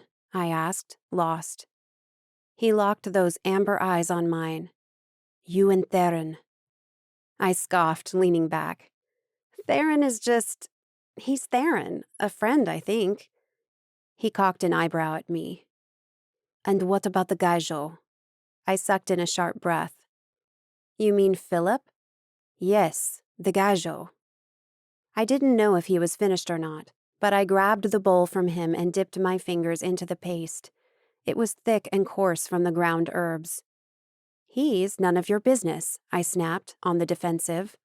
I pulled his arm so his big, warm hand was back on my knee and started spreading the paste over his cut. But he's a gajo. And? Zeganes shouldn't date gajos. Zeganes are to be married to Zeganes. Pressing my lips tight, I pushed my fingers hard on his cut while spreading the paste, just so he felt, how much I despised his opinion. Artan hissed and pulled back. As if sensing we were talking about him, my phone rang and Philip's name flashed on the screen. I stood as if I needed to get away from Artan and talk to Philip, and answered my phone. Hi. Hey, I'm back, Philip announced. He sounded relaxed. I don't have much time before I need to pick up Annie at my mother's place, but I would like to see you. I turned my back to Artan. I would like that. I smiled at the phone. I gave him my address and promised to be outside when he arrived in 10 minutes. After I ended the call, I turned around and found Artan on his feet, a frown between his brows. You were just attacked outside and you're planning on going out so soon? His voice was as cold as ice. Well, I'm not looking forward to going outside at night just yet, but I can't hide in here forever. Shaking his head, he let out a long breath. I'm gonna check around the building and the neighborhood again. If I see anything, I'll let you know. He quickly thanked my mother for the healing paste, then marched out of the apartment without a goodbye. My mother hissed from the kitchen. What? I snapped at her, suddenly irritated. He's right, you know. I put my hands on my waist. About? You shouldn't go back out there so soon, especially not at night. She paused, her gaze more defiant than I had ever seen before. And you shouldn't date a gajo. It never ends well. Chapter 15. I ignored my mother's advice. Instead, I put a thin bandage over my scratch and the healing paste, and put on a blouse with a more modest neckline, so Philip couldn't see the bandage on my shoulder. My phone vibrated on my dresser. Philip, I'm outside. A smile spread over my lips, and I practically raced to the front of the building. A black Honda Civic was parked a little to the right of the building, right beside a bright lamppost, shining down on Philip, who was leaning against the side of the car. I slowed my steps and forced myself to take my time, to look cool, as if I wasn't eager to touch him and feel him after so many days. "Hi," I said, halting only a couple of feet from him. "Hi." His blue eyes ran the length of me, and I prayed I hadn't forgotten to clean any dirt or blood smudge from before. "You look beautiful." My cheeks warmed. "Don't say that. I'm nothing much." I gestured down to my simple jeans and blouse. I had cute flats and some colorful jewelry, but that was it. His eyes sparkled. "I'll change my sentence then. You are beautiful. No matter what you wear, you're beautiful." The heat in my cheeks spread down low. I bit my lip and stepped into him. His arms slid around me and pulled me even closer. "Sorry I couldn't take you out this weekend." On tiptoes, I tilted my chin up to him. "You're here now, aren't you?" For a moment, I thought he wouldn't kiss me. Philip held my gaze, his blue eyes flashing with apprehension and craving. Then his lips crushed against mine, his craving transferring to me, filling me with wants and needs. His hands traveled down my body and a shiver slid up my spine. I pressed myself into him, wanting to feel him, to feel his skin, wanting to rip off his clothes, and I pulled back as the knowledge that we were possibly being watched pulsed in my mind. Damn it. "What is it?" Philip asked, his tone gentle and still hungry. I wanted to sate his hunger. "You tensed all of a sudden." "Nothing," I lied. I saw in his eyes that I hadn't convinced him. I sighed and extended my lie. "My mother is here. She's preparing dinner for us, and I was thinking I shouldn't ditch her right now." "Ah." Philip glanced at my building. "I don't want her to be mad at me. You know, I plan on meeting her at some point." My insides melted as he brushed his lips against mine again. "You should go back inside then." But I didn't want to leave him so soon. "You just got here," I practically pouted. "Do you want to come inside? I bet there's plenty of food for everyone." Not the best idea with my mother inside, but at least I could spend more time with him. Philip offered me a warm smile and brushed a curl out of my face. "I should go pick up Annie at my mother's. She texted me saying Annie is calling for me." My eyes bugged. Shit. "Oh, okay." His arms squeezed me. "At least I got to see you." With my arm around his neck, I pulled his head down so my lips could meet his again. I kissed him and hoped he could feel, through the kiss, how I wanted to be with him, how I wished he was free and we could go to a quiet place where we could make a lot of noise. When he pulled back, he was panting. "Jesus, you're going to kill me." I pulled his head down and licked his ear before whispering, "If it's while you're above me, I'll be happy." His mouth fell over mine once more. With one arm around my waist, Philip turned us around and pinned me to his car, the weight of his body pressing against mine. "Somewhat like this." "Jesus, woman," he whispered. His tongue slid down my neck and he bit my shoulder. "You can't say stuff like that. I won't be able to go pick up Annie now." "All right," I teased him as I dropped my arms to my sides and went still. "Then I'll behave so you can leave me." Philip groaned and I laughed. Then his eyes fixed on mine. I don't understand how I can feel this way about you when I barely know you. I nodded, feeling the same. Don't get me wrong, I'm not complaining. If it were up to me, I wouldn't let you out of my sight for a second. Speaking of which, Artan was possibly watching me right now. So we should schedule a real date, don't you think? He nodded. How about tomorrow? I cocked an eyebrow at him. A date on a Monday? You never know when my boss is going to call and ask me to work like crazy, so yes, a date on a Monday. I smiled. Sounds good. I kissed him again, then shooed him away before I lost control and asked him to take me to his place, with or without Annie around. After watching Philip's car disappear around the corner, I walked to the building's front door. Good night, I said in my regular tone, knowing Artan was out there. At 8 on the dot, Philip arrived. I slid inside his car and was instantly embraced and scooped over to his side. He kissed me, and I melted in his arms. When he pulled back, I felt like resisting. Hi, he whispered, his eyes intent on mine. My heart fluttered. Hi, I said, aware of the singing tone in my voice. He let me straighten in the passenger seat and put on the seatbelt. Where do you want to go? Philip asked as he drove away from my building. I lay against the seat and stared at him, my fingertips brushing the pendant hanging from my neck. At least this part of my life was normal, or almost normal. I had met a guy I liked and who liked me back, and now we were going out for dinner. I wouldn't mind if it was only a burger and fries, as long as we could talk about regular stuff, and I could pretend everything else going on in my life was a lie. What? He peeked at me and smiled. My heart fluttered again. His blue eyes were 99% of the time on the road, and I could admire his profile. The way his blonde hair was combed back and emphasized the hard lines of his beautiful face. The way his shirt hugged his strong arms and his molded chest. I bit my lip. Say something. He glanced at me again. Are you just going to stare at me all night? It wouldn't be a bad idea. Then I propose we park the car somewhere so I can stare at you too. I chuckled and closed my eyes. I would leave the freak world for another day.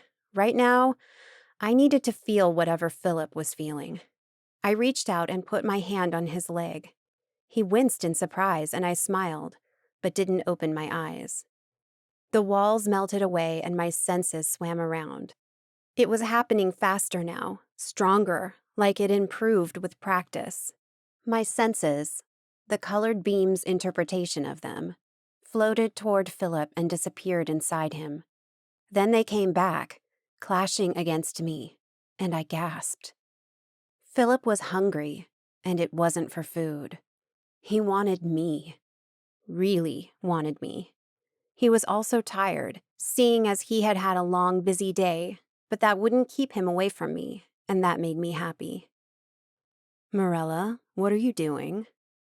I opened my eyes and smiled at him. Enjoying the company? He cast me a dubious look. You still didn't tell me where you want to eat. I'm driving in circles here. Do you like pizza? I asked. Very much. I know a place with the best pizza ever. I gave him directions and he drove us to the pizza place Ellie and Tanya had taken me to, the Pizza Tower. That memory saddened me a little. I had crossed paths with Ellie on campus earlier today, and when her eyes met mine, she hurried in the other direction. I pushed that thought away and focused on the guy by my side. We took a booth in a corner. Perfect. I scooted over to him and leaned my back on his chest. You're awfully quiet, he whispered, close to my ear, his breath sending tingles over my neck. My day wasn't very good, I confessed, and it was only Monday. This week promised to be long. I just want to stay with you, like this. I pressed myself against him and he helped, tightening his arms around my waist. In a hurry, a waitress came and took our order. When she was gone, Philip's mouth slid down my neck, his warm breath making me shiver. Then he stiffened. "What's this?" He ran a finger over the red line on my shoulder. "It's nothing," I straightened, fixing my blouse so it would cover my shoulder. "Was it there last night? I don't remember." "It was," I said, averting my eyes. "Don't worry about it." A worried line formed over his brows. "The bruise on your cheek the other day, now a cut on your shoulder?" "It's just a scratch, it's nothing." I smiled, hoping it was brave enough. "Just forget about it." "If you want," he mumbled. The rest of the night was awkward and almost silent. Philip didn't ask me about my wounds anymore, but he also didn't ask about much of anything. I felt like I was losing here. This was supposed to be a romantic getaway, an adventure in the arms of a hot man that would help me get insane things out of my mind, but it was only making it worse. I asked him a few things to keep conversation flowing. With an uninterested tone, Philip told me he was working on 3 big research projects and a few small ones. He was thinking about applying for another PhD program, but he was weighing it because of his intense workload. I was also able to find out he was 27 with a birthday in June, and that he was from West Virginia and had a big family and too many sisters who complained he didn't visit enough. The last thing I got from him was about his last girlfriend. Their relationship had lasted less than 6 months, about 2 years ago, though I wasn't brave enough to ask why it had ended. For now, I wouldn't worry about our relationship because there was still none. For now, I was battling against the trust part of spending time with him. I was trying to figure out why this date suddenly felt wrong and how to fix it. Worse than the time at the pizza place was the drive home. He parked his car before my building, and after a quick peck, we muttered goodbyes. With my heart heavy and almost weeping, I opened the car door and was about to leave, when Philip grabbed my arm. "Wait." He pulled me closer, and I didn't resist. "I don't want you to go like that." I stared up at him and let him continue. "I like you. I don't know what's happening to you and why I get the feeling you're hiding things from me." So déjà vu. "But I want to get to know you. I shut him up with my mouth over his. It was getting easier to feel his emotions. I didn't need to concentrate so hard anymore or let my mind open. I just needed to concentrate on him. Right now, his will to make things work with me and his desire for me overwhelmed me. I gave in. Being lithe, I stretched over and sat astride him, careful not to honk the horn with my butt. What did I care about being in the middle of the street at 11 p.m., about being in front of my building and knowing my mother could be spying? I didn't care if I didn't trust him completely. I didn't need to trust him to sleep with him.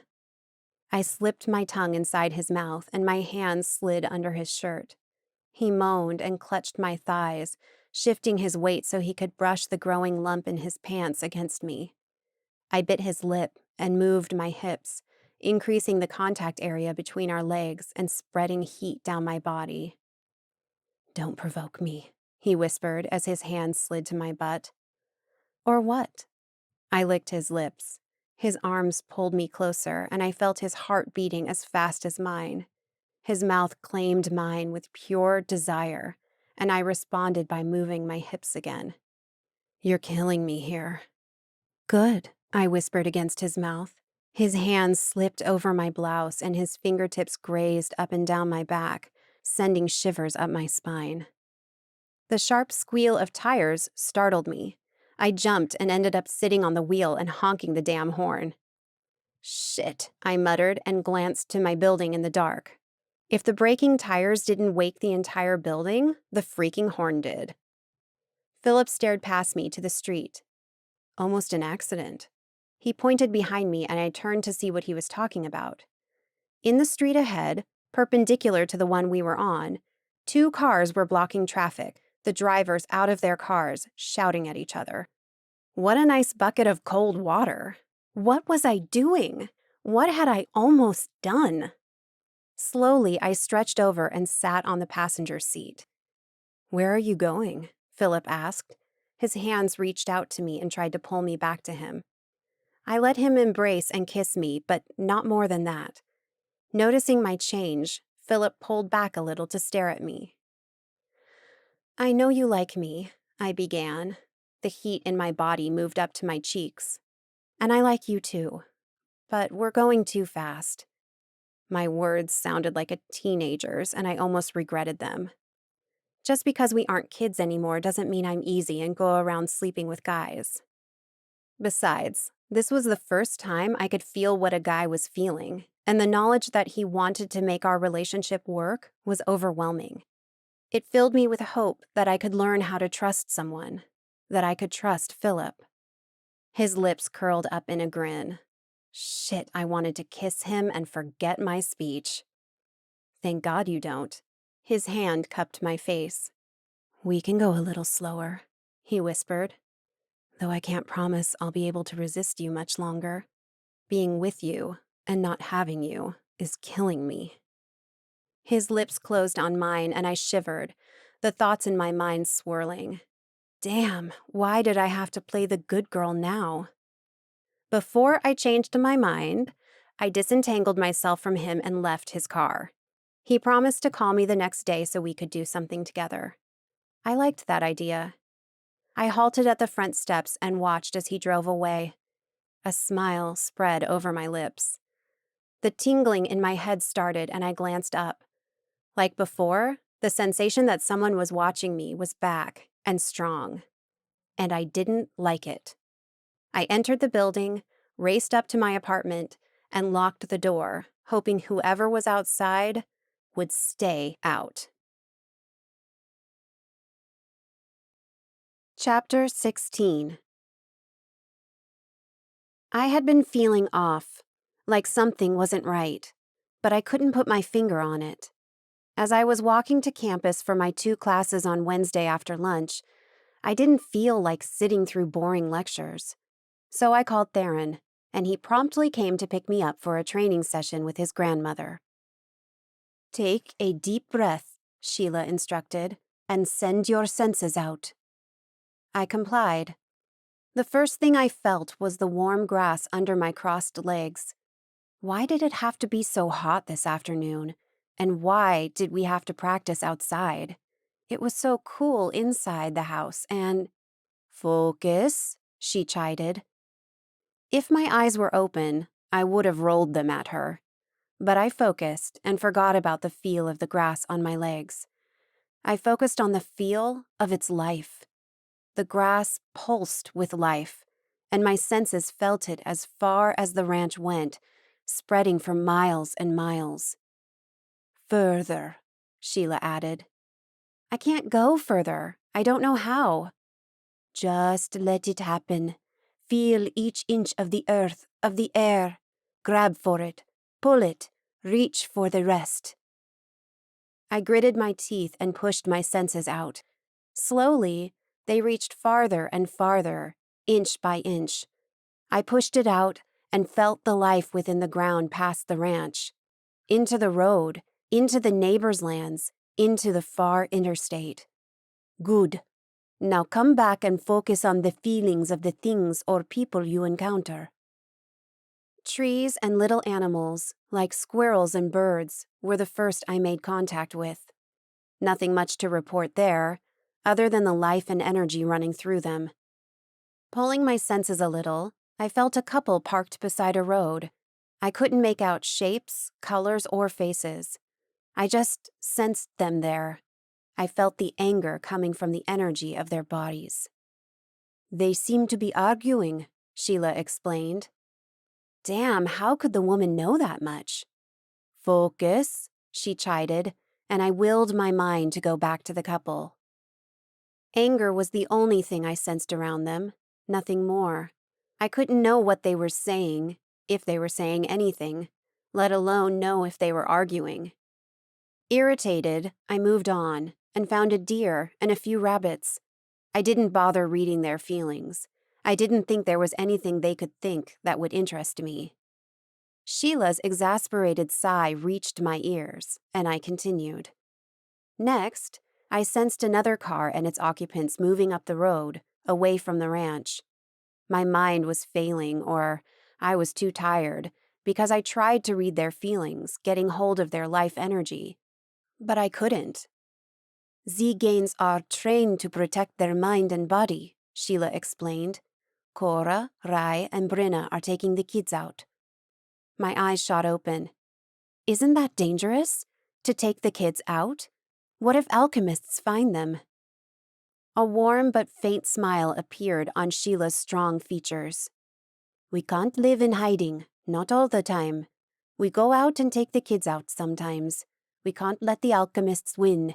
If we hide, it'll be like letting the bad guys out, and we move into prisons. But what if they are attacked? She knelt before me. Cora, Rai, and Brinna have acute powers, and they can sense if danger is upon them. Moreover, the kids know what they have to do in case of an attack. We've trained them.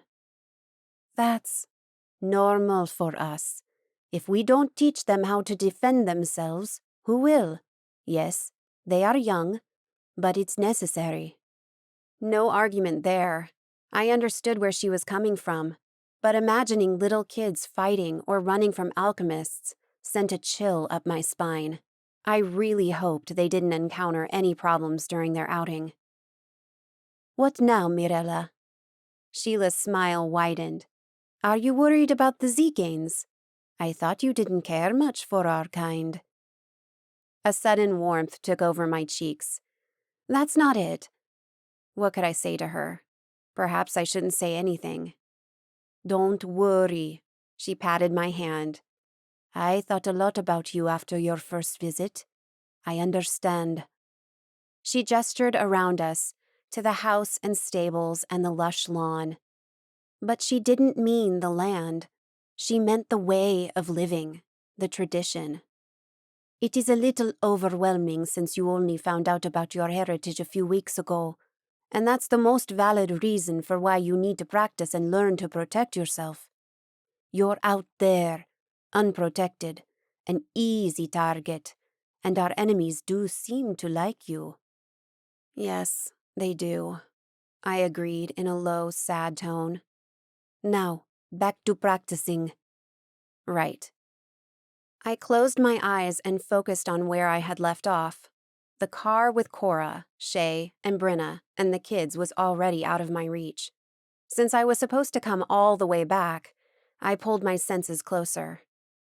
Nothing interesting came out of the ranch's limits. I wasn't going to sweep around the ranch since I would only find Zeganes who wouldn't let me spy on their feelings. But something nagged inside of me, telling me that Sheila would tap dance over my head if I didn't, so I sent my senses around the property. And my heart stopped when I sensed something impossible. I shot up, startling Sheila. What? Did you sense something? She asked. Didn't you? I asked. She had been with me all this time. How could she have missed it? Fueled by my newfound curiosity and the immense power, I ran to it, past the barn on the right side of the house. I halted for a moment on the top of a small hill. Stone stairs led down, like an ancient Greek theater, and in the middle, instead of an orchestra, there was a huge, fenced garden with many twisted tree trunks, rocks, creepers, and a few flowers, almost as dense as the Amazon rainforest. Why was such a beautiful garden behind thick iron bars? I approached the cage and reached up to shake the bars to see if they were real or if I was dreaming. That was when a huge cat jumped down from among the leaves and sprawled beside the bars, causing me to yelp and retreat a few steps with my thrumming heart in my hands. My mouth hung open. A white lion. A huge white lion, with skin that shimmered every time he moved, and bright blue eyes that stared straight at me. I had never seen or heard of a white lion. Frozen in place, I swallowed my fear, afraid he could smell it. A deep snarl rumbled in the lion's throat, and he closed his eyes. He seemed so intelligent. Then it brushed against my skin and I gasped. His senses. His power. Overwhelmed by the intensity of his magical touch, I closed my eyes and let him in. A jumble of lights exploded in my mind, swirling around my senses, making me dizzy. It slowed down and revolved together, forming an image. The cat and I, exactly where we were, but without the bars.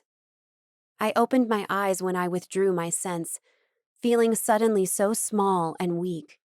But he had left his mark and told me his name. Felix. I bit my lip and tried to turn the tables. I let my senses loose and pressed them against him. I found his mind open to mine. Felix. He dipped his big head down once, as if nodding, and my heart raced. He had understood me. If I come closer, will you behave? Again the lion nodded, and then lay his head over his paws close to the bars, as if waiting to be petted. I couldn't help but smile. Unafraid, I leaned against the bars and extended my hand to pet him. Oh shit, his mane was softer than silk. Like a dog, Felix tilted his head up and I understood. I scratched behind his ears. Felix purred and I giggled, not believing what was happening here. You're a beauty. The lion tilted his head and licked my hand, his tongue searing hot and downy like velvet. His mind merged with mine once more, and he showed me how he ended up in that cage. After days of running from men in black masks, Felix and his partner found other animals trying to hide. They all found a small valley deep in the forest and lay down to rest for a few hours. A couple of hours later, they were awoken by banging and shouting. A fight ensued around them. Alchemists against Zeganes. Felix and the other animals joined in the fight, but the hunters were too fast, too strong, and they cheated. They used magic that wasn't theirs. They killed his mate and were about to kill him. Then Cora was right there, helping him. The animals, the Zeganes, and the alchemists fought some more. In the end, the alchemists fell, and only half of the animals had survived. The Zeganes started rounding up the animals, taking them into the back of a big truck, where they were placed into cages. Felix closed his eyes, and I saw something in his mind. Me. Simple. My smiling face in his mind. Because of that, he surprised the Zeganes by not needing to be escorted inside the truck. Even though he didn't fully trust people, he entered the truck of his own free will. Because he knew they would eventually lead him to me. The images shifted. Then Felix was on the back of the same truck, and besides Cora and Rye standing just outside the open doors, Theron was there. They were arguing. Not long after, Theron approached him, promising Felix everything would be all right, that they would protect him. He was there, wasn't he? Felix wasn't going anywhere. Even so, Theron injected a sedative into his bloodstream. A few seconds later, Felix blacked out. When he woke up, he was in this cage. I stared at him. You don't trust them. He growled in response. I know how you feel. I don't fully trust them either. His blue eyes pierced mine, and a shiver of power filled my chest. He trusted me. He had seen me. Why? Before I could reach into Felix's mind and find the answer, I heard a gasp. Saint Sara la Kali, Sheila whispered as a prayer. She gaped at my hand over Felix's fur. You sensed him? Yes. Wasn't I supposed to? No, you weren't. He keeps himself shielded from everything, from anyone. Theron came running down the stairs. What happened? I saw you two running and... His eyes found Felix and me. By Saint Sara la Kali, how are you doing that? What? Touching him, Theron answered. He doesn't let anyone get close. Trying to feed him is hell on earth. She said she felt him, Sheila told him. What? Impossible, Theron snickered. The cat doesn't open up to anyone. Felix, I said. What? Theron asked, a knot over his eyes. That's his name, Felix. How do you know? Sheila asked, coming closer. Felix growled, and I patted him, urging him to calm down. He told me. Their eyes widened, and I thought Sheila would faint. While I had the advantage of their stunned silence, I decided to continue. He showed me how Cora got him, and how you helped her and Rai bring him here. He came here by choice, but you sedated him. He didn't like that. Oh, my. Sheila rested her hand over her heart and leaned against her grandson. I had to, Theron said sheepishly. He wouldn't stay with the others, so to bring him here I had to sedate him. I couldn't let him go. Here we can protect him. Out there. He pointed past us to where the nearest border fence was. He's like us, something the alchemists want. His blood and his heart are more powerful than ours, and his fur, too. No, you didn't need to, I said. He would have come. Theron's shoulders sagged a little. I didn't know that. Sedating the cat hadn't been nice, but I certainly agreed he was better protected in here. They only want what is best for you. For some reason, I felt a strong connection with the cat. I want what is best for you, too. I won't let them hurt you.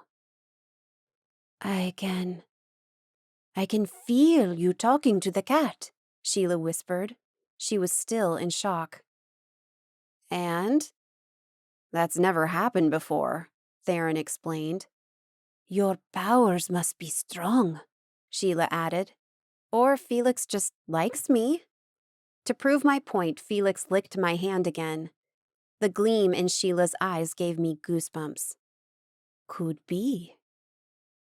Uncomfortable with such attention, I scanned the area and found Ramon watching from up the hill. His eyes met mine, and he left, his expression unreadable, but definitely hard.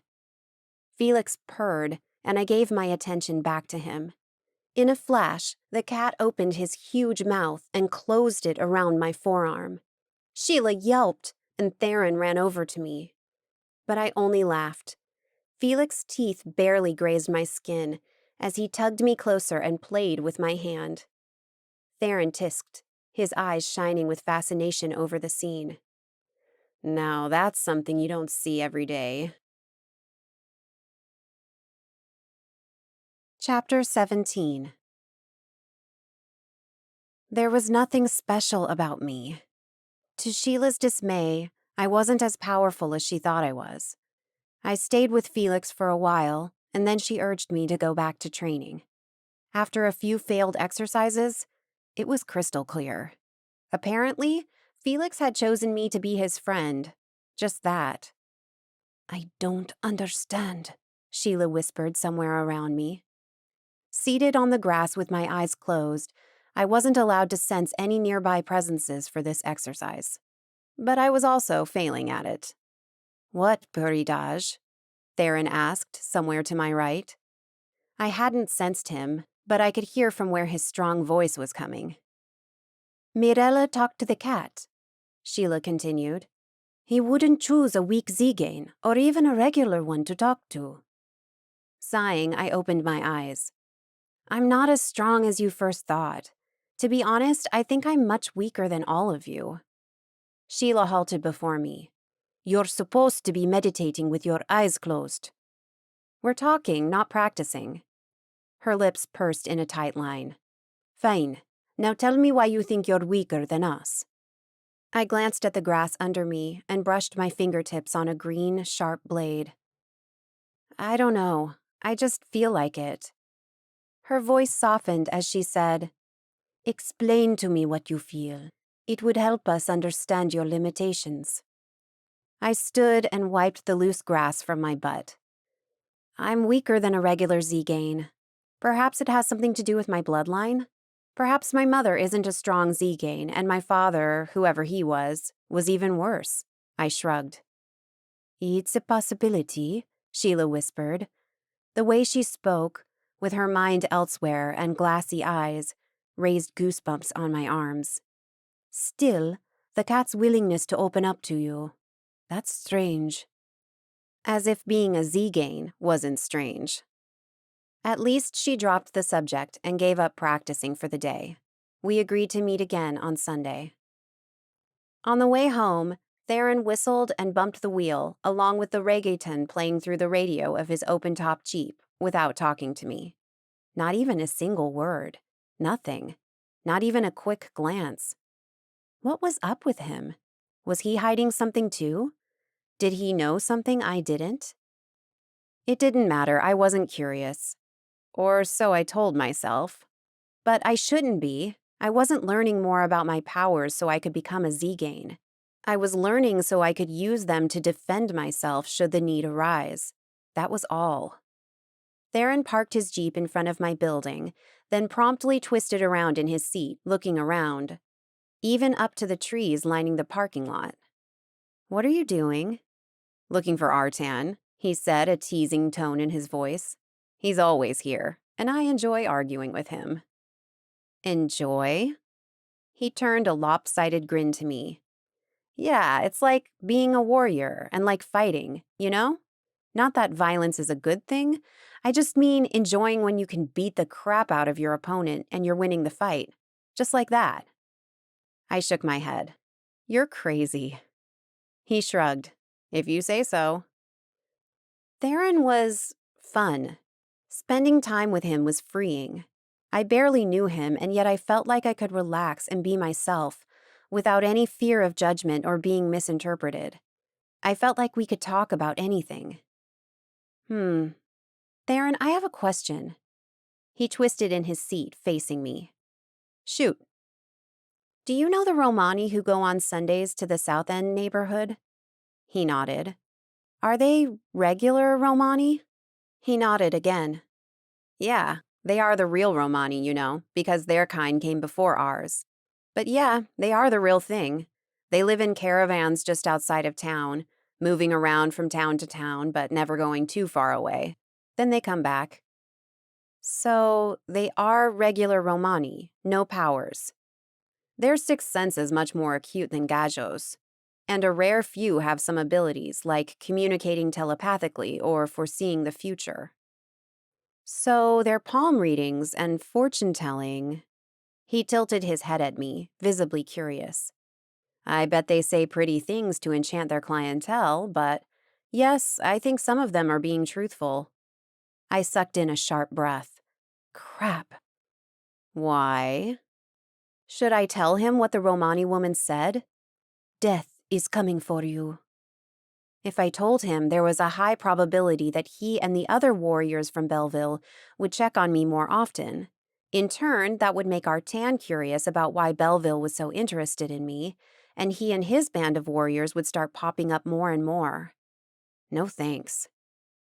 It's nothing. I had to go there last month to buy new point shoes, and I saw them offering palm readings to everyone who walked by, and my curiosity was piqued. That was it.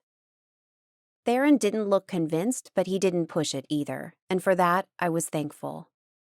Any more questions? He teased. I shook my head. Nope. He leaned across the middle of the car and nudged me with his elbow.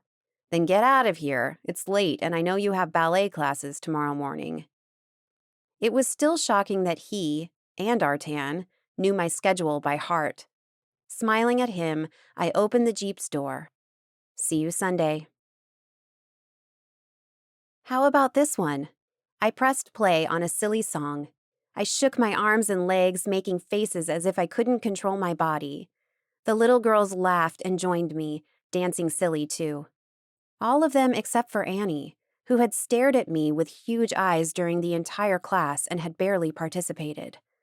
Less than 2 minutes later, the song ended. Again, again, they shouted. We don't have time. I pointed to the clock above the door. It's time to go. No, they said in unison. It warmed my heart to see them happy during my class. I promised them that we would dance silly longer in our next class, then ushered them out of the classroom to their waiting parents. I glanced out the door and didn't see Philip waiting for Annie. Sometimes, because of work, he was a few minutes late, which was fine. I just had to keep her with me. I turned to let Annie know she got to stay with me for a while longer, and I stumbled back with the force of her impact against me. She hugged my legs tight and rested her cheek on my stomach. "What happened, sweet bun?" I asked, disentangling her hold from my legs so I could kneel in front of her. Her blue eyes were filled with tears. "Oh, Annie." I pulled her to me and embraced her. "Want to tell me what happened?" She sobbed. "You're leaving." I stiffened. That again. I ran a hand down her back, soothing. "Sweet bun, I'm not leaving. I don't plan on going away. I'll stay right here and teach dance for a long time, okay?" She shook her head, her nose rubbing against my neck. "You won't. I know you won't. You're leaving." That was just crazy. I pulled back to look into her eyes and ask her more about it when Philip burst into the classroom. "Hi," he said, breathless. He put a hand on his chest, catching his breath. "I ran here. Sorry I'm late."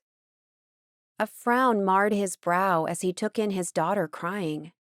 "Sweetheart," he whispered.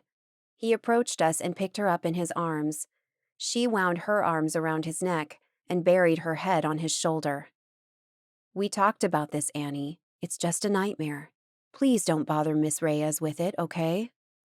She lifted her head to look at him.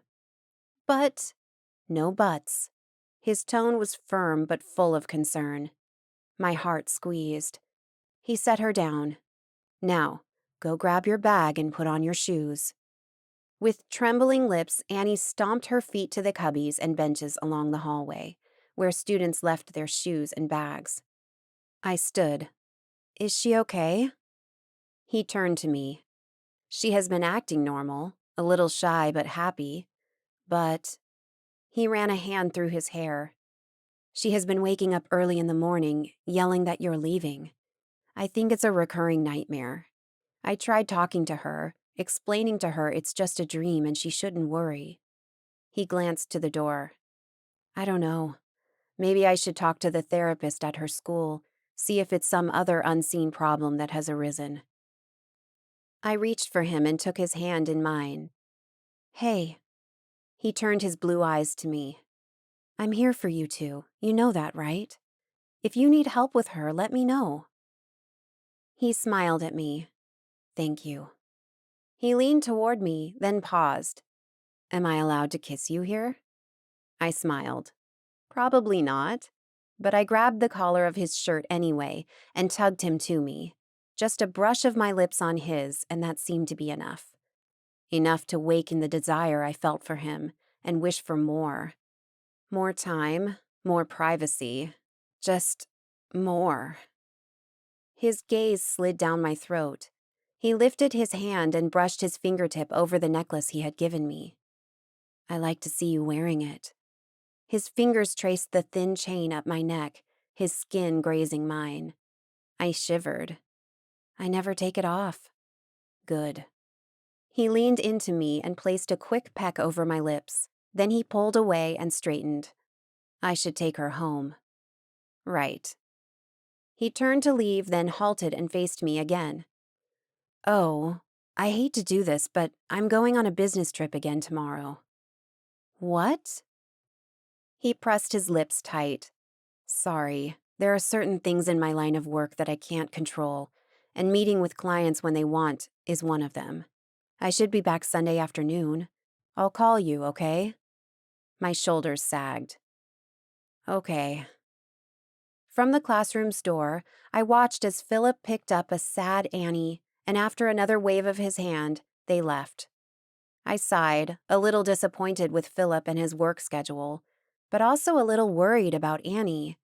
Recurring nightmares about me leaving? That I was leaving the studio, the town, this world? I wondered if Gajos could have an acute sixth sense, and I made a mental note to ask Sheila about it. Because if Annie really did have an acute sixth sense, what did it mean? Shit, was Annie telling me I was going to die? The doorbell rang and I thought about ignoring it. Who the hell could it be on a Saturday afternoon? By now, my mother had her own keys. Ellie was avoiding me, and Philip was out of town. The only other people I could think of were Artan and Theron, but both of them would linger outside instead of knocking on my door. Unless there was something wrong. The doorbell rang again. Groaning, I dragged my feet to the door. Darcy and Oscar stood in the hallway. "Hello, dear," the old hag said with a rehearsed smile. Like before, she wore a long dress as if she was about to start dancing flamenco at any moment, and too much jewelry. From beside his mother, Oscar placed a fist over his heart and bowed. "Good morning, Mirella." His tone as serious and cold as the first time I had seen him. "Won't you invite us inside, dear?" Darcy asked. Grunting, I stepped back and let them in my apartment. Oscar closed the door behind them, and then the three of us stood in the middle of my tiny living room, sizing each other up. I crossed my arms.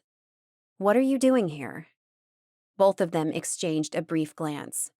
Then Darcy turned her eyes back to me. "We have much to talk about, child, and we would love it if you came to the enclave with us. We can talk while we show you around." I shook my head. "I'm not sure." "I know you must feel cornered right now," Oscar said, "but we don't want you to feel intimidated." Is this because I went to Belleville? Seriously, this rift between your two enclaves drives me crazy. And the fact that nobody bothered to explain it to me was even crazier. I won't let you all push and pull me. "I understand that." Darcy stepped toward me. "But I think it's only fair if you give us a chance. One chance. Just come with us and see how Lovell is with your own eyes." I stared at her, hating the guilt she made me feel. "I don't know." "I think I can change your mind." She outstretched her hands to me. "May I?" A crease deepened between my brows. I unknotted my arms and placed my hands on hers. "What now?" "Now, you'll close your eyes and use your sixth sense to feel me." My curiosity won over, and I closed my eyes. "Say what?" "Haven't you done this before? Take the walls out of your mind and feel your surroundings." I had done this before. I just didn't feel comfortable doing this to Darcy. But I did as I was told. I let the walls around my mind crumble away and reached out to the world around me. The beams of colors swam around me. They formed patterns I didn't understand. Then they all moved closer, squeezing into each other, and became one thick beam radiating white light. The beam's form changed and became the figure of a lady, an old lady, the old hag. I could see the outlines that composed Darcy, her long hair, her most notable wrinkles, her wide, knowing smile. Here, she was pure light, pure energy, simply pure. I shot my eyes open and pulled my hands back, still not understanding what I was supposed to know. "That was power, our power. You saw how your senses were attracted by my power. They came to me, they rested on me, and you saw me with your eyes closed." She twisted her hand like a flamenco dancer, and I felt a sudden and strong shock rippling from my head to my toe. I froze. "You have that same pure power inside you. Now, you just need to learn how to use it properly." Properly. Intrigue and curiosity gnawed in my stomach. I bit my lower lip. Of course, it sounded awesome to have powers. But how did I know this was true? How did I know I could trust her? Why would I train with her when I could train with Sheila? How did I know I wasn't insane and we were all a group of insane people who thought they had powers? Your disbelief is staggering. Darcy let out a small chuckle. But I understand your frustration. You never heard of any of us before, and here we are, asking you to trust us. I didn't want to trust her, but I had seen her. My senses told me she was made of pure light, pure goodness. If I go with you, what will happen? We'll show you around our enclave, Oscar said. We'll try to explain to you all we can. We'll answer all your questions, and when you want to come home, we'll bring you home.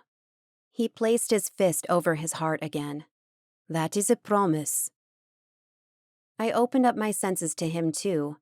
Although with Darcy the experience had been more intense because she had poured her powers into me, I could still feel Oscar's senses.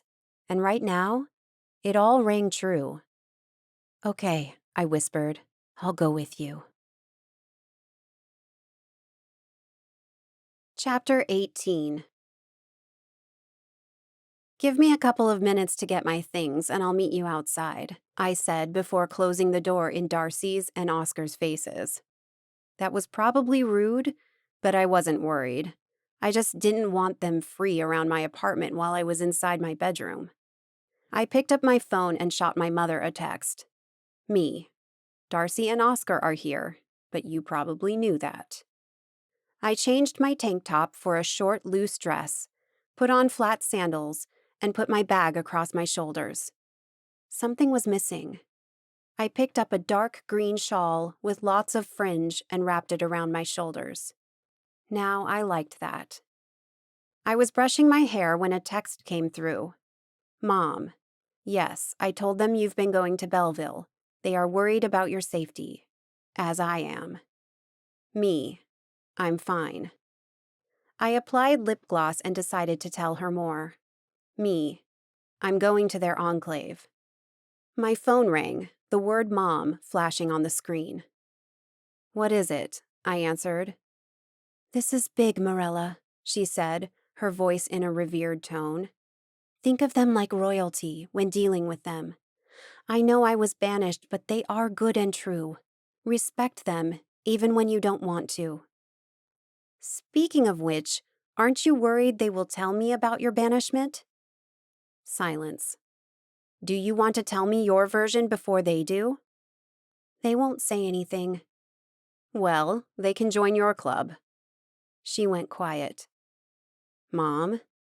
Can we talk about this when we're face to face? I sighed. I guess. Call me when you're back. I want to know how it went. Why? Did she think that after all the lies, I owed her something? She was mistaken. Later. I turned off the call. After one last glance at the mirror, I left my apartment. The closer I got to the outside, the tenser I felt. What if these people were crazy? Well, maybe they were crazy like I had always thought my mother was. But she wouldn't let me go with them without a warning, other than to respect them, if they were bad people, right?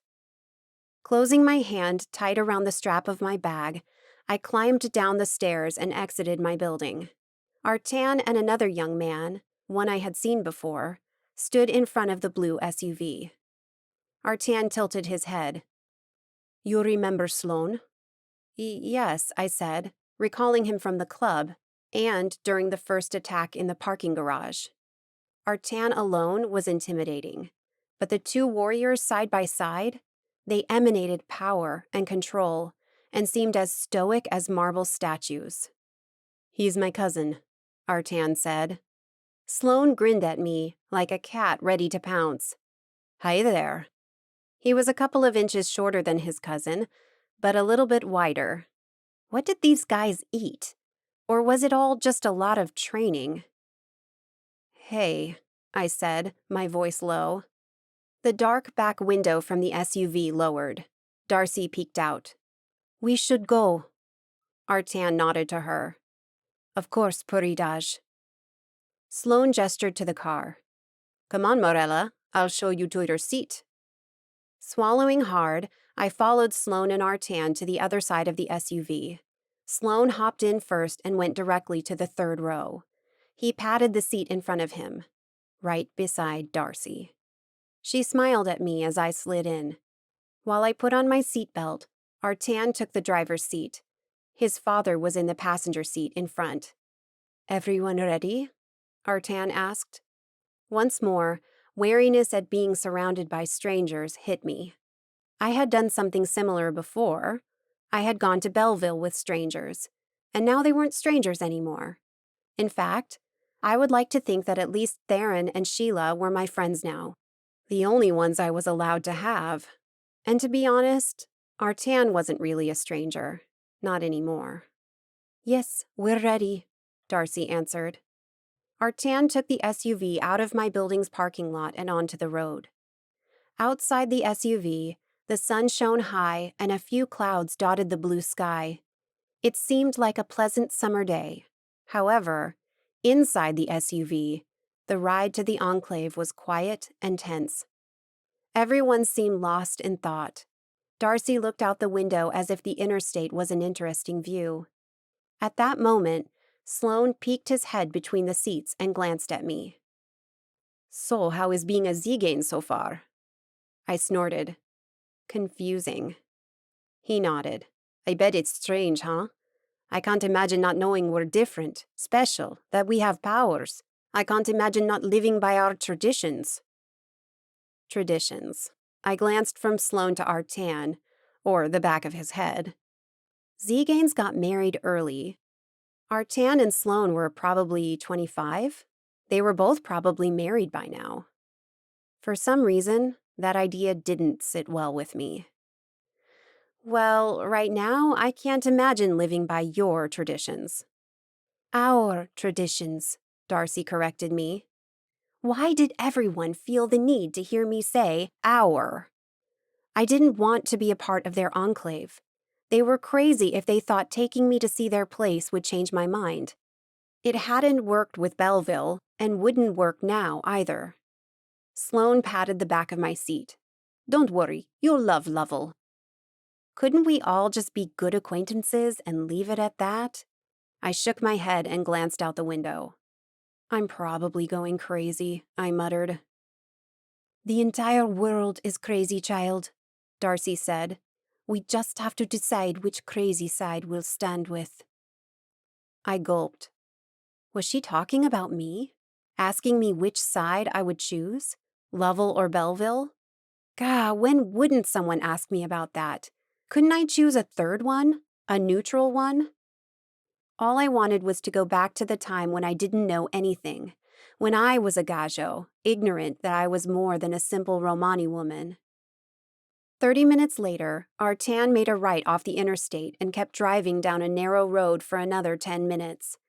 Then he slowed down and stopped the car before what seemed like the side of a rocky mound. Artan twisted back in his seat and looked at me. "Welcome to Lovell." He was joking, right? We're in the middle of nowhere. "Pay attention," Darcy whispered. I glanced outside, but there was nothing there, other than a rocky mound ahead of us and some tall, old trees flanking and shadowing it.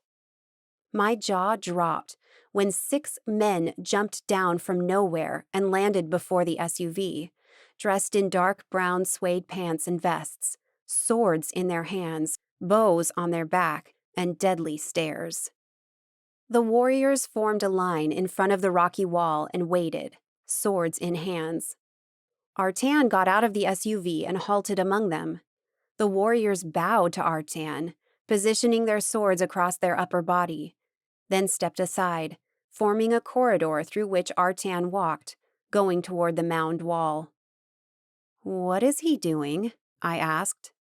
"Keep looking," Darcy said, her eyes on her grandson, a faint smile on her lips. I kept looking, and again my mouth fell open when Artan touched the wall with his right hand, and a red light shone through his palm. The ground trembled, shaking the SUV with it, and the rock wall opened in the middle and retreated to the sides, rock dust falling from it. revealing a bridge. "That isn't necessary to enter the enclave," Sloane said from behind me, "but he wanted to put on a show today."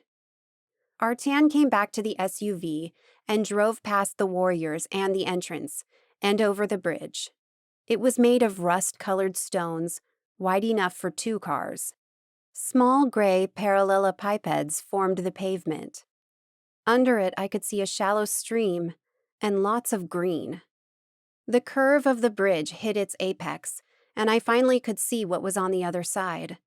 A village, with lots of narrow, 2-story, orange-colored houses, steep, brownish roof tiles, archways of varying sizes, narrow pathways leading up and down, composed of colored stones, brick steps here and there, and many, many flowers and plants and shrubs of all colors and sizes possible.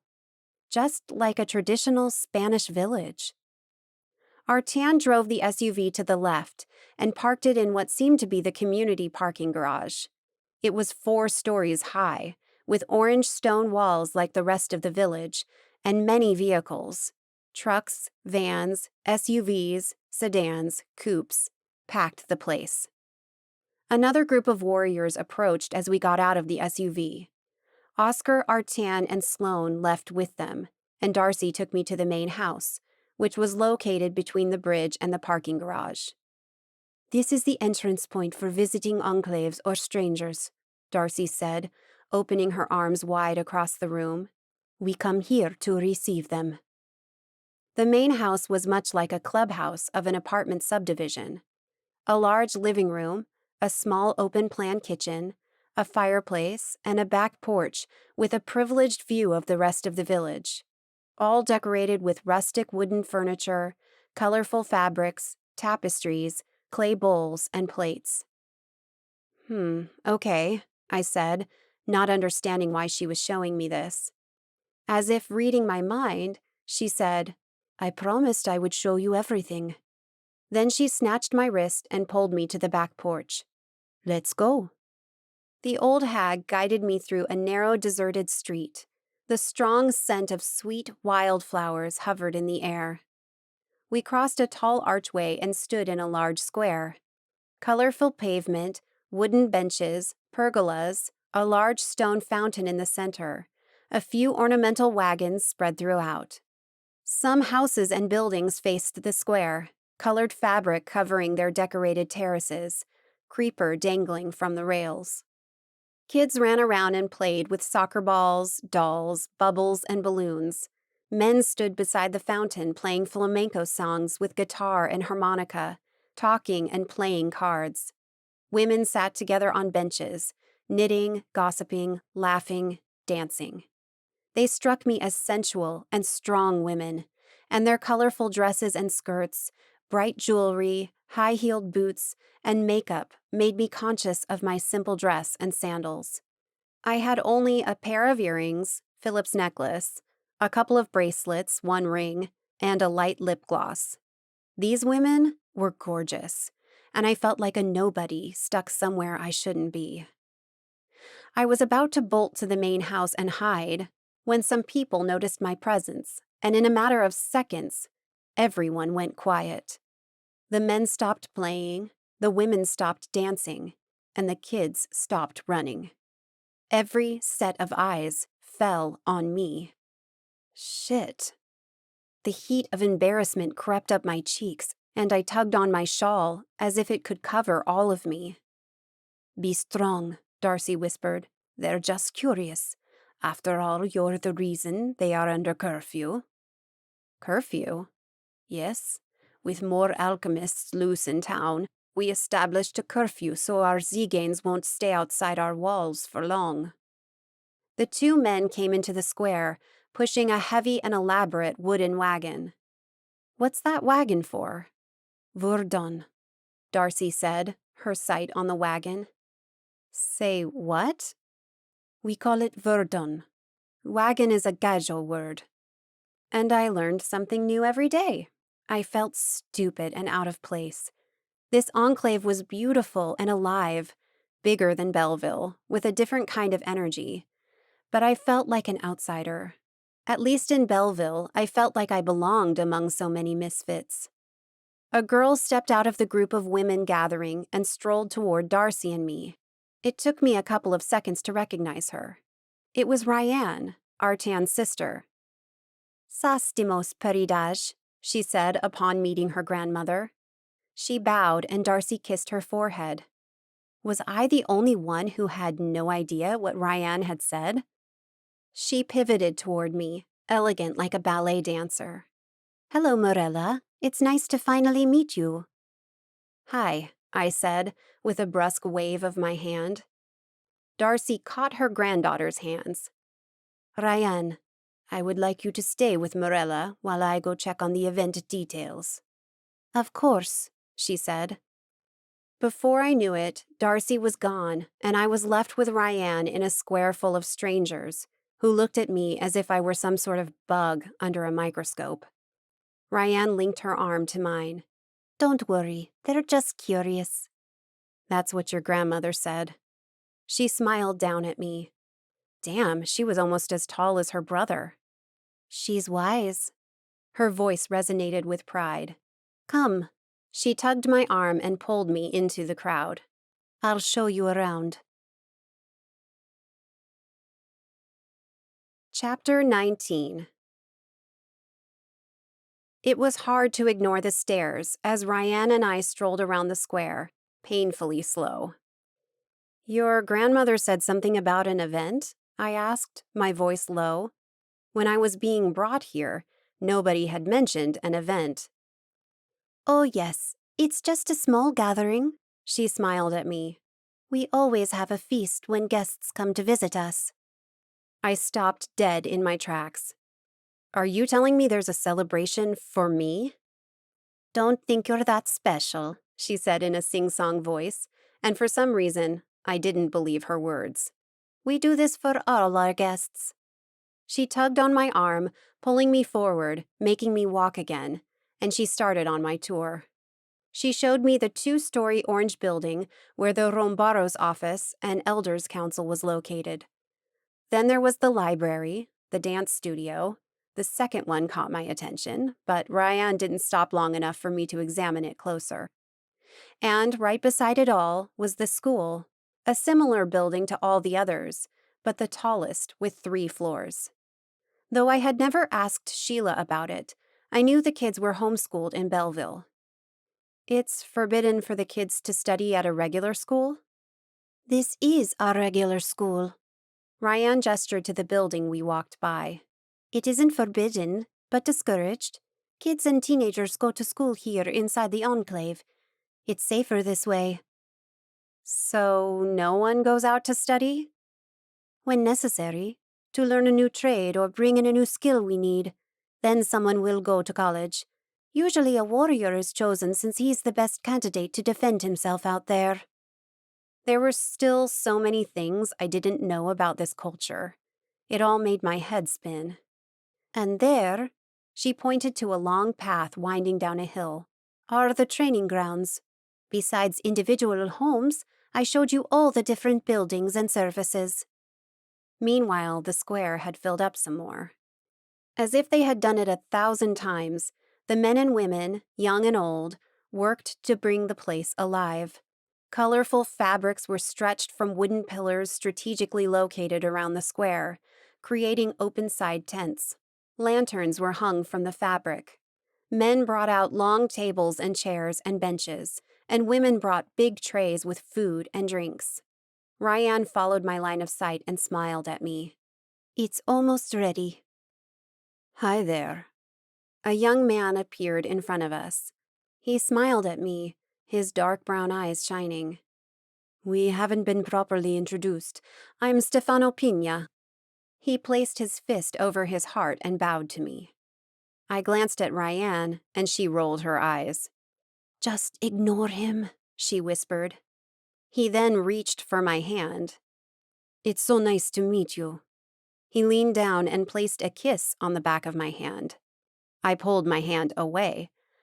I'm Mirella Reyes. Yes, I know." "Okay, it's nice to meet you too." I squeezed Ryan's arm, asking her to save me. I hoped she got my message. This guy couldn't be older than 17, and he was looking at me as if he wanted to jump at me. I heard you're new to the Zegane world. He stepped closer, towering over me. He was tall, but he wasn't built, not like the other men around here, not like Sloane and Artan were. So, that means you're not promised to anyone yet. He arched his brow to me. Oh, Stefano, Ryan finally said. She just arrived. Don't scare her away. But I can't help it. He opened his arms wide. Too much flair for such a young guy. The moment you walked into the square, my heart knew. You're the one for me, he whispered. I gaped at him. Excuse me? He didn't seem a bit disappointed by my reaction. I understand your surprise. This is all new to you. I'll let you get used to it, but remember, once you're more acquainted with our customs, I'll ask for your hand. Stefano, look, I think your mother is calling. Ryan pointed to somewhere among the crowd. He glanced back, but didn't seem to find whomever Ryan had pointed to. I'll find you in a little while. He winked at me, then marched into the crowd, looking for his mother, who was probably nowhere around the square. What was up with that? I asked Ryan. She chuckled. That's Stefano. He just turned 17 and he isn't promised yet, which is unusual for us. Why? She sighed. His Buridaj, sister to mine, was the most important elder on the council, until 6 months ago when she died of old age. She always said Stefano would marry someone special, and she convinced her daughter, his mother, of that. They haven't found someone special enough to marry him. She turned her hazel eyes to me. Until now? That's crazy. She had to know that was crazy. 1, I wasn't a Zegane, not really, not the way they were, with their entire hearts and souls. And I didn't want to be. I would never live by their customs and do whatever they said was right or wrong. 2, he was younger than I was by 3 years. No way I was going to even think about dating a younger guy. She chuckled some more. Sorry, I'm laughing. The terror on your face is comical. She sighed, letting the laughter die. It isn't so simple. There are many rules and traditions to be followed before a person chooses another to marry. Don't worry. You're safe. She leaned closer and whispered, For now. I gasped. She laughed some more. Okay, I'm done now. I shook my head at her. What about you? Are you promised? Her eyes gleamed. I am. His name is Tomas. He's a warrior here with Artan and Sloane. We've been promised since I was 2 years old. But I'm only 19 now, so we have to wait until I'm 21. I lowered my voice. Do you like him? Her smile was too sudden, too wide. Of course I do. It seemed odd for me to be promised to someone you barely knew, to know who you were going to marry since you were a kid. What if the person was an absolute jerk? What if he was cold, uncaring? There were things about Zegane tradition that I would never understand. A thought struck me. What about Sloane? And Artan? I opened my mouth to ask, but just as I did, Ryan looked beyond my shoulder and nodded, then returned her eyes to me. Come on, we're ready. Under the largest tent, 3 long tables formed a big U. Only the outer side had chairs. Darcy, Oscar, and some other older people I was quickly introduced to, and had already forgotten their names, sat at the table in the middle, facing the empty center. I was placed right between the old hag and her son. Ryan, Artan, Sloane, and Stefano were seated at the table to our left. A young man I didn't know a lot of people here, sat beside Ryan. They talked among themselves, and the way their bodies were turned to each other, I assumed he was Tomas, her fiancé. Artan was seated to her right, and Sloane to Artan's right. They were alone, no girls. Did that mean they weren't promised? I doubted that. Here. Darcy placed a big plate full of food in front of me. I served a little of everything for you to try. She smiled at me. Enjoy. Thanks, I muttered, glancing down at my plate. Of course, Darcy had to explain some of it to me. Paprika stew, a little bowl with a reddish cream. Manriklo, a triangular flatbread with rosemary, dill, and bacon. Blini, a thin, sweet pancake. Galuski, small round balls that looked like dumplings and were seasoned with cinnamon and saffron. The rest looked either delicious or completely foreign, and the mix of the strong scents was enough to hint at an oncoming headache. I poked my finger through what looked like hummus. I sniffed it. Cinnamon and vanilla? I knew I would like this one. I licked my finger and almost moaned as the taste buds in my mouth exploded. Well, even if I didn't like the rest, I knew I would like this one, whatever it was. I dunked my finger in it and, closing my eyes, licked it once more. I opened my eyes and found Artan seated in his spot, staring at me. His Adam's apple bobbed. Heat spread through my cheeks. He averted his eyes, turning to talk to Sloane, and I shrank in my seat, suddenly embarrassed. What if other people had seen me licking glaze off my finger? Shaking my head, I picked up a spoon and ate it properly. The strum of chords rang loud through the tent, silencing everyone. A group stood at the edge of the tent with a guitar, harmonica, accordion, and tambourine. A flamenco melody filled the place, and a group of young men entered the tent, occupying the empty U space between the tables. "I hope you enjoy this," Oscar said, his tone and face serious. I nodded and returned my attention to the warriors. The 10 young men formed 2 lines facing each other. They were dressed in dark brown suede pants, long boots, a beige shirt, brown vest, and a thick sash on their waist. A long, slightly curved sword was tucked on their right side, and a short dagger on their left. The song changed to a series of beats and, coming from the warriors, stomps.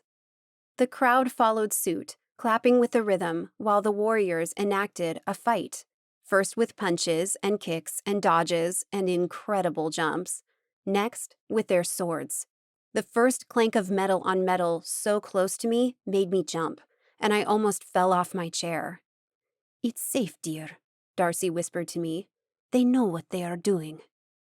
Like a practiced dance, the warriors moved with ease from blow to blow. I hated to admit it, but it was thrilling to watch.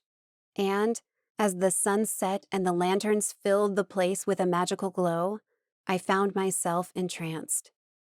The warriors finished their demonstration with a deep bow to me. Feeling self-conscious from all the eyes on me, I just clapped and nodded my appreciation. Next, a group of mixed genders and ages entered the set-up stage. Ryan was in the middle of them. She stepped forward and curtsied to me. "We would like to show you a little of our abilities." Then she waved her hand, and the water inside the pitchers placed on top of the tables flew up in the air. I gasped in awe as long, clear tendrils of water stretched around her. She played with it, making shapes and flinging it everywhere, but never letting go, not losing one drop or getting anything wet. A big ball of water gathered at her joined palms. Then, in the blink of an eye, it stretched into a long line and froze over. Ryan closed her hand around the spike and, with a grunt, she spun around and let the spike fly. A tall wall of rocks appeared on the back of the improvised stage. The spike hit it, breaking into millions of shards that melted into tiny drops of water on the floor. A teenager, not older than 14, stepped forward. He moved his hands and the wall of rocks moved with him. Like Ryan had done with water, he played with the rocks and the earth. Then came an even younger kid, a girl of 7 or 8. She sent a strong wind my way, flinging my hair back as if I was being swept by a tornado. I gasped, then smiled at her. Like something had pulled at me, I glanced at Artan, and he glanced at me. Air was his specialty. Why wasn't he demonstrating his power to me? And why hadn't he and Sloane joined the warriors? One corner of his lip tugged up. This time, I swallowed hard and forced my attention back to the young girl who was floating around the air, like flying. I gaped. Next came a man who could read minds, then a young boy who could move objects with his thoughts, and a woman who could disappear into one corner of the room and in the next instant appear on the other side. I frowned, thinking, I had been shown Zeganes who could use earth, air, and water elements. What about fire? I asked Darcy in a low voice. She turned to me, her expression suddenly gloomy. Nobody can manipulate fire. Why? I wanted to ask her, but she returned her attention to the demonstration, and I did the same. More Zeganes and more abilities. I was in awe of all they could do. Finally, a group of young women, dressed in matching red dresses, black shoes, side braids adorned by red roses, and castanets in their hands, entered the stage. The musicians started playing a flamenco song, and the women started dancing. As I watched the graceful women move their arms and hips and stomp their feet along with the beats of the sensual song, my insides itched to dance with them. The song ended with a long strum of the guitar and the women with their knees on the ground and hands up in the air. We all clapped and cheered as they took a bow. Then Oscar stood from his seat. And now the party starts. The musicians began playing again. The young dancers went around the room, pulling people from their seats and bringing them to the center of the tent. A young woman extended her hands to Sloane. Smiling at her, he slipped his hands into hers and let her guide him away. Another young woman reached for Artan, but he shook his head, and she moved on to another person. Then one of the girls was in front of me. Come on. I shook my head. Oh, no. Darcy laughed. Everyone has heard you're a dancer, Mirella. You better go. She pushed me from my chair while the girl clasped my hands and pulled me to her. I couldn't win this one. I let the girl take me to the middle of the tent, but I barely moved while she whirled around me. Ryan and Tomas appeared by my side. With a smile, Ryan bumped her hips on mine. Come on, Mirella. We want to see your moves. I wasn't shy naturally, only when put in the spotlight, and I had never been shy when dancing, not for recitals or competitions. But right now, I felt like all eyes were on me, not just from curiosity, but to observe, to judge. I couldn't bring myself to let go of my insecurity and dance. So I only swayed side to side with Clarita, the girl who had picked me to dance. Soon the four of us were joined by Stefano, who kept smiling too broadly at me, Sloane and the girl who had taken him to dance, who, from the way they looked at each other, I was starting to think was his fiancée. My head snapped to the side. Artan was still in the same spot as before, though he wasn't seated anymore. He was standing, talking to two other warriors. Where was his fiancée? Or was he old enough that he was already married? If so, where was his wife? As if sensing me, Artan turned his gaze to me. He locked his eyes on mine. Heat spread through my cheeks. He had seen me dancing for real before. More heat warmed my face. I averted my gaze. After a while, I went back to the table to drink some water and found Darcy's eyes on me. Oscar had moved and was now standing at the corner of the tent with other older men. Sit down.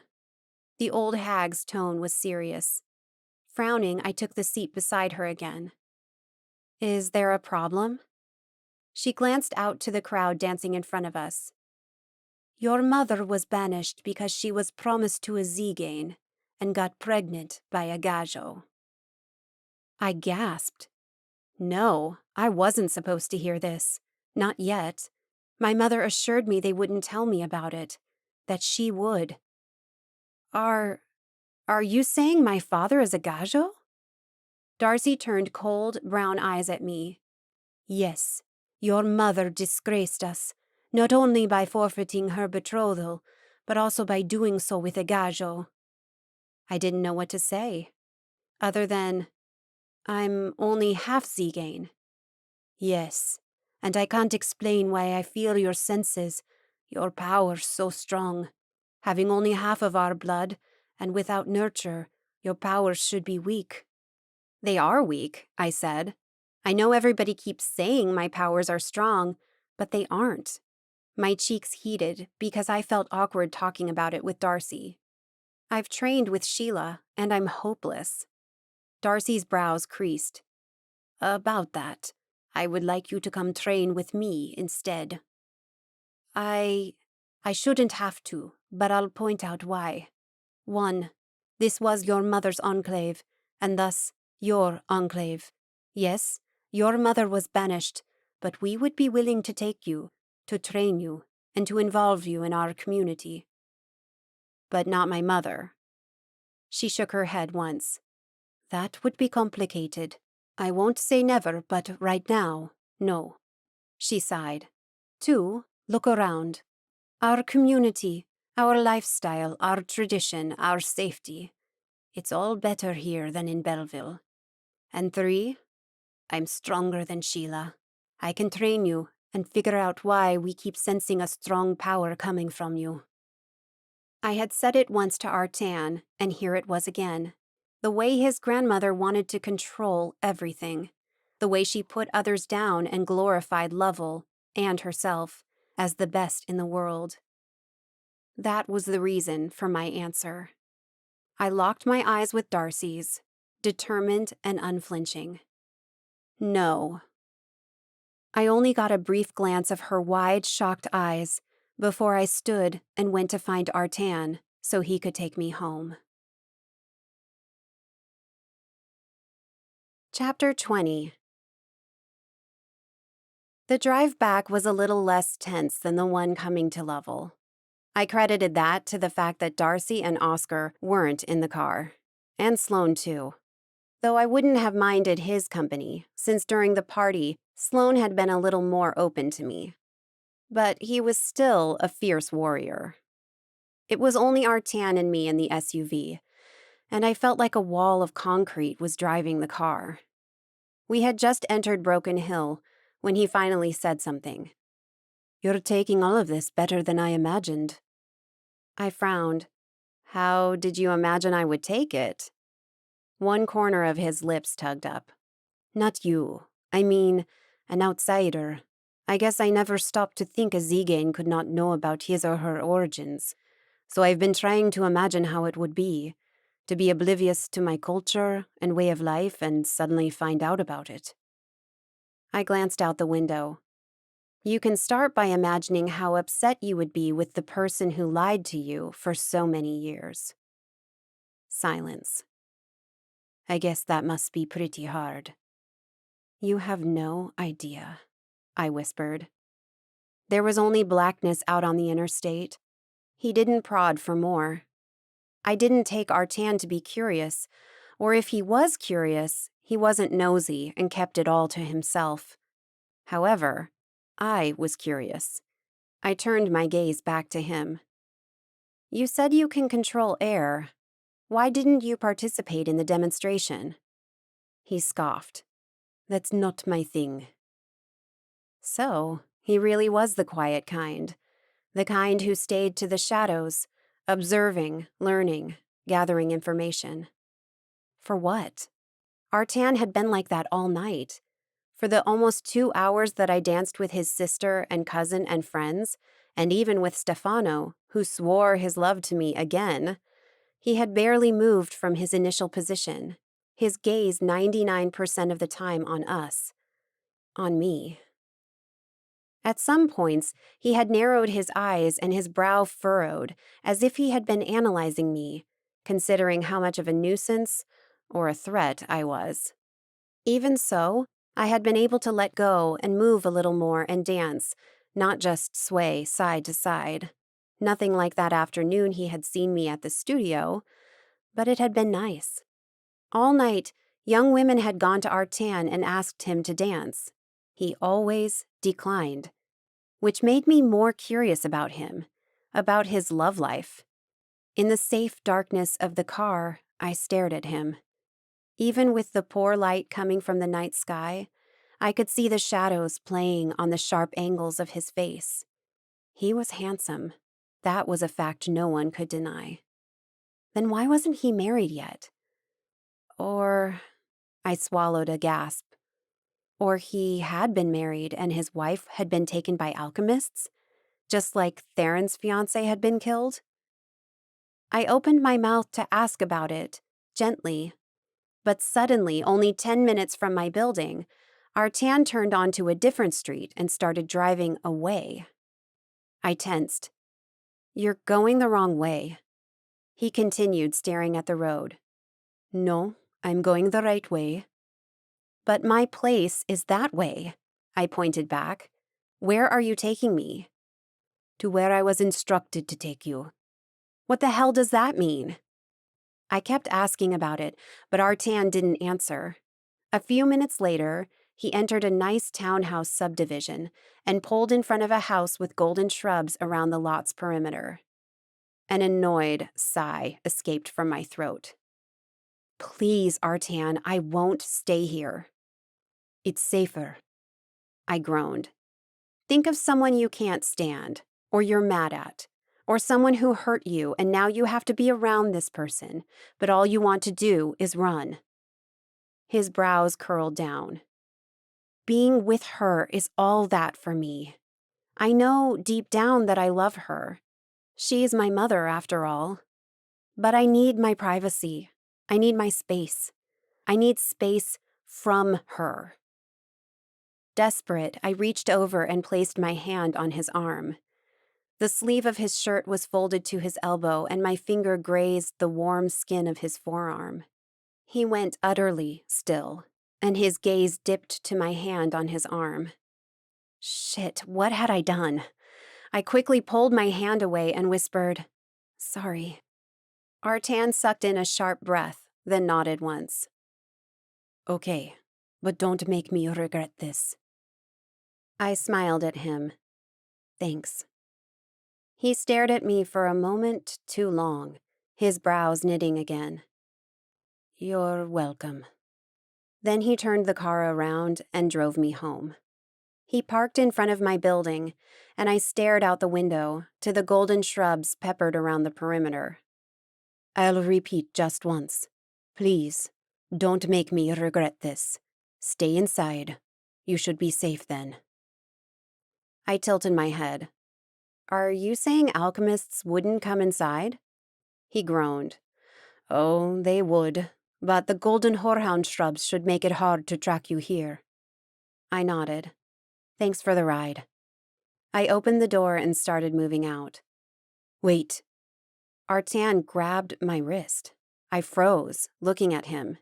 He quickly pulled his hand away. I'm supposed to ask what you thought of your visit."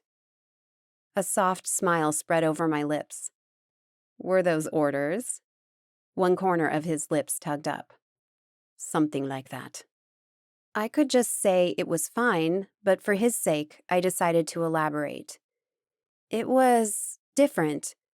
At first, I felt overwhelmed. There was too much color, too many people, too much to see and learn.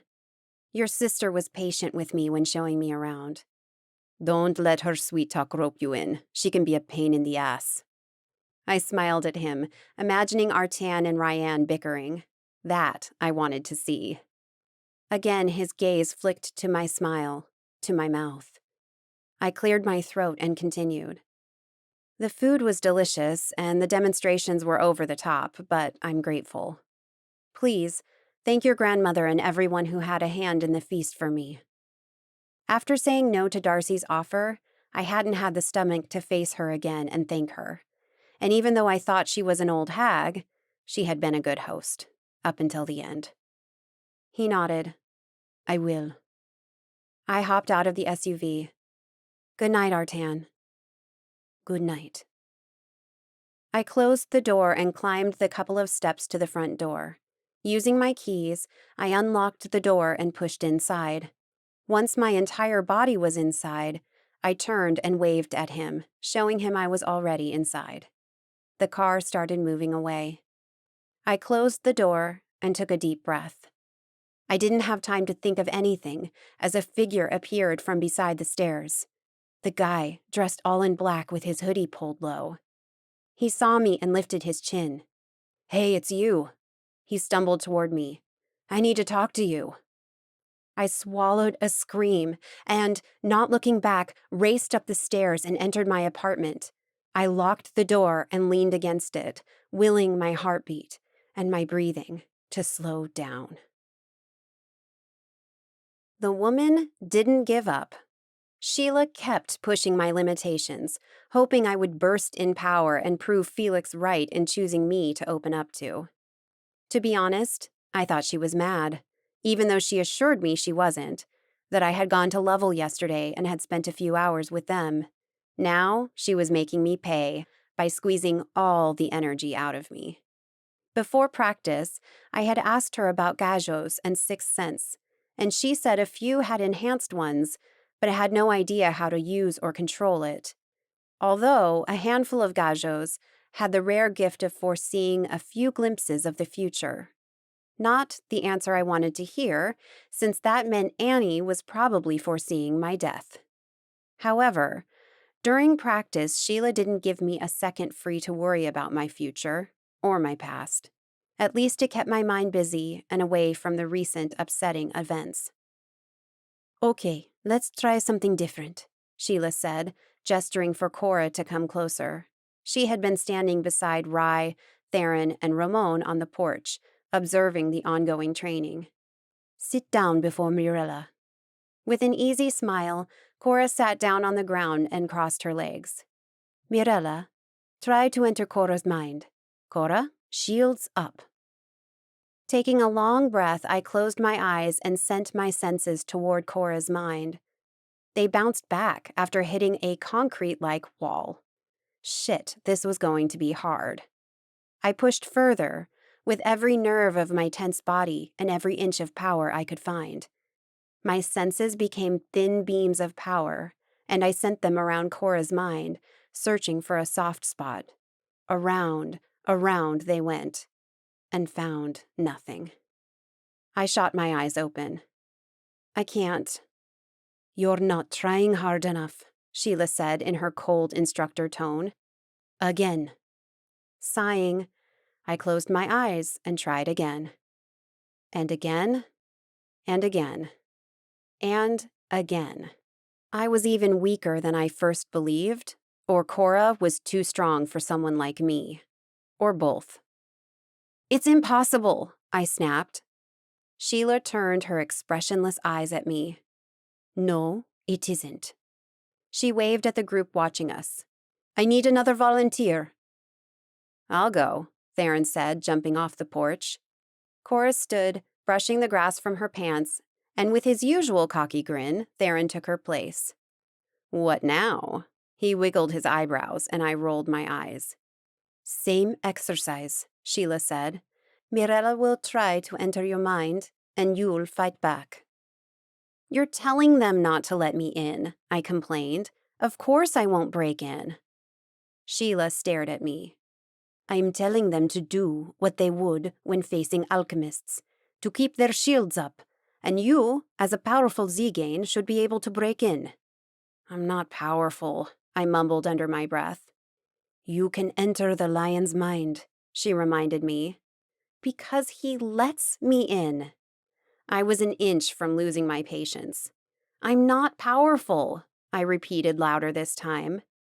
"That remains to be seen," Sheila said. "Now, begin." With a groan, I closed my eyes and let my senses free. I guided them toward Theron and found a reinforced steel wall around his mind. If I couldn't break through Cora's, I wouldn't be able to break through his. But I tried. I tried because Sheila would cook me alive if I didn't. My senses went around and around Theron's mind, probing, prodding, poking, searching. I was about to give up when I felt it. I found it. A tiny spot, hidden among other pillars and curtains of protection, soft enough for me to break in. I urged my powers forward. Theron's grunts disturbed my concentration and I lost the connection. I shot my eyes open and found him glaring at me. "That's not a nice spot," he said, his voice tight. Damn, I had never seen him angry before, not outside a battle, and even during those he was always smiling and joking. It was the only one I found. Sheila narrowed her eyes at us. Again.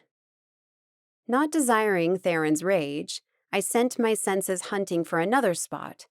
Minutes, or hours, I didn't really know, passed, and I found only that same soft spot.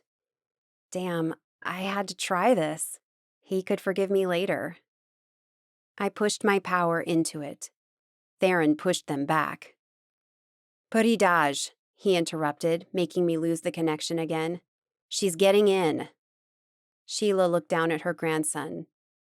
"But your mind is one of the strongest I know." I lost my focus. "Say what?" I squeaked. "You sent me on a fool's errand?"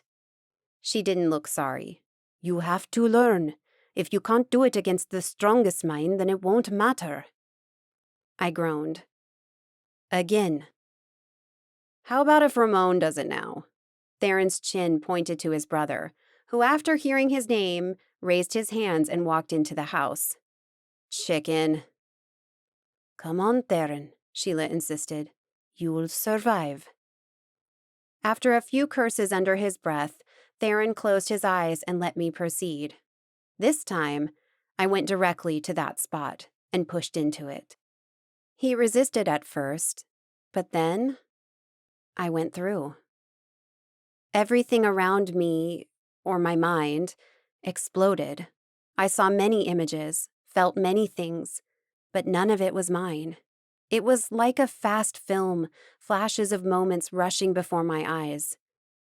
A beautiful young woman, Theron beside her, happiness filling his chest, their hands pressed together before them. Older people hugging them tight and patting their backs. The image changed. The beautiful lady and Theron were dancing, and he was hopeful he would really love her, that they would be happy together. The image changed again. This time, they were arguing, but I couldn't grasp exactly why. The next image showed me both of them pretending to be nice to each other around other people, other Zegane. The last image was of the beautiful woman lying on a burning verdun, a crowd of Zeganes watching, their eyes gleaming with tears. She was dead, and Theron cried for her. Then it all stopped, and I was surrounded by complete darkness. What the hell had been all those images? Theron's memories? Shit, was that his fiancée? Sheila's words reached me. "Think of something, Mirella, a strong feeling, in Theron's mind." Like what? Like the disappointment I felt over my mother and her lies and the way she still lied to me? Like the scary thought of being tortured to death by alchemists? Like the sadness of being ignored by Ellie? Or like Philip being out of town again?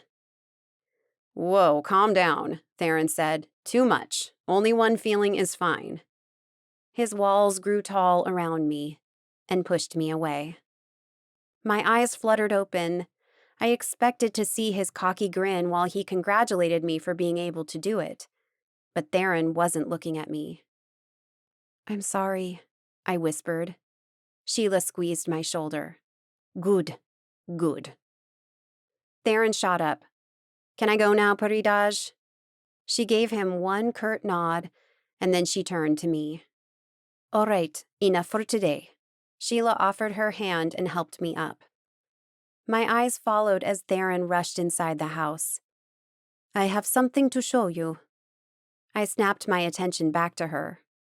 "What now? More tests?" The harsh instructor mien was gone, and a warm smile adorned her lips. "Just come." Holding my hand, Sheila guided me through the green lawn for a few hundred yards, until we were on top of another hill. "There." She pointed to a garden on the base of the hill. I looked at her. What's there? Come and see. As we went down the hill, I got a better look at the garden. It was enchanting. The lush green lawn stretched over to a small creek, one that disappeared under an outer stone wall. Flowers of red, yellow, white, pink, blue, orange, and every other color were planted side by side, flanking peach-colored stone trails that whirled in and out of the lawn, ultimately leading to a grotto at the center. Bright coral stones composed the 3 lower steps of the grotto. Then the colors lightened gradually, rising with a podium until a beige tone culminated it. Coral stones formed a half-dome, and right in the center of the podium, the white statue of a saint stood tall, almost as tall as me. Her face was peaceful, her smile encouraging, and her palms were pressed together like in prayer. I squinted at the saint. Sure, I had seen her before. That's Saint Sara Lakali, Sheila said, our protector. Oh, I knew where I had seen her before. I pulled the neckline of my blouse down a little and reached to where my bra strap met the pad. I unhooked the safety pin from the inside of the bra and held the pendant up, showing it to Sheila. It's the same saint, I said, amused. Of course, I had noticed there was the engraving of a saint in the pendant, but I had never bothered to find out which one. Her eyes rounded as she reached for the pendant. Where did you get this? My mother gave it to me when I started wearing bras. I was 10, maybe 9? I don't remember. She said it was important I wear it all the time. The saint would protect me wherever I went. She turned the pendant in her hands. It was flat, like a small coin, but thicker, and the saint was engraved on both sides. This is pretty. She returned it to me. She's right. Wear it always. Because it'll protect me? I asked, trying not to laugh. How would a piece of metal protect me? Well, Saint Sara Lakali is our protector. She paused. But if not for that, at least wear it as a sign of good faith. Chapter 21. My mother was making dinner when I arrived home that evening. She didn't even glance at me as I closed and locked the door and made my way to the kitchen. I halted by the tall counter and sighed. With her lips pressed tight, she chopped onions with ease. The warm scent of paprika and garlic reached my nose. It smells nice. She took the cutting board to the range and pushed the chopped onion inside a pan with the knife. She returned to stand beside the sink and started chopping red and green peppers. And still, she said nothing. My skin itched with the urge to tell her I knew why she had been banished, to ask her more about my father, if he had really left us like she made me believe all these years, or if she left to protect him, to keep him away from alchemists. But I already knew she wouldn't answer. Whatever I asked, she wouldn't answer. She would change subjects or pretend she didn't know what I was talking about. I sighed. All right, since it seems dinner will take a while and you won't talk to me, I'll take a shower. I started for my bedroom. I was by the door when she finally slammed the knife down and glared at me. I thought you were done with Belleville, she said, her voice not hiding her disappointment, her frustration. Why? You went to Lovell yesterday, and from what I heard, you had a great time there. Unbelievable. Do you have spies in there or something? How can you know everything that happens there? I thought you were banished. She flinched. I am banished, but I'm trying to help them. I don't get it. Shouldn't you be mad at them? Are you trying to get unbanished? Is that it? No, I don't care about that. I miss being a part of an enclave, but I'm not worried about me. I'm worried about you. I'm trying to help them get through to you. You need to accept you're a Zegane and accept Lovell as your enclave. I snorted.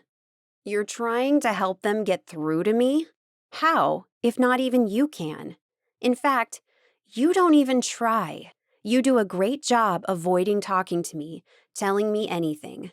You prefer just standing there like a decorative vase in the corner rather than talking to me, afraid I'll ask things you don't want to answer. Her eyes widened. What, she thought I hadn't figured her out? She closed her mouth again and sighed. Her shoulders sagged. She was giving up.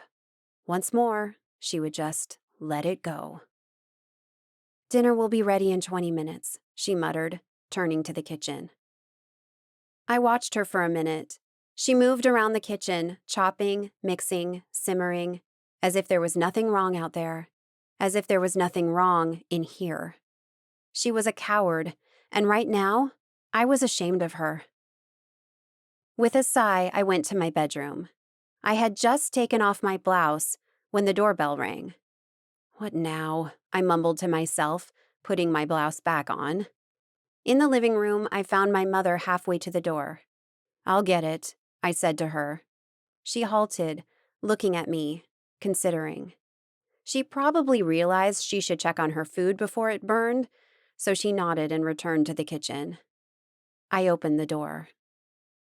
Artan and Sloane stood on the other side, their expressions solemn and their right hands over the hilt of their swords. My eyes widened. I didn't think I had seen them out before with their swords showing like that, only that night in the parking garage, but then they were ready for a fight. What's wrong? I asked, stepping back.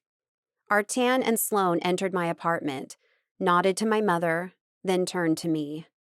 I closed the door. You're scaring me. You should sit down, Artan said, his rough voice low. I crossed my arms. I'm fine. Artan exchanged a brief glance with Sloane. Then he returned his eyes to me. I believe this is yours.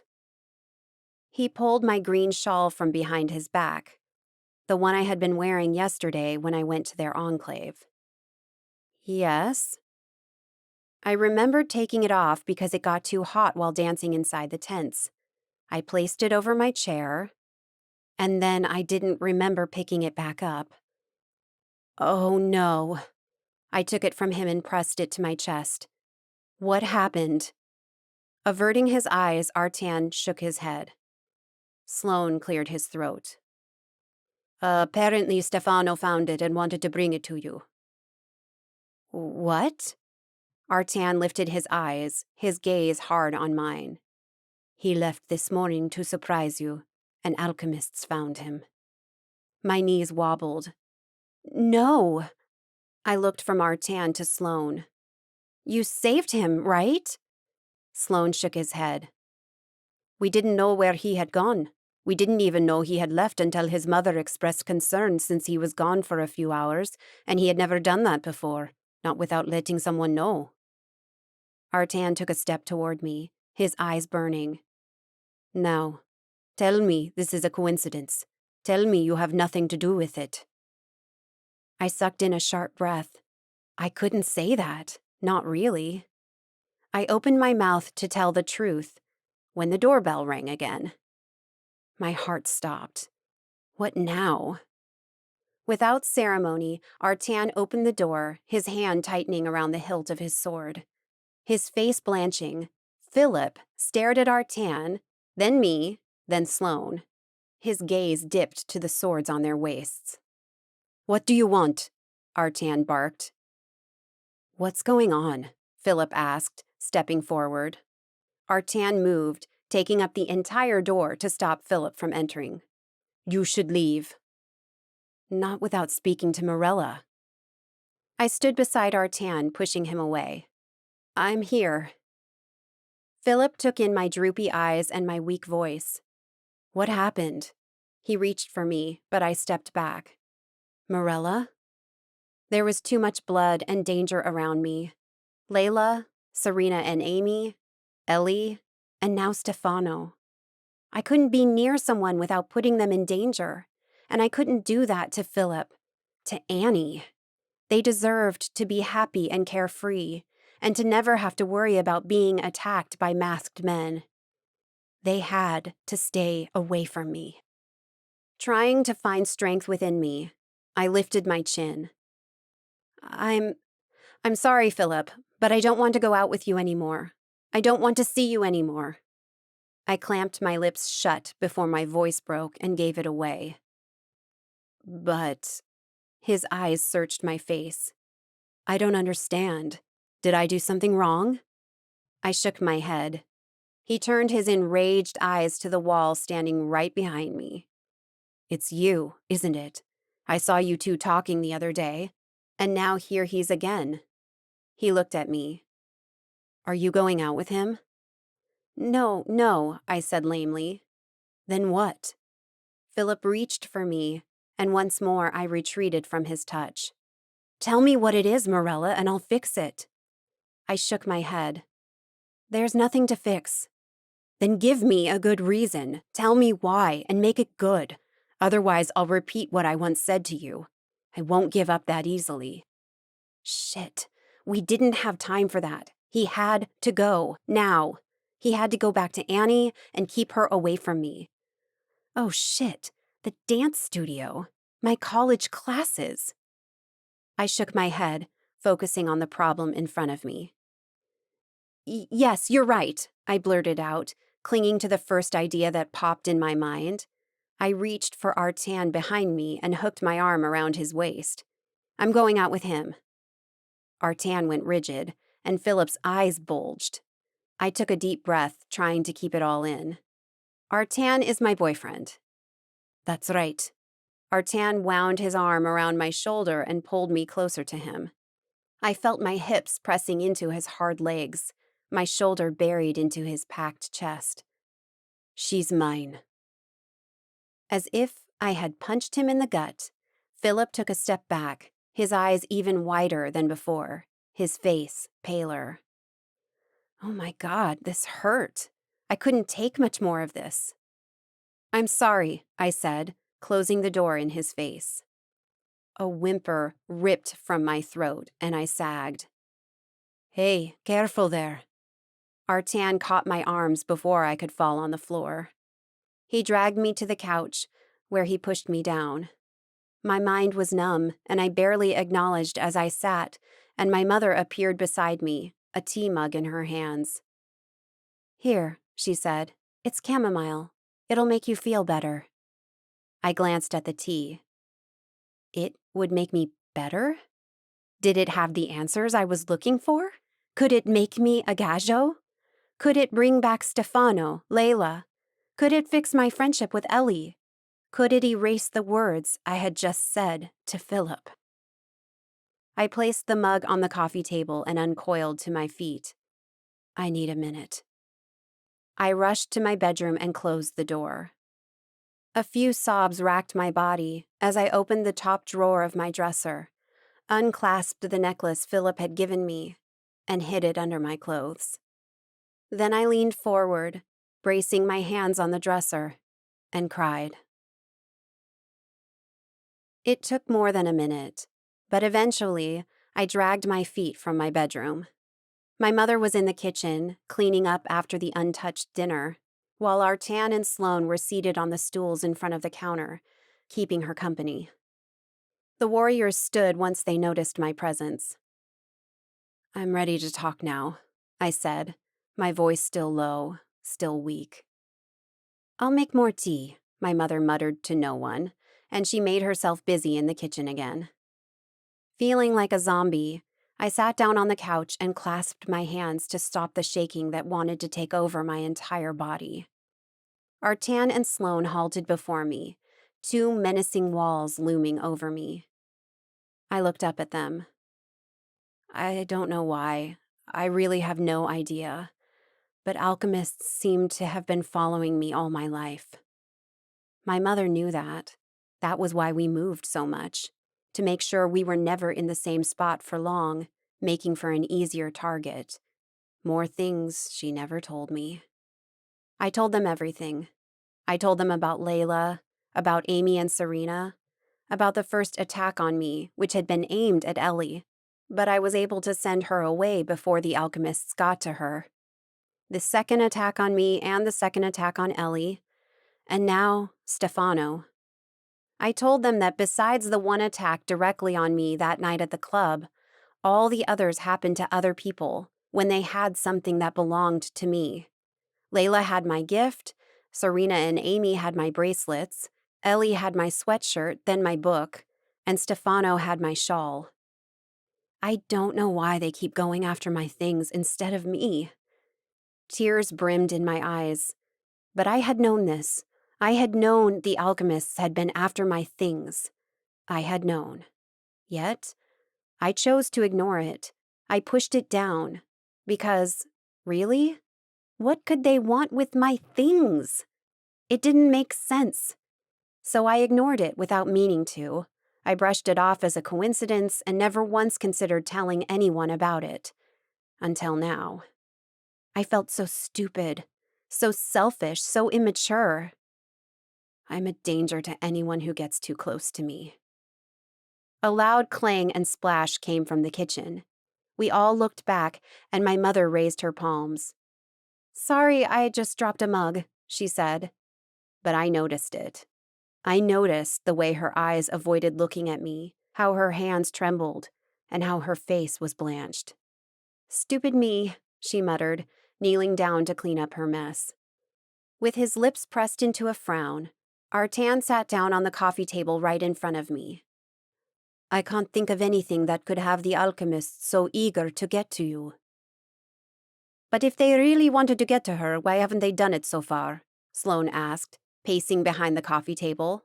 "Why go after people with her things?" Artan shook his head. "I don't know." I gasped as something popped into my mind. Sloane stopped in his tracks. "What is it?" My hands trembled as I blurted, "There's a guy who is always around the building, lurking in the corners. He's always wearing black, with a hood pulled low on his face. He actually tried talking to me, grabbed me twice." Artan stood and looked at Sloane, who nodded, before returning his attention to me. "Does he live here, in the building?" "I don't know." Artan fished his cell phone from his pocket. "All right. I'm gonna call other warriors and we will—" My phone buzzed and we all stared at it as if it would explode at any moment. It buzzed again and I reached for it. "Theron, hey, what are you doing?" "Theron, I'm still in town and I thought I could check on you." It wasn't uncommon for Theron to text me. He always did whenever he was coming to pick me up for a training session with Sheila, or when he had arrived and was waiting for me in front of the building. But he never warned me before checking on me, and he never checked on me right after having dropped me off. I looked up at Artan. "Does Belleville know about Stefano?" He frowned. "Not yet. I don't think so. Why?" I said, "Because I think they should know everything." At the same time, I typed a message to Theron. "Me, come on over. I need to tell you something." Artan growled. "We don't need to share anything with them." I stood and faced him. No matter that he was about a head taller than me, I wasn't feeling intimidated right now. I spent a lot of time with them. Only God knows if I left something behind without meaning to and someone took it. I will warn them. My phone buzzed again and I checked the text. "Theron, be there in 10. "Then you can call them and let them know," Artan snapped. I shook my head. "Theron is coming over right now." Artan fumed. Not in the mood for any more crap from anyone, I gave him my back and walked to the kitchen. "Besides, weren't you going to call other warriors to help out? If Theron is here, he can keep me company while the two of you go out to do whatever you want." Artan approached Sloane, and the both of them talked in hushed tones on the other side of the room. My mother stood behind the kitchen counter like a statue. She didn't look at me when I entered the kitchen, nor did she offer to help me when I grabbed more tea. Something was up, and once more, she wasn't talking. I was adding honey to my tea when she finally moved and placed her hand on my arm. Her eyes shone with something that resembled sadness. "I'm sorry." I turned to her, wishing, begging with my mind for her to tell me more. "For?" "For everything," she whispered. "For moving so much, for not letting you have friends, for the few friends you made and ended up losing, for the gajo who you just had to dismiss to keep him safe." I swallowed the lump in my throat. I wondered if that was why I never knew my father. If, to keep him safe, my mother had left him. And to think of all the years I thought he had left us. More hurt snaked through my chest. "I don't want to talk about Philip right now." She patted my arm. "I understand." I held my breath for a second, gathering my courage. Then I asked, "Mom, do you know anything about this? Why the alchemists keep going after my things instead of me?" "No, of course not." She smiled at me as if I were crazy. I narrowed my eyes at her. I wanted to believe her. I wanted to believe that for the first time in her life she wasn't lying to me. Because God help me, if she was lying, if she knew anything and didn't tell me, didn't warn me, I would never forgive her. Not a minute later, my phone buzzed again. "Theron, I'm here, coming up now." I said to the warriors planted in front of the door, "He's here." With a groan, Artan opened the door, and soon Theron appeared on the other side. The cocky grin lasted for a second. Then he noticed Artan and Sloane and their weapons. Opening his legs wide and bringing his palms up, Theron readied himself for a fight. "What's going on?" Chapter 22. After a show of testosterone, I shooed Artan and Sloane out of the apartment to go track the hooded guy, while I pulled Theron to the couch. My mother grimaced when he greeted her, but like a good host, even though this place was not her home, she offered him tea. Then I explained everything to him. I repeated all I had told Artan and Sloane, all about Layla, Serena, and Amy, Ellie, and Stefano. "That doesn't make sense," he said, a big frown between his brows. I clasped my hands over my stomach. "I know, but unless I'm missing something here, that's what's happening." Theron rested his big hand over mine. "I'm sorry. We'll solve this mystery somehow. I promise. Even if I have to work with Lovell." He made a face and a low chuckle escaped me. "I promise, okay?" I nodded. "Thanks." I reached for the steaming tea mug on the coffee table. I had barely sipped any, but my mom kept it full and hot for me. "What were you doing in town?" He shrugged. "I like to drive, so sometimes I just take my Jeep and drive around. No destination in mind. As long as it wasn't a fake excuse to come check on me." "It wasn't." He paused, becoming serious again. "But to be honest, I had stopped to put some gas in my Jeep and was about to drive back to the enclave when I felt something." He placed his fingertips to his temple. "Right here." "What do you mean?" He shrugged. "I don't know how to explain.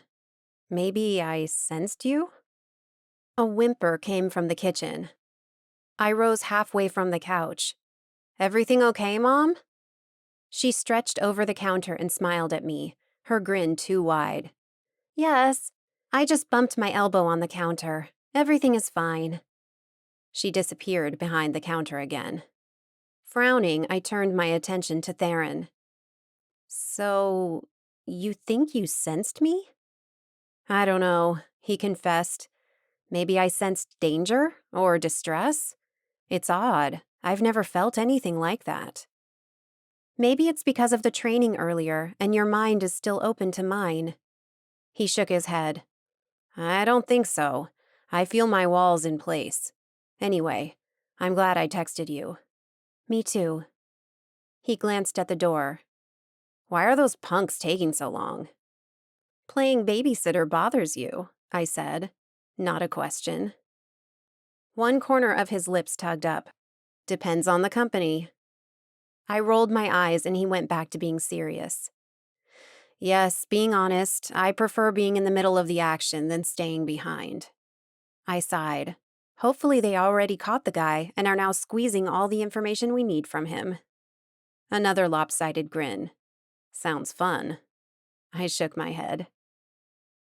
Tense silence fell in the room while we waited for Artan and Sloane to come back. We played with our phones, drank more tea, and shifted positions on the couch. Finally, almost 40 minutes after they left, Artan and Sloane rang the bell. Theron opened the door for them. "It's not him," Sloane said. I leaned forward on the couch. "What do you mean?" Artan glared at Theron before he looked at me. "The guy is a tenant's son. He's addicted to heroin, and apparently he's always high and sneaking out to buy more drugs. From what we learned, he's always trying to talk to everyone in the building to ask for money." "Or drugs," Sloane added, returning to his pacing. With a sigh, Artan sat on the coffee table again. "While we were gone, I talked to the Rombaro and some of the elders." My insides tensed. "To make sure you and your loved ones are safe. They want you to move to Lovell. Right now." "Say what?" I probably hadn't heard him right. Artan continued. "You can argue all you want, but if you stop and consider this, you know it's true. You'll be safer at Lovell. No alchemist will come after you there, and if they do, we can protect you." "I agree," Theron said. I gaped at him. "Say what?" "Yes," Artan snarled. "What?" I know. Theron raised his hands, palms out. It's strange, right? Me agreeing with my nemesis? But unfortunately, Artan is right. You should move to Lovell. At least until we can solve this problem. Artan stood, chest puffed. "We?" Theron took a large step toward him. "Yes, we. Don't you think? Nobody gave you permission to get near her, much less. I won't let you do this alone. She's my friend too, and to be here, you already did your part. Now you should protect her. I don't care what you think. I'm here to stay and leave and let the real warriors solve the matter. Didn't you?" I rose to my feet. "Stop!" Both Artan and Theron stopped bickering and turned to me, their gazes at my feet. "I don't care what any of you think. This is my life, and I won't let others order me around, regardless of having the best intentions." I sighed. I won't go to Lovell or Belleville, and that's final. But I had to do something about my life. I couldn't go to work or school anymore. I would only put other people in danger. "Then come live with me," my mother spoke, startling us. With a small smile, she approached us. "I don't have my powers anymore, but I have the golden horehound shrubs, and I can certainly keep an eye on you." She turned to Artan. "And you're always welcome to check in on her. I have Darcy and Oscar's numbers, but I can get yours too, and I'll call you if I think there's anything wrong." Artan shook his head. "It's too risky." I didn't like it either, not because of safety, but because I couldn't imagine living under the same roof as my mother again. Yet it seemed like a better option than to hole up in an enclave and live under scrutiny and rules I didn't understand. I could simply stand my ground and say I wouldn't move, but I knew better. There was too much at stake here. People had been killed. I couldn't let my pride reign in this situation. "Well," I spoke up, "it doesn't exactly please me, but I could do that. I can move to my mother's house to be safer." "I don't think the elders will like this," Artan said. "They certainly won't," Sloane added. I shrugged. "I don't care what the elders think. This is it. I'm moving in with my mom. Take it or leave it." Artan didn't seem convinced, but he nodded. "All right." My shoulders sagged. Okay. What now? Theron spoke next. Now, we get you moved. I thought they were joking. It was late at night. Move into my mother's house now? But they weren't joking. Between the 5 of us, we packed my meager belongings in less than 2 hours and fitted them all, except for the crappy yard sale furniture, into Artan's SUV, Theron's Jeep, and my mother's old sedan. It was past midnight when all my things were safely inside my mother's house. My house. We didn't organize anything, though. My stuff stayed sprawled over the living room and foyer and the hallway beside the stairs, while my mother made us another round of tea and snacks. After an argument, Artan convinced Theron that he and Sloane would stay the night, making sure my mother and I were safe. Theron would go home, warn the other Zeganes at Belleville, and rest. He left promising he would be here early morning to take Artan in Sloane's place. I felt like a caged animal, or a criminal, locked inside the house and with guards patrolling outside. That night, I barely slept, or the next night, or the next. I had given up on everything. I called the dance studio and let Julie know I was sick and wouldn't make it to classes for at least a week. I couldn't bring myself to tell her I would never be back. I didn't want to believe that was true. Maybe if Artan, Theron, and the others caught the alchemists who were terrorizing my life.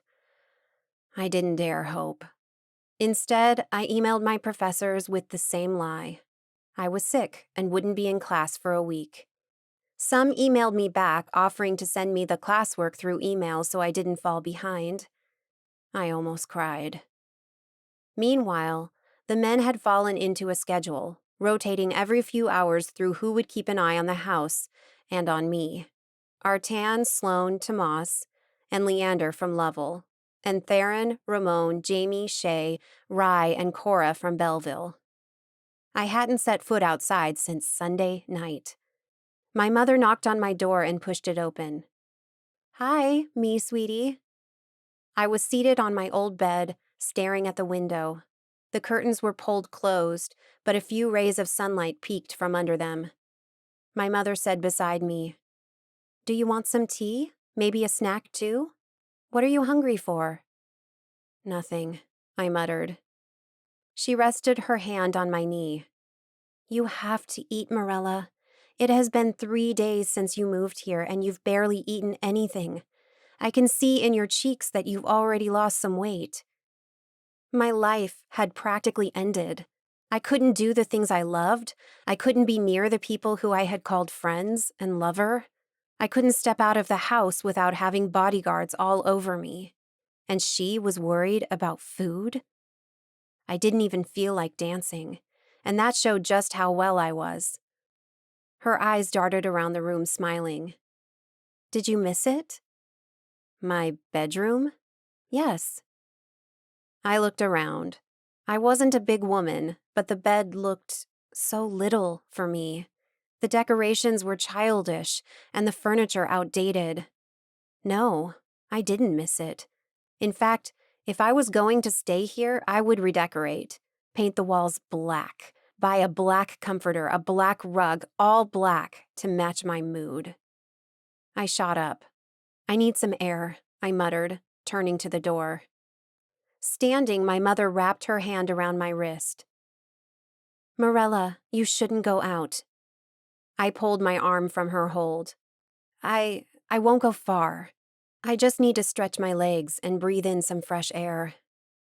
I needed to air my mind, to clear my thoughts. "I promise I'll just walk around the block.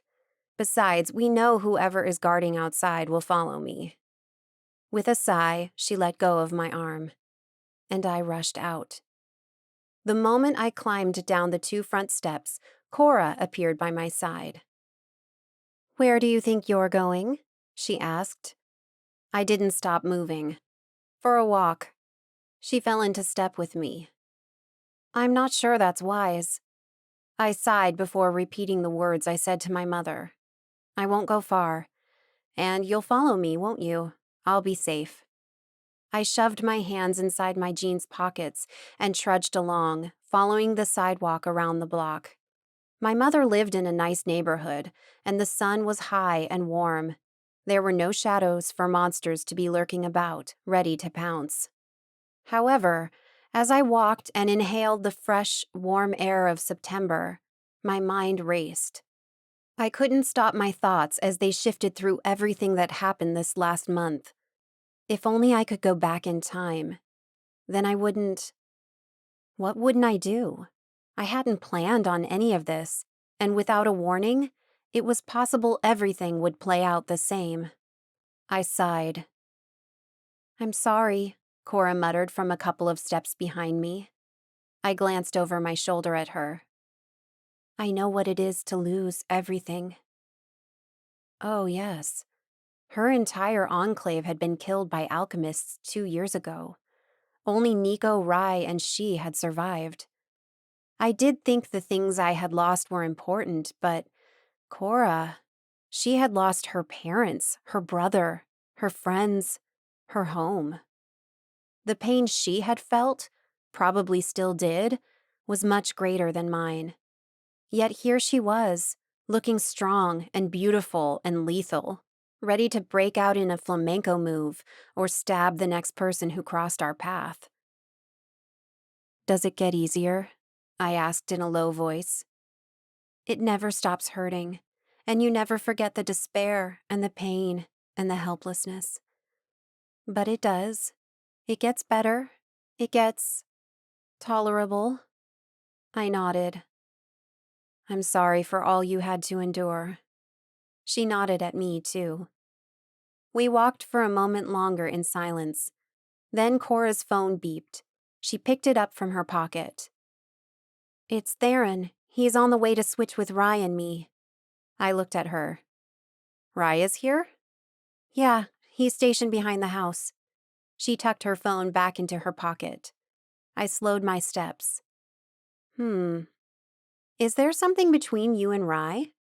Her eyes widened for a brief moment before her face returned to its cool mask. "Why do you ask?" "The first day I was in Belleville, when I asked you about being engaged, I saw you looking at him, then both of you looked away." She pressed her lips into a thin line. From the tension in her body, I didn't think she would answer, until she finally said, "Female warriors are rare, and they were looked down upon in my enclave. So, unlike most girls in my enclave, I wasn't promised." I frowned. Looked down? I didn't understand that. "Why?" She shrugged. "Because women are supposed to be delicate and weak and dependent on men. I don't know. It doesn't make much sense to me." It didn't make much sense to me either. Every time I looked at Cora, I was utterly jealous of her beauty, her posture, her elegance, and her strength. I wished I could be as badass as she was. "That's stupid," I mumbled. She let out a dry chuckle. "Yeah, I agree. Anyway, the night Rai asked for my hand from my father, our enclave was attacked." I gaped at her. "Rai and I don't know. We have something going on, but neither of us knows how to name it." "But you're 21, right?" She nodded. "Rai asked once. Only once." I said no. "Why? Don't you like him?" I think I do." A crease marred her forehead. "It's just complicated." "But we should head back," she blurted, halting suddenly. "All right," I muttered, understanding she didn't want to talk more about it. To be honest, I was surprised Cora had shared all that with me, but I was glad she did. In the driveway of my mother's house, my house, Cora bid me goodbye. She moved her hand in front of her, and the stones, the ones that lined the flower bed, floated in the air, forming a stair for her. She grinned at me as she climbed it and disappeared at the top of a tall tree. The stones floated back to their places as if nothing had happened. Still amazed at all they could do, I shook my head. I walked to the front door, my thoughts back to all the crazy happenings of the last few weeks as I tried to fish my keys from one of my pockets, until I stepped forward and kicked something. Automatically, my gaze fell to my feet and I gasped. The heart flower. The red flower with the heart-shaped middle lay on the ground before my shoes. With my mouth open and incapable of closing it, I hunched down and grabbed it in my hand. The whole head of the flower was bigger than my palm, and its stem was as long as my forearm. The petals felt like silk, and the red shone as if the flower was powered by batteries. However, at the center where I had seen the gelatin-type cushion in the painting was nothing. The gelatin part was missing, leaving a small depression in the heart-shaped center. Exquisite. And its scent was like nothing I had ever smelled before. Sweet and spicy at the same time, rich and velvety. I could eat it, but I doubted it would taste as good as it smelled. I ran my fingertips over its petals, still amazed with its feel. Incredible. I turned around to show it to Cora, but I couldn't see her from here. I opened my mouth to call her, but the sound of my mother's voice coming from inside the house startled me. For some reason, I hid the flower under my thin jacket. Then another voice rang loud, a man's voice. Their tones were angry and they snapped at each other. I couldn't hear their exact words, but they sounded mad. My heart hammered. What if the man was an alchemist and she was snapping at him and making the situation worse? Frowning, I unlocked and pushed the door open. To my shock, my mother and Dolan were standing in front of each other in the living room.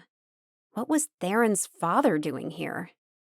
My arrival had shut them up, and my mother's gaze changed from angry to worried.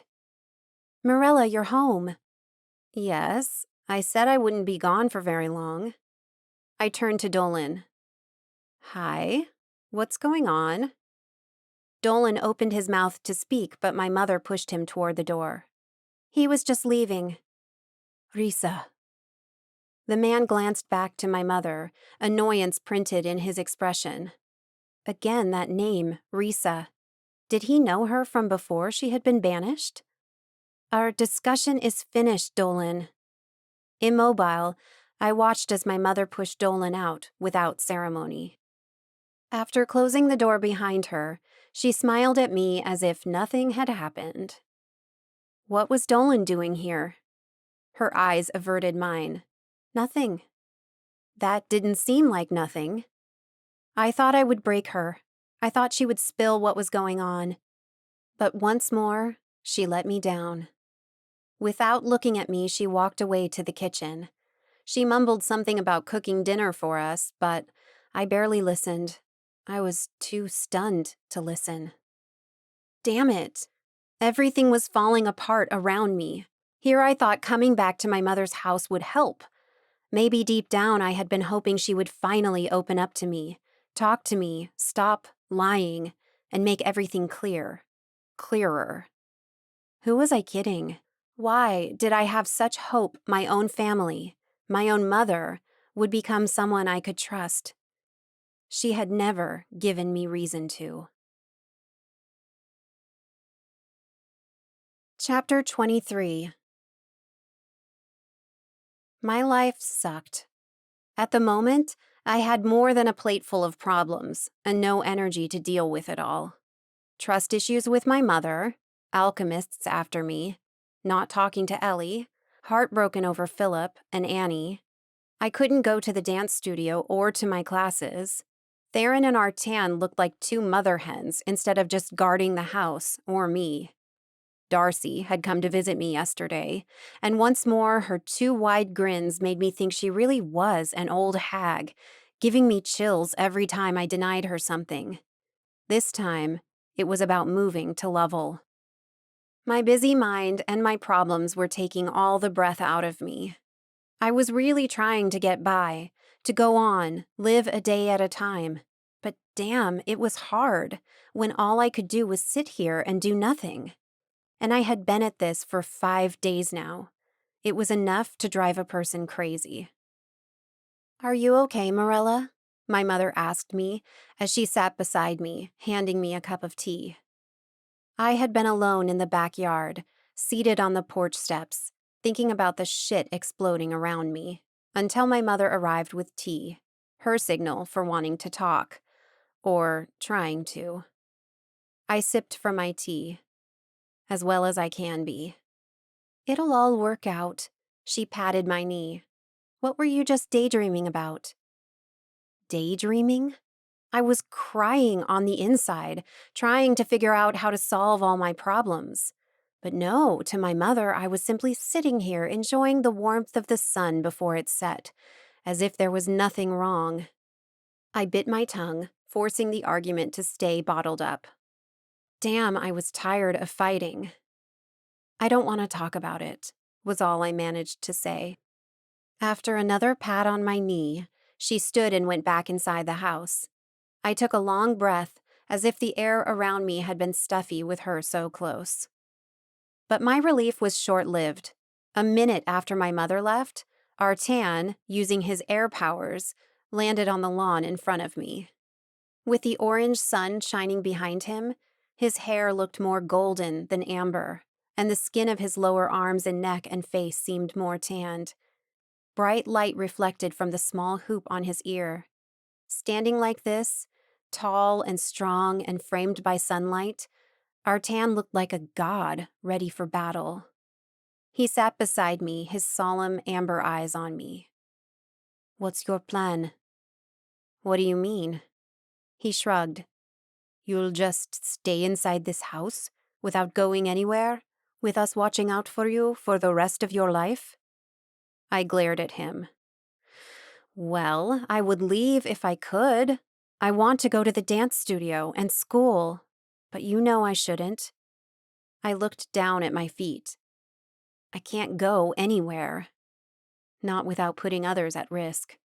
A plan had started forming in my mind on my second day locked here. But before I presented it to Artan and Theron, I had to find the right words, to plan it right. Otherwise, they would shut me down before I even finished telling them about it. The alchemists were after me, right? Or my things, whatever. Well, Artan and Theron could grab some of my things and go to an open space far from innocent gajos, a place where other warriors could easily hide. Then they wait. At some point, the alchemists had to show up, right? Artan, Theron, and the warriors could fight the alchemists. They would win, I hoped, and I would be free to return to my normal life. "That's not true," Artan said, yanking me from my planning. "What isn't true?" "You can go to level." His voice was a little less rough and harsh than usual, as if he too was trying to butter me up. "There you can roam free, do what you want. We even have a dance studio where the kids learn how to dance flamenco and other dances. I bet you could become a teacher there. At level, you would be involved in the community. You would make friends. You would do something." "Ugh, you're worse than your grandmother." A lopsided grin. "Is it working?" Unfortunately, it was. I didn't want to surrender that easily, but I knew I couldn't just stay seated here forever. Another week of staying idle like this, and I would be crawling up the walls, truly insane. Then there was my plan. I pushed to my feet. "I need to think about it." Without waiting for a response or a comment, I marched into the house.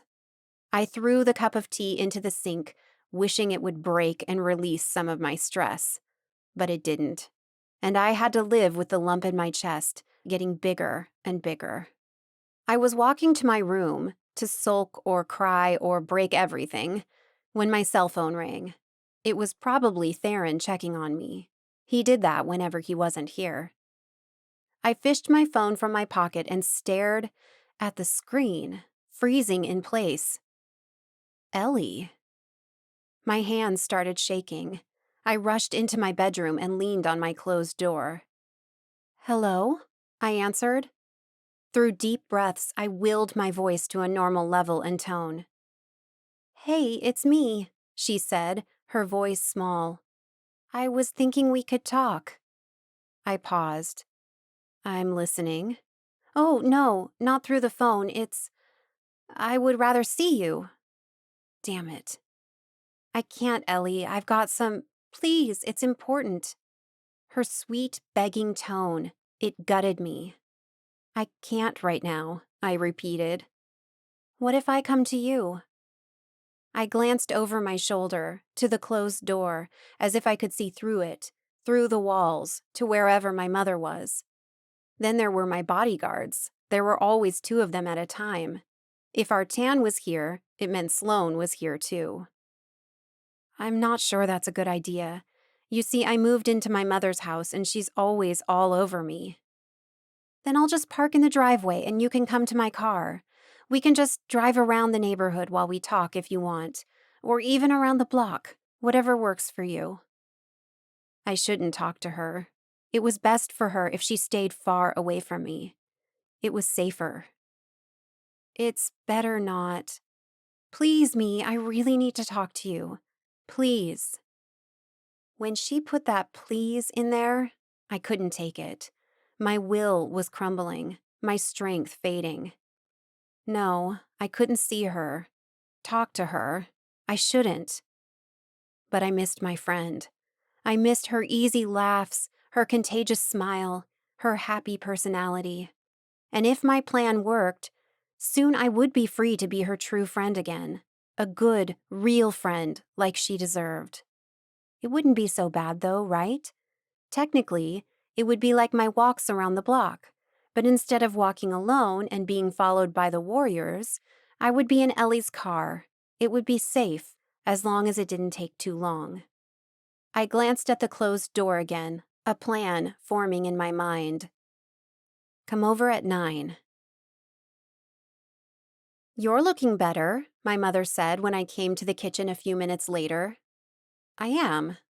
I looked at her, hoping she couldn't see anything suspicious in my face, couldn't sense anything suspicious in me. I was thinking, can we make dinner and invite Artan and Sloane?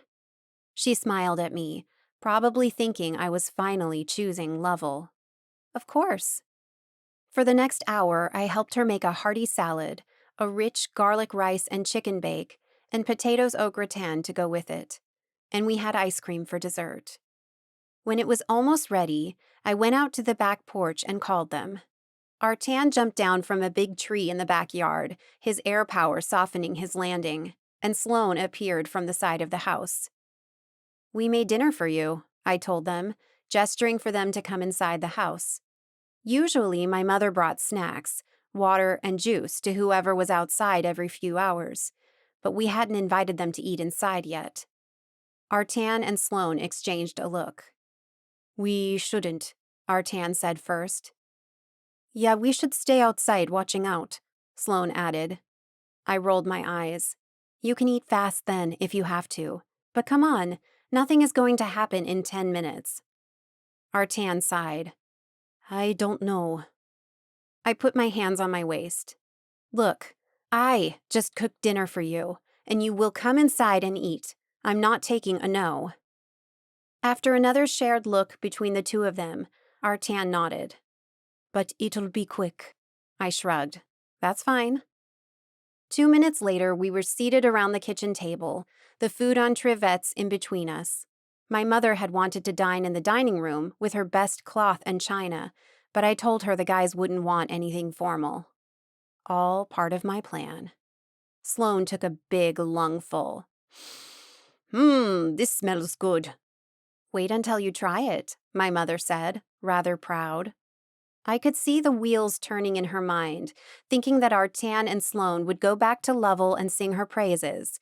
Then Oscar and Darcy and the other elders would forgive her and unbanish her and welcome her back into the enclave. I didn't doubt for 1 second that she would move there in a heartbeat if she could. The guys dug in. I picked at my food, waiting for the right time. When they went for a second serving, I stood. The guys stopped with their arms and plates in the air and looked at me. I need to use the bathroom, I explained. Be right back. They resumed serving themselves and I walked into the hallway. From there, only my chair around the table was visible, not the others. Carefully, I opened the door of the half bath in the hallway and closed it. Then, holding my breath, I tiptoed to the living room. I had debated going out through my bedroom window, but then I would have to jump down, and I would probably twist my foot if not break it doing so. I also thought about using the front door, but I was afraid that wouldn't be as quiet as I wanted it to be. So, before meeting my mother in the kitchen and asking if she would help me cook for the guys, I stopped by the living room and opened a window. I took off the screen and then closed the curtains over it, praying there was no wind blowing from outside and that no one looked too closely.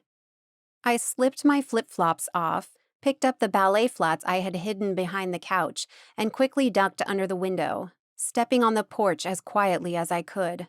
Then I tiptoed down the porch steps and, once on the concrete, I slipped on my shoes and ran down the driveway. Ellie's car was parked 2 houses over. I had been afraid they would hear it, especially with the front window open. I didn't have long before they noticed I was gone, so I ran faster and slipped inside her car. "What happened?" she asked me, her eyes narrowed. "Go," I rasped, out of breath. "I'll explain, but now just go." She drove away. "What's up with that?" I glanced through the rearview mirror. Nothing yet. Let's just say I'm under house arrest right now. I had to sneak out. "Uh-oh, what did you do?" "Nothing." That wasn't technically a lie, since I hadn't done anything.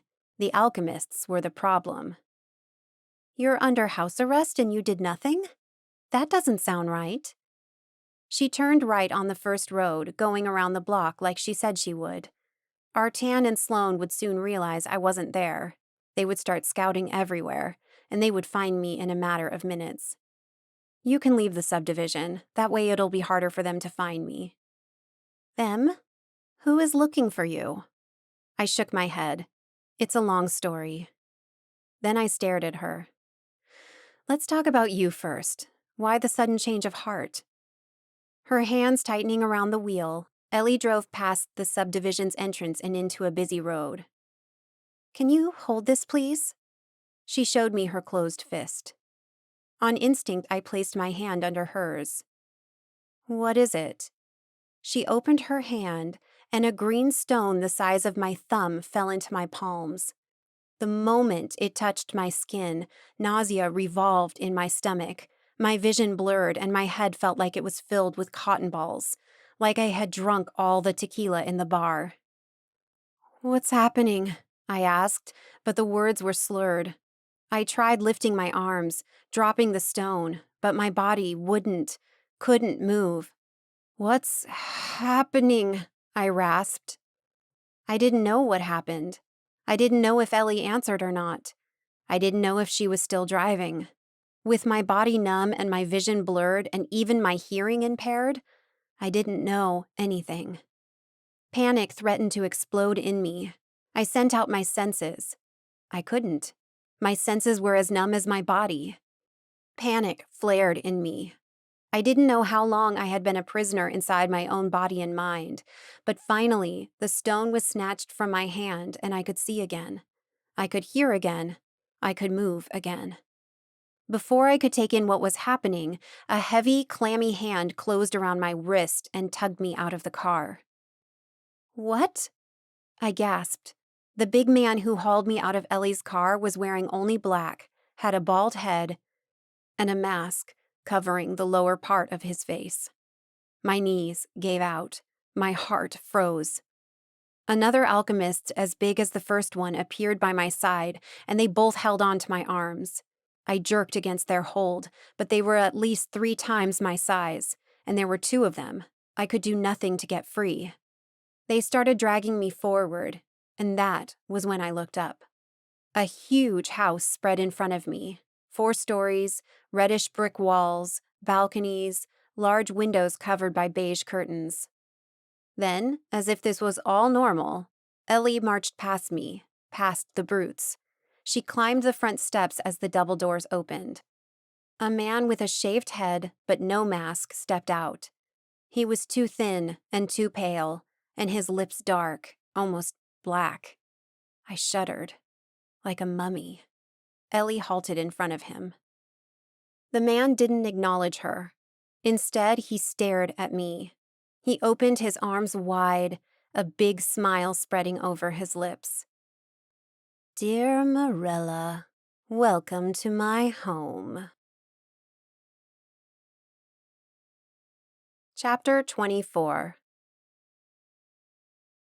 I was dragged into the house. The moment I crossed the open doors, a strong wave of pain hit me, making me breathless, and I fell to my knees. I was barely aware of the door closing and the people surrounding me. "So glad you're here, Mirella," the man said. "I'm William." The pain settled, becoming just a dull ache in my muscles, and I looked up. William stood among 5 other alchemists, all wearing masks, in the center of a foyer. Behind him, cowered in a corner, Ellie cried. "I'm so sorry," she muttered between sobs. "I couldn't help it." Yes, William waved her off. "She couldn't help but bring you here." I shook my head, not following. "What?" "She was under my influence," William said. Influence? What the hell? Now I thought I was under the influence of alcohol or some drug. What was that green stone? "A little elixir to keep you dizzy, in subtle pain, to numb your powers. The basics." The basics? Did he think he was funny? I would give him funny. I tried standing up, but a new wave of pain assaulted me. On all fours, I yelled as my body jerked, trying to push the pain away. Then it hit me. I could go with the basic, "What do you want with me?" question, but I wasn't stupid. I knew what they wanted with me. My power, my blood, and my heart. Shit. Panic rose in my chest as I realized I was trapped inside a fort of a house with a bunch of alchemists. Many options of how they could end my life flooded my mind, and I almost gagged. "Take her to the lab," William said. Seconds later, the 2 brutes had their hands around my arms again. They pulled me up and dragged me forward. I thrashed around, trying to break free, but I was weakened by waves of pain. "Bring her too." He pointed to Ellie. Ellie yelped as an alchemist walked over to her. "No, leave her alone," I spoke up. "She already did what you wanted. Now let her go." "Not likely," William said. "She will come with us, in case you give us a hard time." Shit. We were pushed through a long corridor, a door, down 4 sets of stairs, another darker corridor, and through a metal door. Brightness hurt my eyes once we entered a cold room. When my sight adjusted to the new light, I discovered we were brought to a large, lab-like room, stark white, with too many lamps, a dozen hospital beds, equipment and machines, steel desks with utensils and tiny bottles, and an alchemist dressed in a white coat, without his mask. His lips were as dark as William's. A man stood in the center, dressed in an expensive brown suit and smoking a cigar. When he noticed the commotion, he approached me. His white blonde hair was gelled back, and his gray eyes were small and shrewd. No shaved head, no mask, no dark lips. No doubt, this man was the boss. "So, you are Mirella." He puffed a cloud of smoke in my face. "Finally we meet." If I weren't being held with my arms behind my back, I would have pushed that cigar inside his mouth and laughed while he choked on it. "We brought another one too, sir," William said, gesturing to Ellie. "For leverage." "Good thinking," the chimney man said, without taking his eyes off of me. His free hand reached up, and he picked up one of my curls. "My, oh my, you're beautiful." His fingers slid from my hair to my cheek. I flinched from his touch. "I'll almost be sad to use you." "Don't touch me," I snarled. Damn, how I wished I could kick his ass. He took a long draw from his cigar. I don't think you know who I am. He puffed another cloud of smoke toward me. I did my best not to cough. I'm Jonathan Ophir, the owner of this lovely property. Do I look like I care? I jerked around, kicking the air between us, wishing it would hit him. I get the impression you won't cooperate. Still looking at me, he snapped his fingers. Knowing what the signal meant, William held Ellie's arm and brought her closer to me. Poor girl, she was shaking hard. I'll say this once, so pay attention. If you so much as struggle against my men again, your friend here will pay. Shit. Ellie's panicked eyes met mine, and my heart broke. She was so scared. Do you understand? Yes, I said, afraid that if I hesitated, they would hurt Ellie. Good. He smiled at me, a large but fake grin. Turning to the doctor, he said, You can prepare her now. He pointed back to William and a large black guy. You two stay here. Use the other girl if our prestigious guest gives you a hard time. The rest, come with me. With elegant strides, he leaned closer to me. I'll be back soon. We'll have so much fun. Before I could spit in his face, Jonathan and his band marched out, leaving Ellie and me with two of his bodyguards and a doctor. The black guy held my arms and pushed me toward one of the beds, while William held Ellie back and the doctor played with sharp utensils and syringes. Without fighting, why would I when the huge man before me was about 3 times my size? I lay on the reclined bed, my mind working overtime, thinking about possibilities, searching for escape routes, considering insane plans. Fear and desperation dripped from Ellie's mind, making it hard for me to focus on my thoughts and try to find a solution for us. Her mind, my mind. My senses weren't as numb anymore. As I closed my eyes, I hoped the doctor didn't start playing with me yet. I sent my senses out and far away. To Theron. Adding to my own desperation, he wasn't at the ranch. Shit. How could I search for him through all corners of Broken Hill? And what if he wasn't in Broken Hill? I didn't have time for this.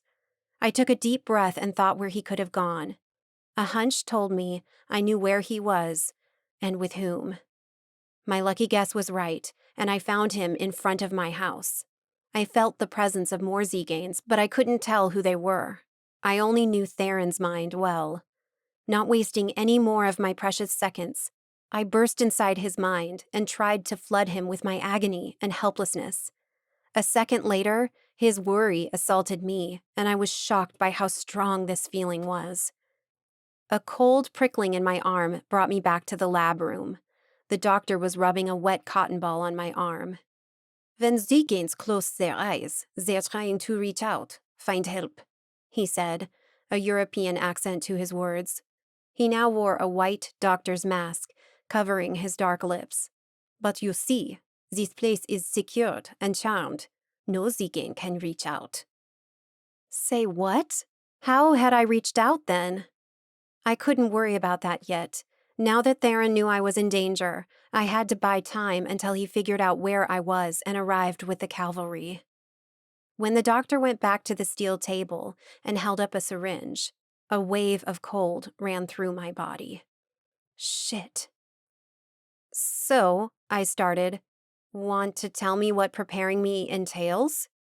The doctor flicked at the syringe, making sure the liquid was ready. I swallowed a lump of fear. Not really, he said. So you won't tell me what that thing does? I pointed my chin to the syringe. He shrugged. This isn't preparing you, not yet. This is a light tranquilizer, so you won't fight us when we start. Shit. Did that mean whatever they were going to do would be painful? I glanced around, thinking, looking, hoping. I found Ellie's wide eyes. She had stopped crying, but she was still shaking. If only the two of us could take 3. If only I could tell her. Once more, my stupidity astounded me. I hoped I was only stupid when terrorized. Otherwise, damn, I didn't deserve to have these powers. For the first time, I reached into someone's mind without closing my eyes, in case the doctor suspected what I was doing. With my eyes locked on hers, I entered her mind. She gasped. "What is it?" William asked, tightening the grip on her arm. Nothing," she muttered, cowering from him. Willing my thoughts in the right direction, I tried to pass on to her the feeling of what I wanted to do, to attack them. It didn't matter how, even if we had to use nails and teeth. We had to try.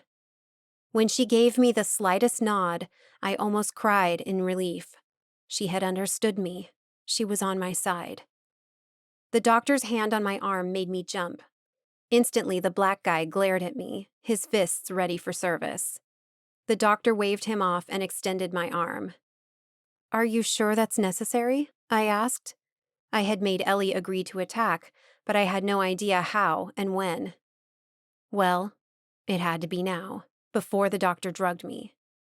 The needle touched my skin and I reacted. I kicked the doctor in the chest, sending him back, grabbed the syringe from his hand before he fell, and, when the black guy lunged for me, I spun on him and drove the syringe into his throat.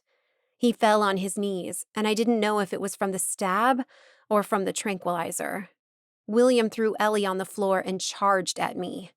I ran to the other side of the bed, but he jumped over it and landed a hard punch on my cheek.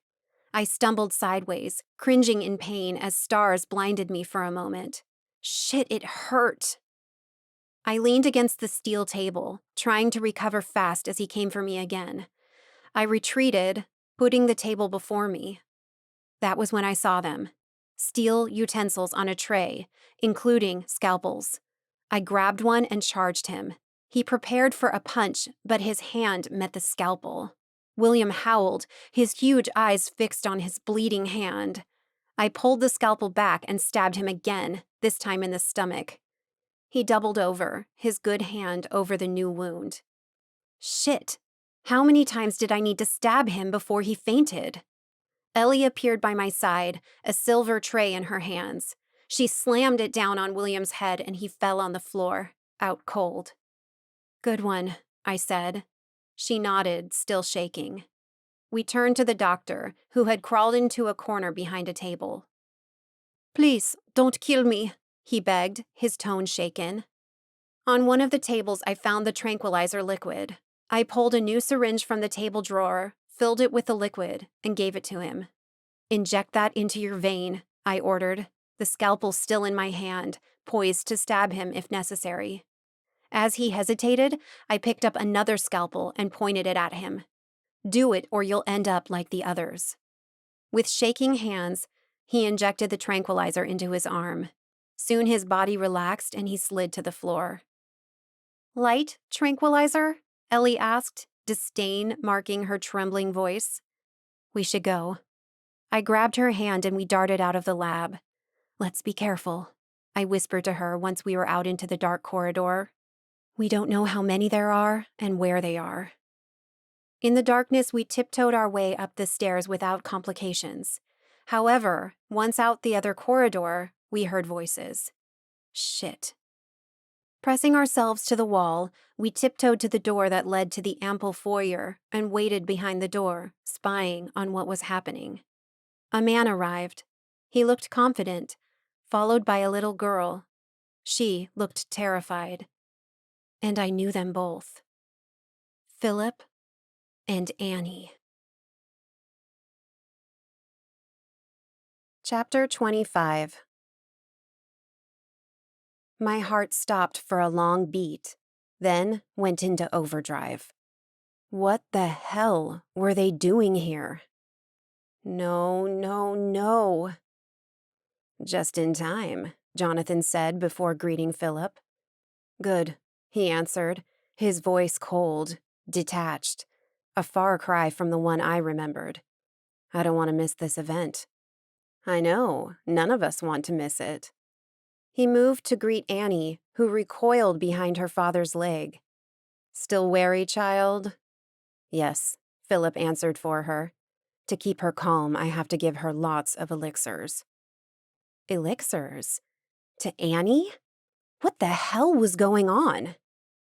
That won't matter if we succeed, Jonathan said, returning his attention to Philip. Philip took off his jacket and threw it to one of the brutes standing guard. If we succeed, this will be a historical day for alchemists. My heart dropped. He was an alchemist? That couldn't be. Historical day, followed by a bright future, Jonathan said, his arms open to his sides. I can't wait to start. One of ours is preparing her. Come, join me for a drink before we head down. He gestured for Philip to follow him to a room to the left. Are they talking about you? Ellie whispered in my ear. I have no idea, I whispered back. What do we have here? I jumped, and Ellie yelped as an alchemist approached us from the other side of the corridor. He extended his arm, and a shadow dagger appeared in his hand. His eyes meant trouble. Come on, through that door, now. Without a choice, we walked into the foyer, stunning all 6 alchemists. Miss Reyes, Annie yelled before running to me. I opened my arms and caught her up. Hello, sweet bun. These are bad men, she whispered to me. You shouldn't be here. What about your father? She shook her head, her eyes wide. He isn't my father. What? But the way you are with him. Not my choice. They made me do it, with elixirs. The alchemists surrounded us, their shadowed daggers pointed at us, just as Philip turned toward us. I gasped, taking in his dark, dark eyes and the black lips. How? Now that's a surprise, Jonathan declared with an amused smile. Did you 2 escape 2 of my best alchemists and a doctor by yourself? I didn't answer. Remarkable. Annie, Philip said, come to me. The girl wrapped her arms around my neck and buried her head in my hair. What is going on? I asked Philip, feeling bold and protective of Annie. What do you want with her? Wanted, he said, emphasizing the past tense. I thought she was the Zegane we were looking for. When we found out she wasn't, we used her unique powers to find you. Then we used her sweet face to approach you. I shook my head once. You knew I was a Zegane from the beginning? Yes. I inhaled deeply. Shit. So why not just kill me and get it over with? Beside me, Ellie flinched. A lazy smile spread over Philip's dark lips. Lips I had kissed. Lips I had desired. Now, they disgusted me. Because we had to confirm you weren't the one. He glanced at Annie, that grin still on his mouth. My stomach revolved. Right, sweetheart? Miss Reyes isn't the one, she said, firm. I don't sense any special power in her. A knot formed in my mind. It was too much. Too many questions forming. But I could ask them. I could ask them all, after all. I had to stall to give Theron time to find me. So, I started, pretending innocence over the disgust I felt. I don't understand, but you pretended to like me. You kissed me. Hardships that come with the work. He shrugged. Annie's powers told us we were close, but every time we seemed to get closer, the threads disappeared. Meanwhile, it was fun to play with you. I growled. Did you like my necklace? My hand shot to my neck. I had taken the necklace off last week after Stefano had been killed. Killed by these alchemists, because he had a scarf of mine. What? He tilted his head. You haven't figured it out yet? He scoffed. Mirella, that necklace had an elixir inside. It made you feel more when you were with me. It made you like me, desire me, and become more compliant. It made you sense things that weren't there, like my deep desire and want for you, my pure soul and noble intentions. All fake, just like the contact lenses that made my eyes blue and the illusion over my lips. All so you would buy into my game. Each of his words made my chest hurt more and more. Why? Annie and I needed to get close to you to investigate. Investigate what? Philip glanced at Jonathan. She's new to the Zegane traditions and legends. She has no idea what we're talking about. Jonathan shrugged. It doesn't matter now. She doesn't need to know what we have planned for her. Just take her and start it already. Let's go, Philip ordered. One big alchemist stepped toward us, and Annie tightened her hold on me. Please, don't let them take me. I don't want to go with them anymore. Tears swelled in her eyes. Please, don't leave. My heart stopped. Please, don't leave. I pressed her tighter against me and retreated 2 steps. Stay back. From somewhere behind the brute, Philip and Jonathan laughed. Annie pressed her face to my shoulder. Please don't leave me. Not like my mom did. I gasped as the pieces of the puzzle suddenly fit together. Annie had powers. She was a Zegane too. She was taken when young by these alchemists. And I knew a mother, a Zegane woman, who was missing her daughter. Annie is Mayra's kid, I said out loud. And you're clever too, Jonathan said. I truly resent what we have to do with you. Philip, use the necklace. Philip stepped closer, taking a necklace from his pocket, a similar necklace with a green stone pendant, just like the stone Ellie had handed me in her car. He held it at arm's length, pointing it to me as he approached us. On instinct, I retreated, but halted when I realized 3 more alchemists had come out from the door behind us, fully surrounding us.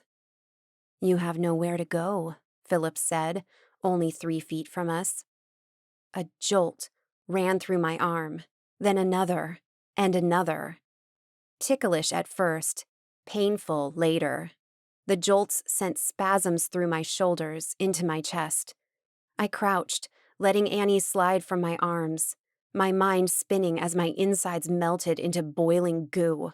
My breathing became shallow and my vision blurred. That's enough, I heard Jonathan's voice. Take her down again, with at least 8 of you. Tie her to the bed this time. The jolts and the pain paused for a few seconds, and I saw Annie with eyes closed and Philip on his knees, the necklace on the floor. Jonathan reached for the necklace, but Ellie got it first. Keep it away from me, I mumbled. Fighting the remaining pain, I stood. 2 alchemists charged us. Pain? What pain? There was no time to feel pain. I closed my eyes and invaded one of the alchemists' minds. I encountered a hard brick wall, but I was determined. I conjured a sledgehammer and brought his walls down. I focused on his pain, on excruciating pain, on not being able to breathe kind of pain. When I let go, the guy was jerking on the floor, his hands on his temples. Ellie grabbed his shadowy dagger, while I did the same pain trick with the other alchemist, and Annie attacked 3 others, at the same time. I was drained, my energy and power slipping from me with each passing second. Philip opened his hand, and his shadow dagger appeared. I rushed for his mind. That stopped him for a minute. His walls were up, and my stamina waned considerably as I pushed against him. I couldn't break in. I fell again, my breathing unsteady. Philip recommenced his attack as Theron, Artan, Sloane, Ramon, Shay, Jamie, Oscar, Neil, Dolan, Cora, Rye, and Nico broke down the door and invaded the foyer. As if sensing trouble, more alchemists came from the back, instantly pulling Jonathan and Philip behind them. A messy battle started, and the foyer became a war zone. Zeganes versus alchemists, and Ellie crouched beside me, still yielding the dagger, but clueless about what to do with it. Among the fighters, Theron and Artan caught my blurred attention. They moved like wildcats, dancing with their enemies, swift and fatal. Even though they were killing, and I despised killing, it was beautiful to watch. If for whatever reason they had to fight each other, I would never be able to guess who would win. I lost my vision of them when my hair was pulled back, forcing me to stand on my knees and tilt my head back. Ellie grabbed my shoulders, but a hand flew to her face and she fell on the floor. Philip whispered in my ear, "It seems our plans will be delayed." Then I gasped when agonizing pain shot up from my lower back. Shaking, I reached down and fingered a dagger up to the hilt in my left side. My sight went black, and I fell against Philip's arms. He pulled the dagger out. I howled and placed something against my back. With my yell, Artan, who seemed closer in my poor line of sight, dropped a half-dead Jonathan and ran to me. Busy with whatever he was doing to my back, Philip didn't see when Artan pulled him up by his throat and pierced his sword in the alchemist's chest. A couple of alchemists, seeing their leader and Philip had been killed, jumped Artan, but Neil and Dolan had come to his aid and fought our foes. Artan knelt by my side and pulled me to him. "I've got you," he said. I was really dying, because I had imagined his voice was almost soft. "Hang in there." He touched my back, his fingers light against the wound, and I felt his power drifting into me. Soon there was another hand over Artan's, and another, and all their powers flooded me. Like I had received a shot of adrenaline, I felt alive. Not whole, but alive, and much less weak. The hands left me, and I pulled away from Artan's chest. "What did you do?" I asked, fingering my back. The wound was there, but it seemed to have been mended somehow. "We were able to stop the bleeding for now," Theron answered from behind me. One of the hands had been his. "It won't hold for long." Standing beside his son, Dolan watched me with clouded eyes. "We need a healer." "We should take you to my Paridaj," Artan said. "She's the best healer in the region." I wasn't a fan of the old hag, but I nodded. I glanced over his shoulder. Zeganes up, alchemists down. A few of ours were injured, but nothing grave. I was about to turn and check on the progress behind me when I caught sight of Philip's body at Artan's feet. I pointed at him. What was he doing? Artan picked up a glass pitcher behind him.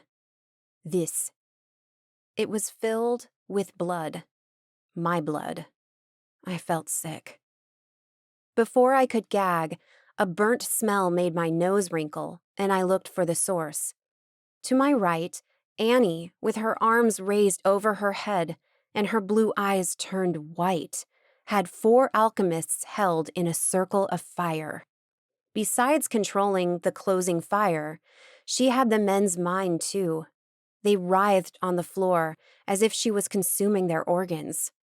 Just as watching Theron and Artan fighting seemed like a beautiful dance, watching Annie, my little sweet bun, inflicting such pain and creating such power was disturbing. With a wave of her hand, she opened the circle of fire, extended it, and enclosed another alchemist inside it. All the while, the Zegane warriors gawked at her. I scrambled to her. "Annie, stop it." She seemed out of it. "Stop it, sweet bun. It's over. We won." The fire grew and advanced. "Annie?" Theron knelt beside her. "You can stop now." The fire engulfed the men at the center, whose howls made my skin crawl. Dizziness danced in my head. "Please, sweet bun, stop," I pleaded, my voice thick with tears. The fire reached the window and the curtains, and the rug on the stairs. My legs gave out and I leaned against Theron. Ellie came to her. "Annie, look at me." She placed her hands over Annie's arms and lowered them, then turned the girl toward her. "Stop it, okay? For me. For Mirella." The white in Annie's eyes gave out and they fixed on me. She gasped, as if just now realizing what she had done. Tears rolled down her face. She embraced my legs. "I'm sorry." "It's okay." I embraced her back. I tried pulling her into my arms, but I was too weak.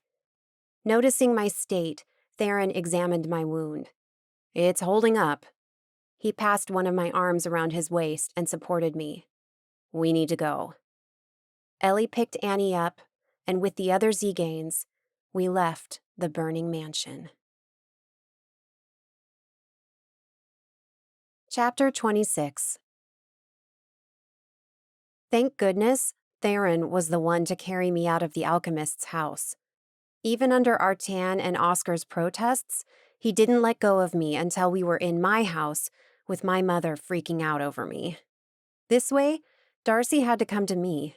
If they had taken me to Lovell, I was sure I would never be allowed out. During Darcy's healing session, Mayra came to pick up her daughter.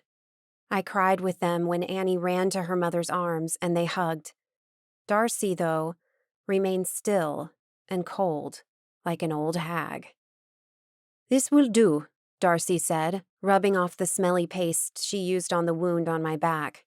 "Just take it easy for a few days." She stood and put her things away, back inside her oversized bag. "I did my best, but I can't heal off the scar that will mark your skin." "A scar? Shit." I let go of the ice pack I had pressed against my face, where the alchemist had punched me, and I brought my fingers down my back, but a bandage prevented me from feeling it. As Darcy turned to leave, Ellie entered the living room, carrying 2 teacups. "Here," she said, giving one to me and sitting beside me on the couch. "Does it hurt?" She glanced at my bandage. I lowered my blouse. "Only when I move abruptly." Since leaving the mansion, about 6 hours earlier, we hadn't exchanged more than a few words. First, because there were always people around me asking what happened and how I was, and to tell me how stupid I had been to sneak out with Ellie.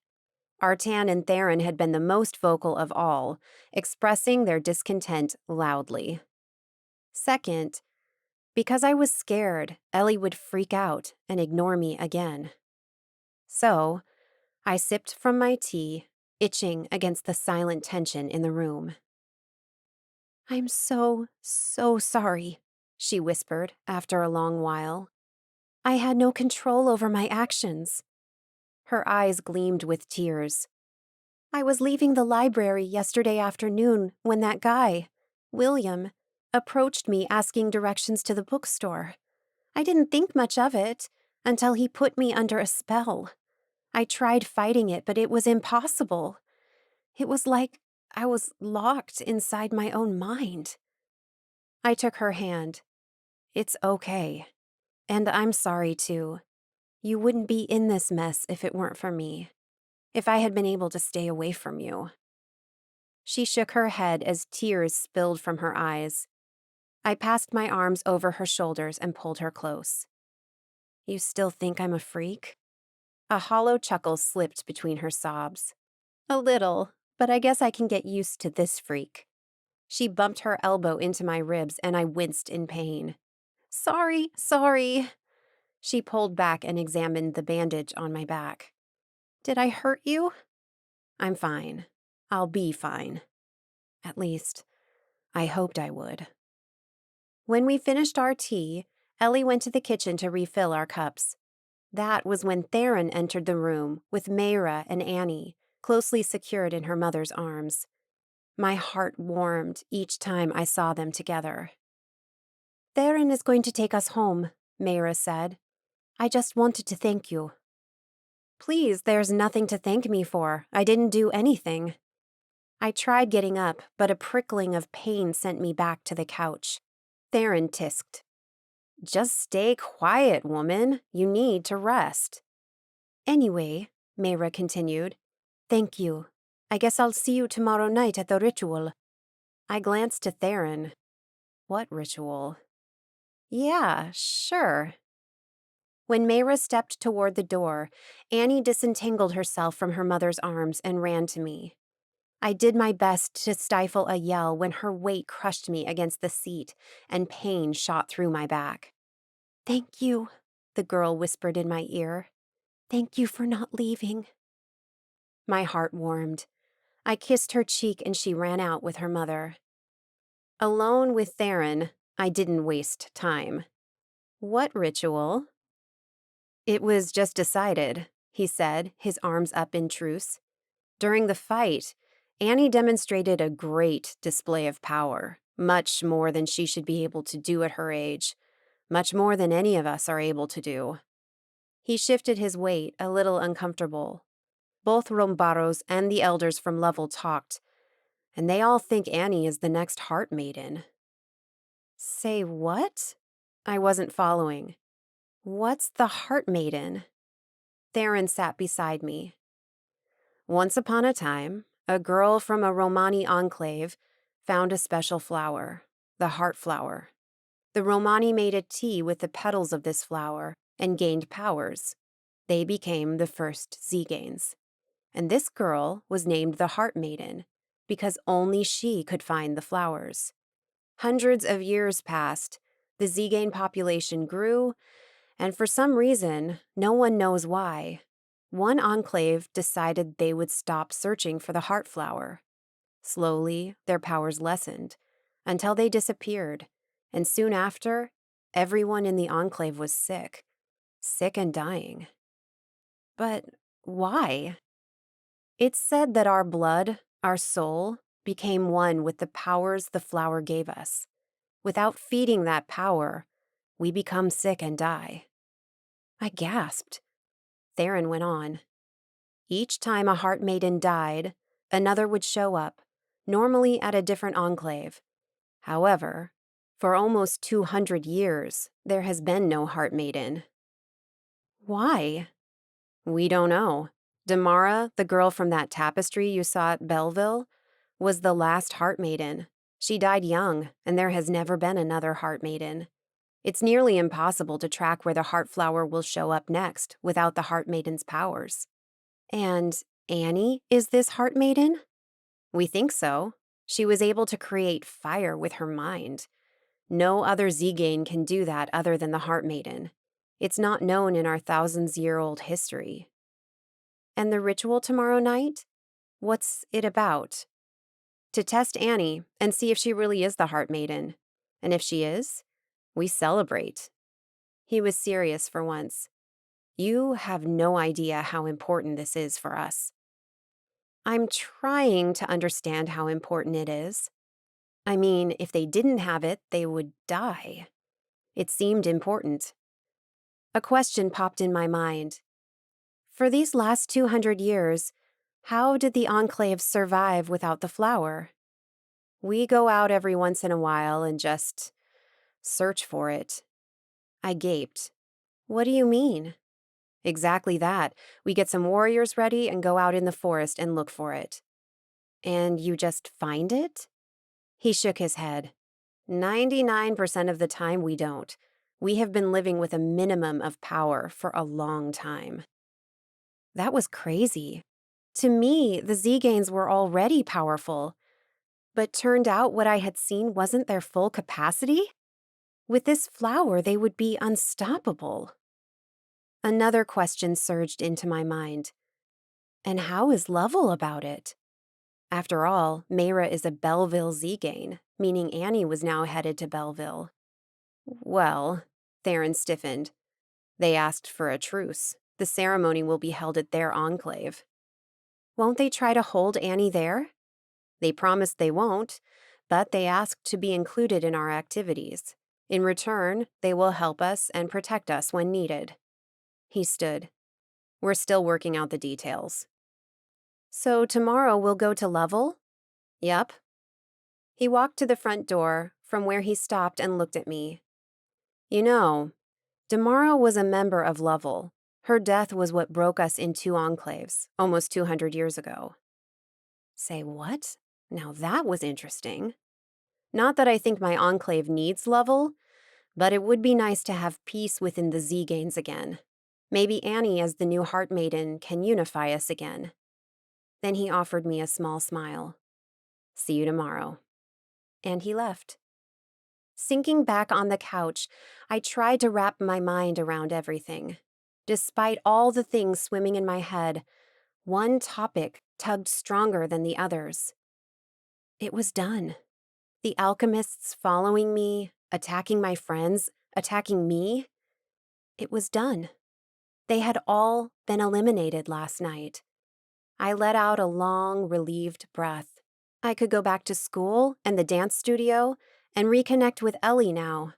I knew the enclaves would still ask me to join them or keep a low profile, which I didn't mind, if it meant I had my life back. If I made my own rules, I didn't mind. Finally, I was free. My mother drove us to Lovell. It was odd, seeing her drive there without the use of a GPS or help of a map.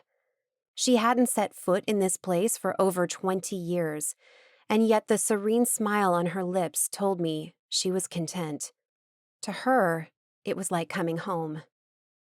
Even if, after the warriors opened the stone gates for us, one of them told her she had to wait by the main house until someone came to pick her up for the ritual. Since it was a historical day for the Zeganes, she would be allowed to witness it. My mother sat on a deep-cushioned chair and offered me an encouraging smile. I didn't feel too good about leaving her alone here. Go on, she said, beckoning toward the door. I showed her my cell phone was in the back pocket of my jeans. Call me if you need me. Will do, she promised.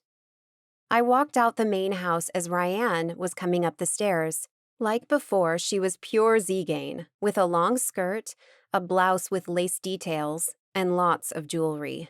A brown bandana was tied around her head, keeping her hair back and emphasizing her pretty face. She smiled at me. There you are, feeling better? I pressed a hand to my back where the bandage was. A little. As for the black mark on my cheek, it was still sore, but at least I could hide it with makeup. She linked her arm through mine. Then let's go. The square looked as alive and decorated as the other time I had been here, if not more. It pulsated with energy, power, and tension. Everyone here was expectant, anxious, hopeful. Ryan pulled me to a group of women who talked animatedly about their lives and hobbies. Their eyes fell on me. Instantly, they bombarded me with questions. How it was to live outside, how it was to live not knowing what I was until now. Where had I lived? Had I gone to many parties? How strong were my powers? How were the attacks against me?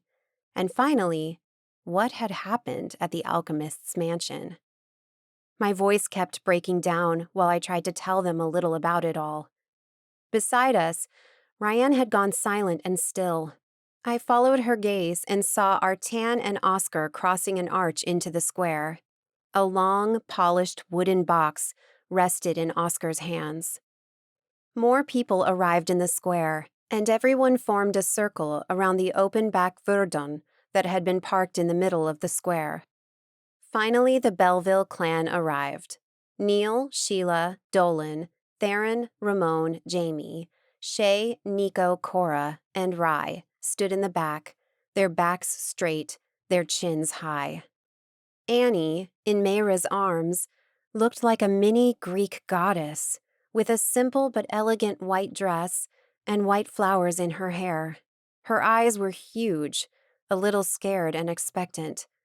As Oscar deposited the wooden box over the verdon, which now I understood was supposed to act as a stage or dais, Darcy and my mother came into the square.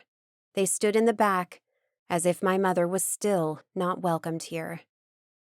My attention, along with everyone else's, shifted to the center of the circle, where Mayra put Annie on the ground and took her to the verdon. Go now, Mayra said, pushing her gently. One awkward step after another, Annie went up to the front of the Verdon, her huge eyes on the box. She reached to the box, her hands shaking, and opened it. A flower lay alone on the velvet interior of the box. The heart-shaped red flower. The heart flower. Annie froze. Go on, child, Oscar said from behind her. But Annie didn't move. With unsure eyes, she glanced around, seeming lost and scared. Her eyes fixed on mine. What does she have to do? I asked in a low whisper to Ryan. She has to pick up the flower, Ryan answered, equally low. That was it? And why didn't anyone help? I walked to her, up in the Verdon. Hey, sweet bun. I crouched beside her. Do you know what you have to do? Annie nodded. Then why don't you just pick the flower up? She stared at the shiny flower, her eyes bigger and bigger. All right. I stood and grabbed the flower, extending it toward Annie. The whole square gasped at the same time, sounding like a humongous animal. By Saint Sarah Lacali, Oscar whispered, his hands pressed together. What? I asked, suddenly feeling self-conscious for being under everyone's huge eyes. What is it? My dear. Her face blanched. Sheila made her way to the front and stepped closer to the Verdon. Give the flower to Annie. As if that wasn't my intention, I jerked my already extended arm to Annie, but she shook her head. It's okay, sweet bun, you can take it now. Trying to help her, I grabbed her arm, pulled it to me, and placed the flower in her open palm. Instantly, the flower melted into a red liquid that vaporized before reaching the ground. What the hell? You are the Heart Maiden, Sheila said, her words breaking as her eyes filled with tears. I gasped. Sure, I hadn't heard her right. What? Only the Heart Maiden can touch the flower, Oscar explained, his face alight. It melts whenever it's touched by others. My heart thundered in my chest. You're kidding. We don't kid about these matters, Darcy said, stepping out of the crowd. But my mind was spinning. How could I be the Heart Maiden? But my powers aren't strong. You can ask Sheila. I gestured toward her, who was smiling at me. And the fire thing, it was Annie. True, Oscar said, probably remembering he was there and saw it all. Annie? He turned to the girl. How did you control all those alchemists and conjure the fire? Annie, with a relieved expression, shrugged. I can sense and channel the power of others. I just channeled Miss Reyes's power. My stomach dropped. It made sense. During the fight, whenever she had cast a spell, I felt weaker and weaker. I was still in shock when Sheila stepped up on the Verdon and reached under the neck of my blouse. Hey, I complained before she could expose my bra to the public. She unhooked the safety pin from my bra, grabbed the pendant, and then looked to my mother on the edge of the square. What spells did you put in here? My mother pressed her lips tight before answering. Protection and anti-tracking spells. She shifted her weight and looked at her feet. And an inhibitor. Another general gasp and another revealed lie from my dear mother. That was why the alchemists hadn't been able to track me, because I had been protected by the pendant. However, my things, my bracelets, my sweatshirt, my book, my scarf, none of that was protected, and that was what the alchemists tracked. That one time they got me outside the club had been a sad coincidence. Without ceremony, Sheila opened the pendant, took the small receptacle with red liquid, and squashed it under her foot. I fell to my knees as an intense wave hit me, shaking my body, making me breathless and momentarily blind. A tingling sensation crawled from my chest down to all parts of my body, setting every one of my cells alive, charging it with pure, intense, alive power. Not much registered after that. I saw my mother, Artan, and Theron approaching. I saw the crowd closing in. I heard cheering shouts. I heard some people asking me if I was all right. I heard others talking about arrangements for my future, including where I should move to, choosing my protectors, and a no-wedding rule. My will was to argue, to tell them to go to hell for making decisions about me without even asking me. But the hundreds of explosions inside my body won over, and my mind slipped into darkness. Chapter 27. "What do you want for dinner?" my mother asked. "I don't know," I answered. With the remote control, I changed the channel on the TV again. Since the ritual the previous day, nothing looked good. When I woke up from my dizzy spell, I was in Ryan's room. Oscar and Darcy talked to me about my duties as Heart Maiden. I should be able to find the flowers whenever they appeared. Apparently, they could sprout anywhere in the globe, and we had to get them quick before they faded, or before alchemists did. Because of these dangerous missions, I should practice with my magic so I could protect myself. Also, because I was too valuable, I should be protected every second of every day. That earned me another lecture about ditching Artan and leaving with Ellie the night of the fight. Okay, I hated the idea of having eyes on me all the time, but now I understood how badly it could end. As they explained, more alchemists would come for me now. Of course, they insisted I should live in the Lovell Enclave. For a moment, I thought they would lock me in there. Only after promising I would think about it, they let me go back to my house, with a dozen warriors. What pushed my buttons, though, was the no wedding rule. Not that I wanted to get married. Actually, I couldn't see myself married. But I didn't want others deciding my future for me. However, they emphasized this was an important rule to preserve my purity and my powers. Ha! I almost laughed in their faces. They really thought I was still pure? Nevertheless, I let them think whatever they wanted. I wouldn't be the one to spoil the party. As a reminder of the imposed deal, Artan walked past the living room door, patrolling the inside of the house, as he did every 30 minutes. Somewhere outside, Sloane prowled around, on lookout, along with Tomas and Leander, and others I didn't know yet. "Aren't you hungry for something?" my mother asked. "How about homemade goulash?"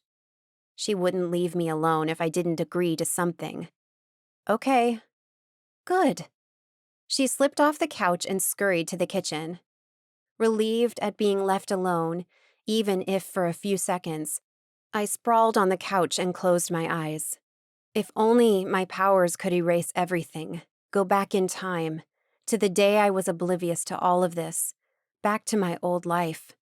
I preferred when I didn't know anything about my origin and my destiny. After Sheila had broken the spells from the pendant, my powers had increased tenfold, but they were unstable. It was too much for me, too fast. So once we were back home, my mother gave me a little of the inhibitor elixir, just enough to quiet down my powers until I learned how to control them. "How are you?" Artan asked. I glanced at him. He was stationed at the doorway, his hand around the hilt of his sword, confidence and braveness spilling in gallons all around him.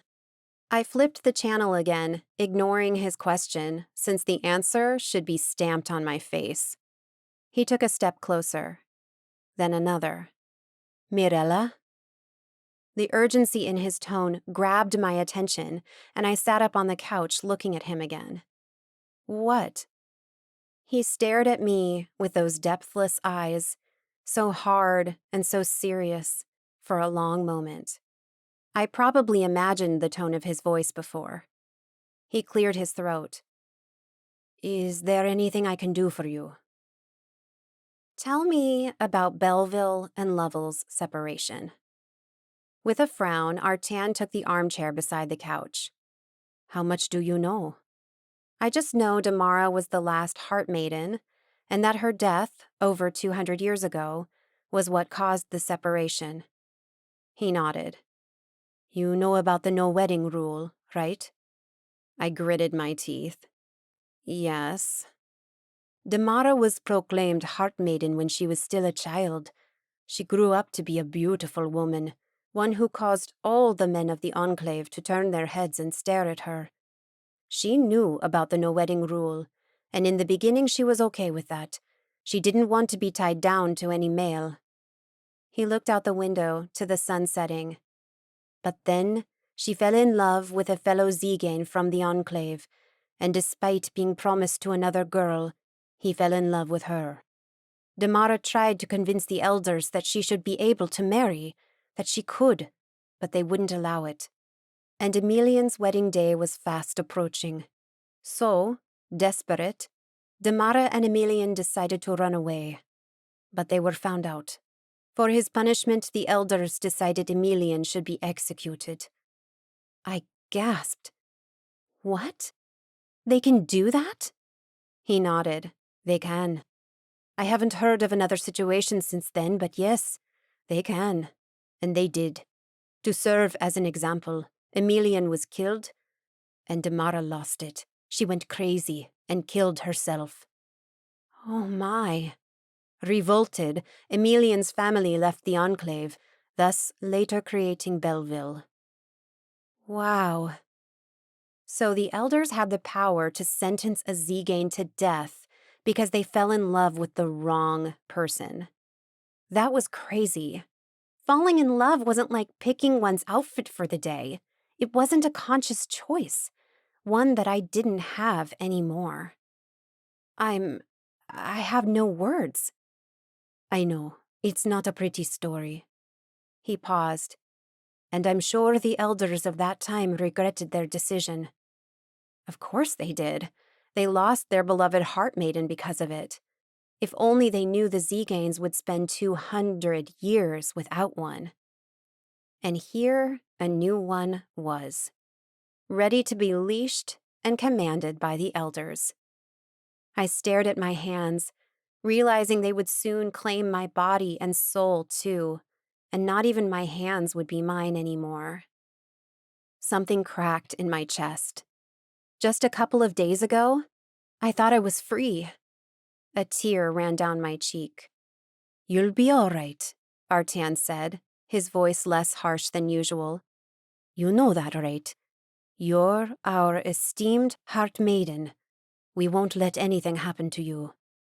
Of course. They didn't care about Mirella. It was all about the Heart Maiden now. "Sure," I muttered, wiping the tears that sprung to my eyes. I raised my chin, defying whoever was in charge of writing our fates. Mine looked gloomy so far, but I would handle it. Somehow, I would handle it. I will be fine. This has been Heartseeker, The Fireheart Chronicles, Book 1. Written by Juliana Haygert, narrated by Joanna Roddy. Copyright 2020 by Juliana Haygert. Production copyright by Juliana Haygert.